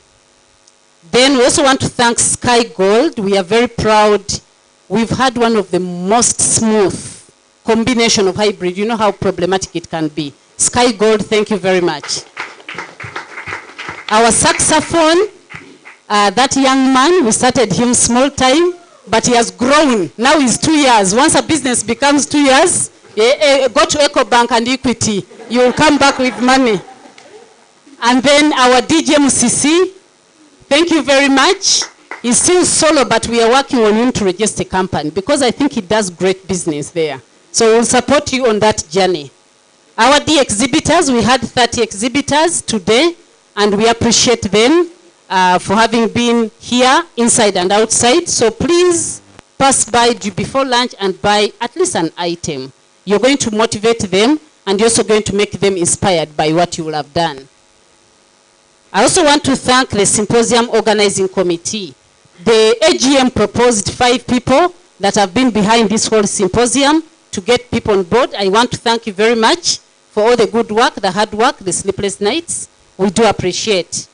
And finally, not least, I would like to thank the board of directors of CSL for the advice. These guys are doing a voluntary job, but we tapped in the best in the world. I am telling our board members, thank you very much. Madam Jackie, the chair, Mr. Charles Naliari, a retired banker, but still a very active investor. Thank you so much for the advice. And our dear, lovely Capital Solutions team. Please stand up for recognition. Somebody whispered and said, Dr. Joyce, where do you get these sharp women? Not only sharp, they are the ones you're seeing here. That is Capital Solutions. Beautiful, brainy, and everything. So I thank you for being a part of this. And I would like to wish everybody a fantastic afternoon. As we wrap up all that, we were blessed. You know, when you do anything without government, you are done. You're done. So for us, we are lucky we have government. Government loves us. I think from the beginning, we've always had Minister of Finance, and now we cross to where we belong, Minister of Trade and Industries and Cooperatives. So allow me, very humbly, to thank the Permanent Secretary, Madame Geraldine Sally. She has always come personally. And she says, if I don't come, I choose the best that I know will represent me. So today we are honored to have the Undersecretary, those of you who understand government, an Undersecretary, to bring them here. They've come with a check. So the ministry is at standstill. We want to welcome Mr. Alfred Adima Oyo, the Undersecretary, Minister of Trade, Industry and Cooperatives. Thank you, sir, for coming. And now come and give us your closing remarks.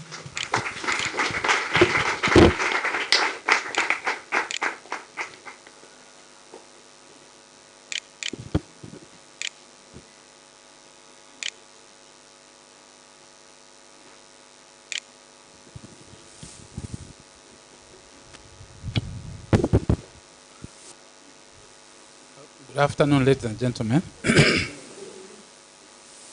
Before I read the speech of the Permanent Secretary, allow me to make a few comments.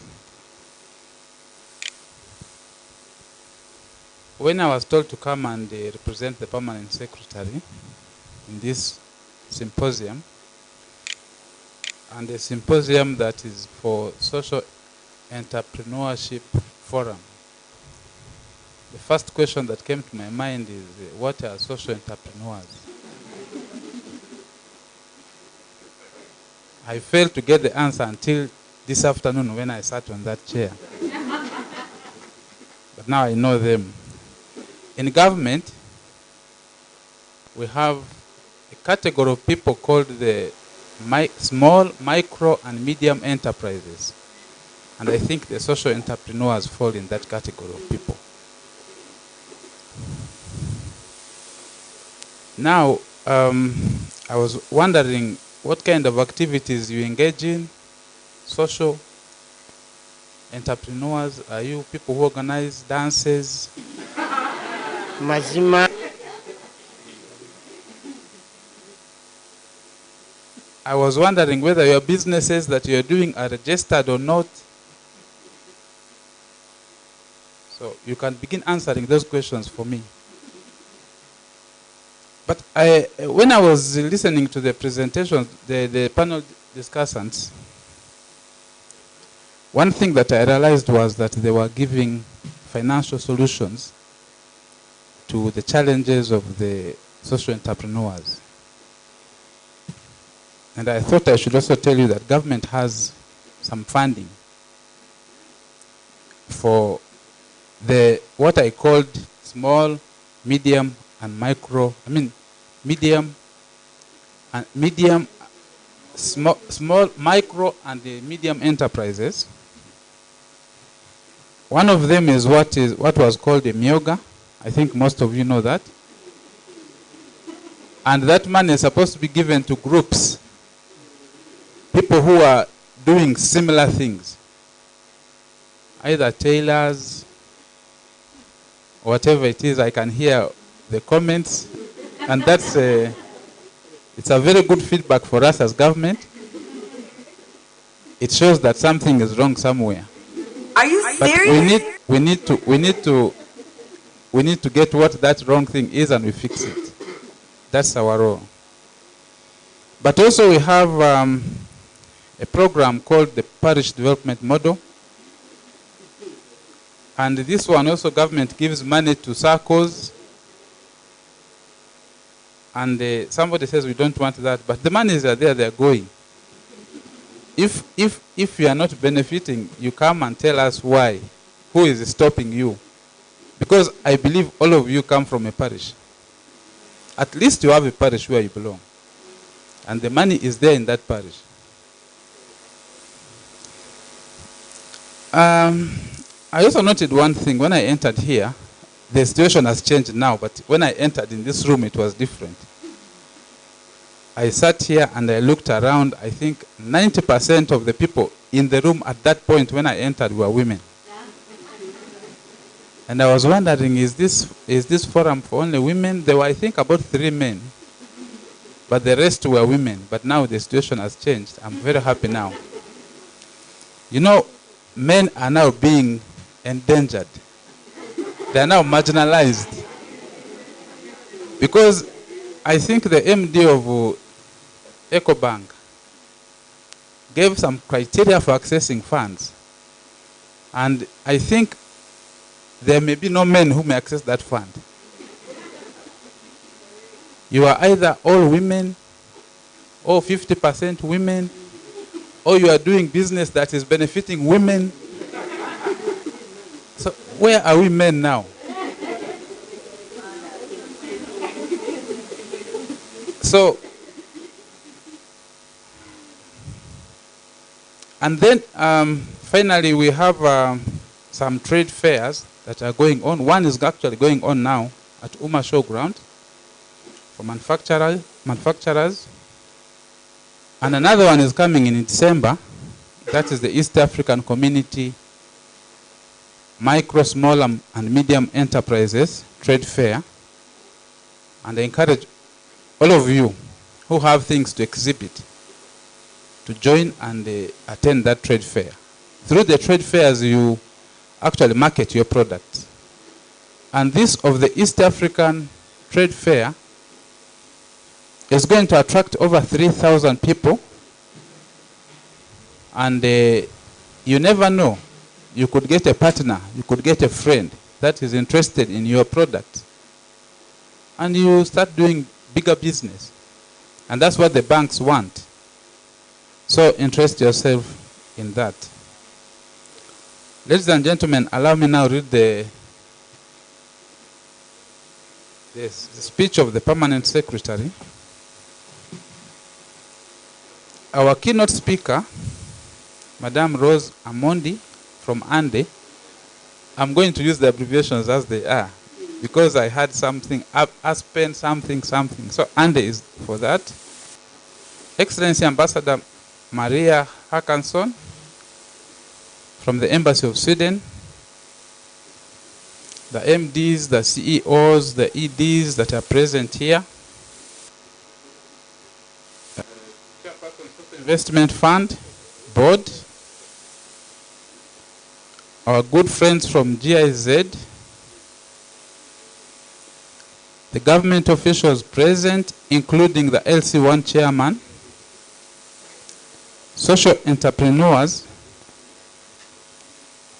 investors, non-governmental organizations, development partners, students, researchers, social impact investors, change agents or change makers, business owners, those with a mission to making positive change in the world, the media, the online participants, distinguished ladies and gentlemen. On behalf of the government of Uganda, the Ministry of Trade, Industry and Cooperatives, and on my own behalf, I would like to take this opportunity to thank you all for choosing and inviting me to come and close this very important symposium. I also want to thank all of you again for attending the symposium, which has taken place just today here in Uganda. This shows the value and importance you have attached to the Social Entrepreneurship Forum and to this symposium. To the guest speakers, I thank you all for breaking down the notion of social entrepreneurship as a business sustainability model. It is no doubt that social businesses across the world continue to face significant challenges which need to be responded to rapidly, especially after the COVID-19 pandemic. The current business trends require resilience and new ways of doing business, and that's why social entrepreneurship is best suited. Ladies and gentlemen, allow me to remind you of some of the challenges the social businesses continue to face, particularly in Uganda. We have the unfavorable regulatory regime. There's limited capacity for production. There's weak institutional capacity. Multiple tax or fees regimes. I know many of you complain of Uganda Revenue Authority taxes and what. That's a very big challenge to businesses.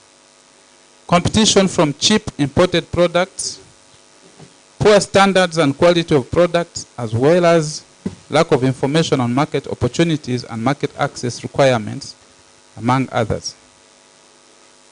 My ministry, having realized the challenges above and the potential and critical role social entrepreneurs play in the economic development of a country, advocated for the establishment of a directorate for micro, small and medium enterprises, whose mandate is to support MSMEs or social entrepreneurs for that matter, social entrepreneurs' growth through targeted interventions. Ladies and gentlemen, when I'm talking about a directorate, to explain this further, a directorate is actually a section of the ministry that handles more than one department. There are more than one department in directorate. So the ministry created a directorate. It means now we have somebody responsible for processing and marketing in the ministry as a department, and another person responsible for the business development and quality assurance, another department. So I think the interests of the small, medium, and micro enterprises are captured by those two departments. So any of your challenges should be able to be addressed within that. Some of the interventions that this directorate undertakes include, but are not limited to, the following. They do lobbying and advocating for a conducive legal and regulatory framework for the MSMEs. They strengthen the backward and forward linkages of SMEs with regional and global value chains. They support the acquisition of appropriate and cost-effective technology for value addition for the MSMEs. They mobilize and register the MSMEs into producer and marketing groups or cooperatives for increased production and competitiveness in the marketplace. That's why when I heard about the social entrepreneurs, I was wondering whether they are all registered or they want to get registered or something like that. So our ministry does that. They negotiate and attract domestic, regional, and international markets for the MSMEs products. I have told you we have 2 trade fairs, one this month going on, and second one is in December, which will attract people from East African community. And as you know, East African community has also expanded. Now we have 7 countries in the community. So everybody, people are going to come from all those countries to Uganda, and you have an opportunity to show your products there and get your market from there. We don't have to rely only on our markets from within Uganda. This is an opportunity for you. You can take advantage of. We provide business development services along the sector value chains. And last but not least, we support the population, the post-harvest handling, storage, and the distribution through targeted interventions, such as the Uganda National Commodity Exchange and the warehouse receipting system. Ladies and gentlemen, in line with the Sustainable Development Goals of 2030, especially the goal number 1, 3, 4, 5, and 17, which focus on leaving no one behind, social entrepreneurship comes handy in achieving these goals. This symposium, therefore, is holistic and will go a long way in contributing to the National Development Plan 3 and the Sustainable Development Goals. Distinguished ladies and gentlemen, as I conclude, I would like to reiterate my ministry's commitment to work with all partners who are ready to support the overall development agenda of this country in general and MSMEs in particular. I thank Capital Solutions Limited for leading on this symposium, and to all the partners such as the Embassy of Sweden, Segal Family Foundation, USAID, ANDE, and Aspen Institute, Luke, Solar, Makerere University Entrepreneurship and Innovation Center, Ashoka, EcoBank, I had Equity Bank also is here, and all the Social Entrepreneurship Forum members and participants. I believe that in business, when the heart connects with the head, then social entrepreneurship is birthed. With those few remarks, ladies and gentlemen, it's now my singular pleasure and honor to declare the second Social Entrepreneurship Forum Symposium that has been held today, 5th of October 2022, here in a great skilling hub in Kajjansi, officially closed. And I thank you for listening to me, for God and my country.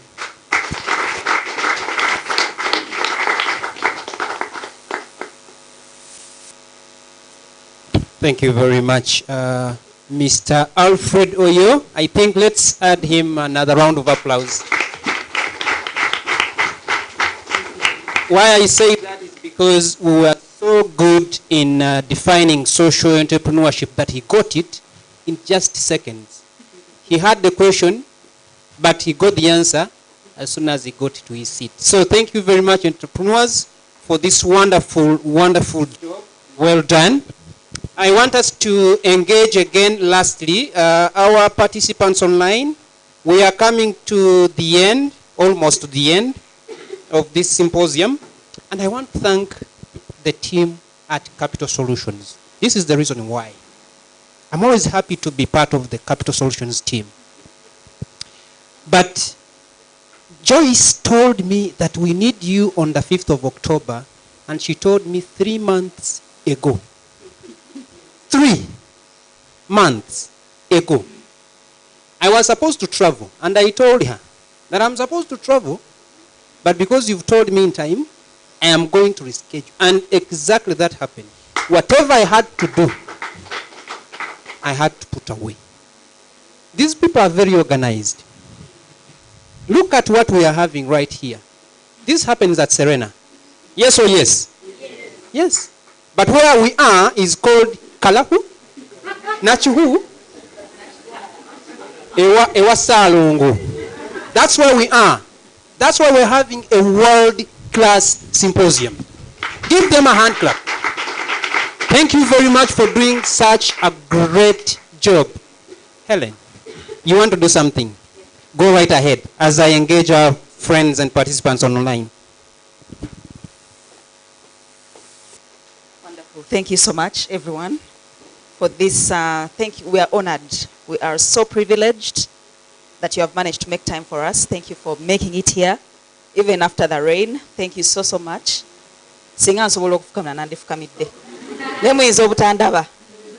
But I thank you so, so much.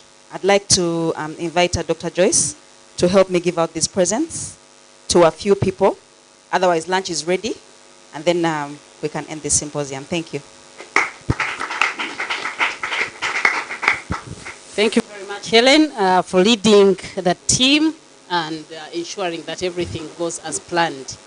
I also want to give a final round of applause to our chief moderator. If you want to manage everything on time, get Francis. We are on time. Thank you very much. My chair of the board, this is for you to help me pass it on rightly. Protocol. Protocol. Please come and help me pass on this to our Undersecretary for giving the closing remarks, and we are very thankful for that.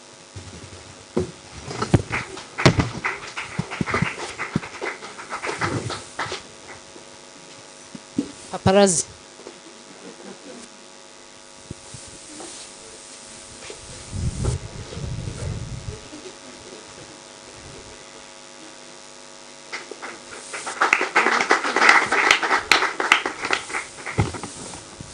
We are not able to give everybody, but just somebody whispered and said, just give a few. The LC chairman representative, this is theirs. Salongo.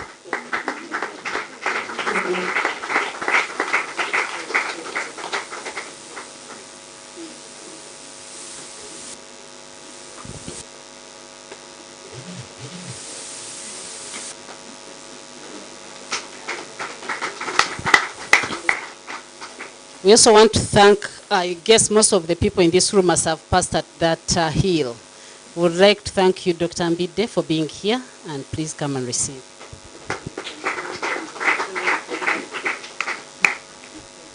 Makerere at 100.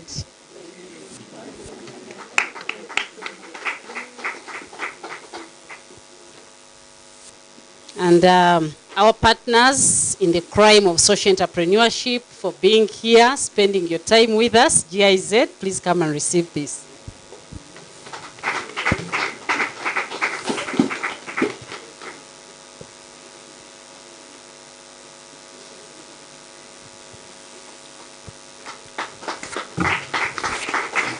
And our final one goes to our chief moderator, Mr. Nsanga Francis. I know.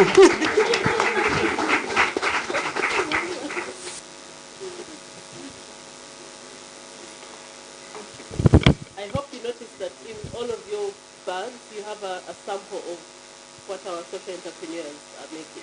So please do take it, try it, taste it, and give us feedback. Let me thank and recognize Sister Justine Nakasuja. I don't know where she is. Sister Justine Nakasuja from Rubaga Catholic Parish. She came here in the morning. She used the boda from the road and came. She just wanted to understand what are we doing as social entrepreneurs? There are very many people with questions, but there are those who dare to come and also be here. Sister Justine, wherever you're seated, okay, please come and wave to all of us. We appreciate you for being here with us. Thank you very much, madam. You can take the message, and she's a social entrepreneur. Apparently, in Rubaga girls, she takes care of the girls very well. Thank you very much for being here, sister. Thank you, sister. You want to greet us? Is that true?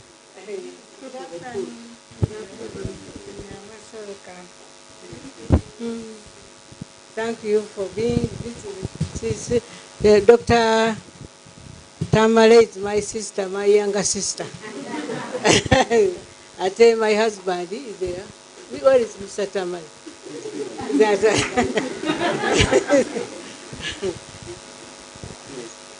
Okay, thank you very much. We give sister a round of applause. Thank you very much for coming. And now, the very last one on our agenda is to evaluate our day. Are you online? For those of you who are online, you're seeing the link. The IT team, are you able to give me the, please give me the screen. Give me the screen. We want to see what is it that we have done today in terms of rating the overall. Oh, already at excellent.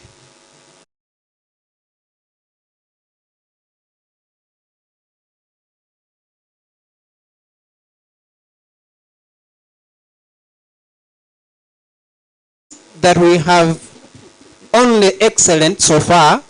If there is any entry that is very good, it will reduce to something.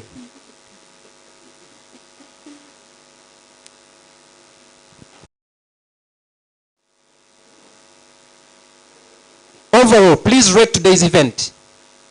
And for those of you who are not able to probably get to the link, what do you want to say? Excellent, good, very good, or fair? Excellent. So in the house we have excellent. And online we still have excellent. And so we are counting 1 and 2 and 3. Thank you very much. I think it's excellent. Thank you very much for your time, for your innovations, for your innovations and wisdom, for your coming, for your sacrifice. It's not easy to come up this hill. I know, because I've been here several times, but thank you very much. And we are happy to invite you to lunch. Mercy, Helen, and Paul. Mercy, Helen, and Paul. Okay, Helen and Mariam. Okay. All right. Here we go. Give us direction. My name is Francis Nsanga, and I do this kind of work, but I also do a lot of organizational development, and I do knowledge management and communication. So I am completing my PhD to support farmers to grow food organically. And so I work with smallholder farmers. In a way, I'm a social entrepreneur because I'm working with smallholder farmers. And so I'm very happy to be here and always to be trusted by this team that I can do a good job. Thank you and have a blessed afternoon. Thank you so much, Mr. Nsanga. We appreciate everything you've done today. So we've come to the end of our symposium. Once again, Nandifkamide, Naite Chisovoke. Thank you everyone for coming.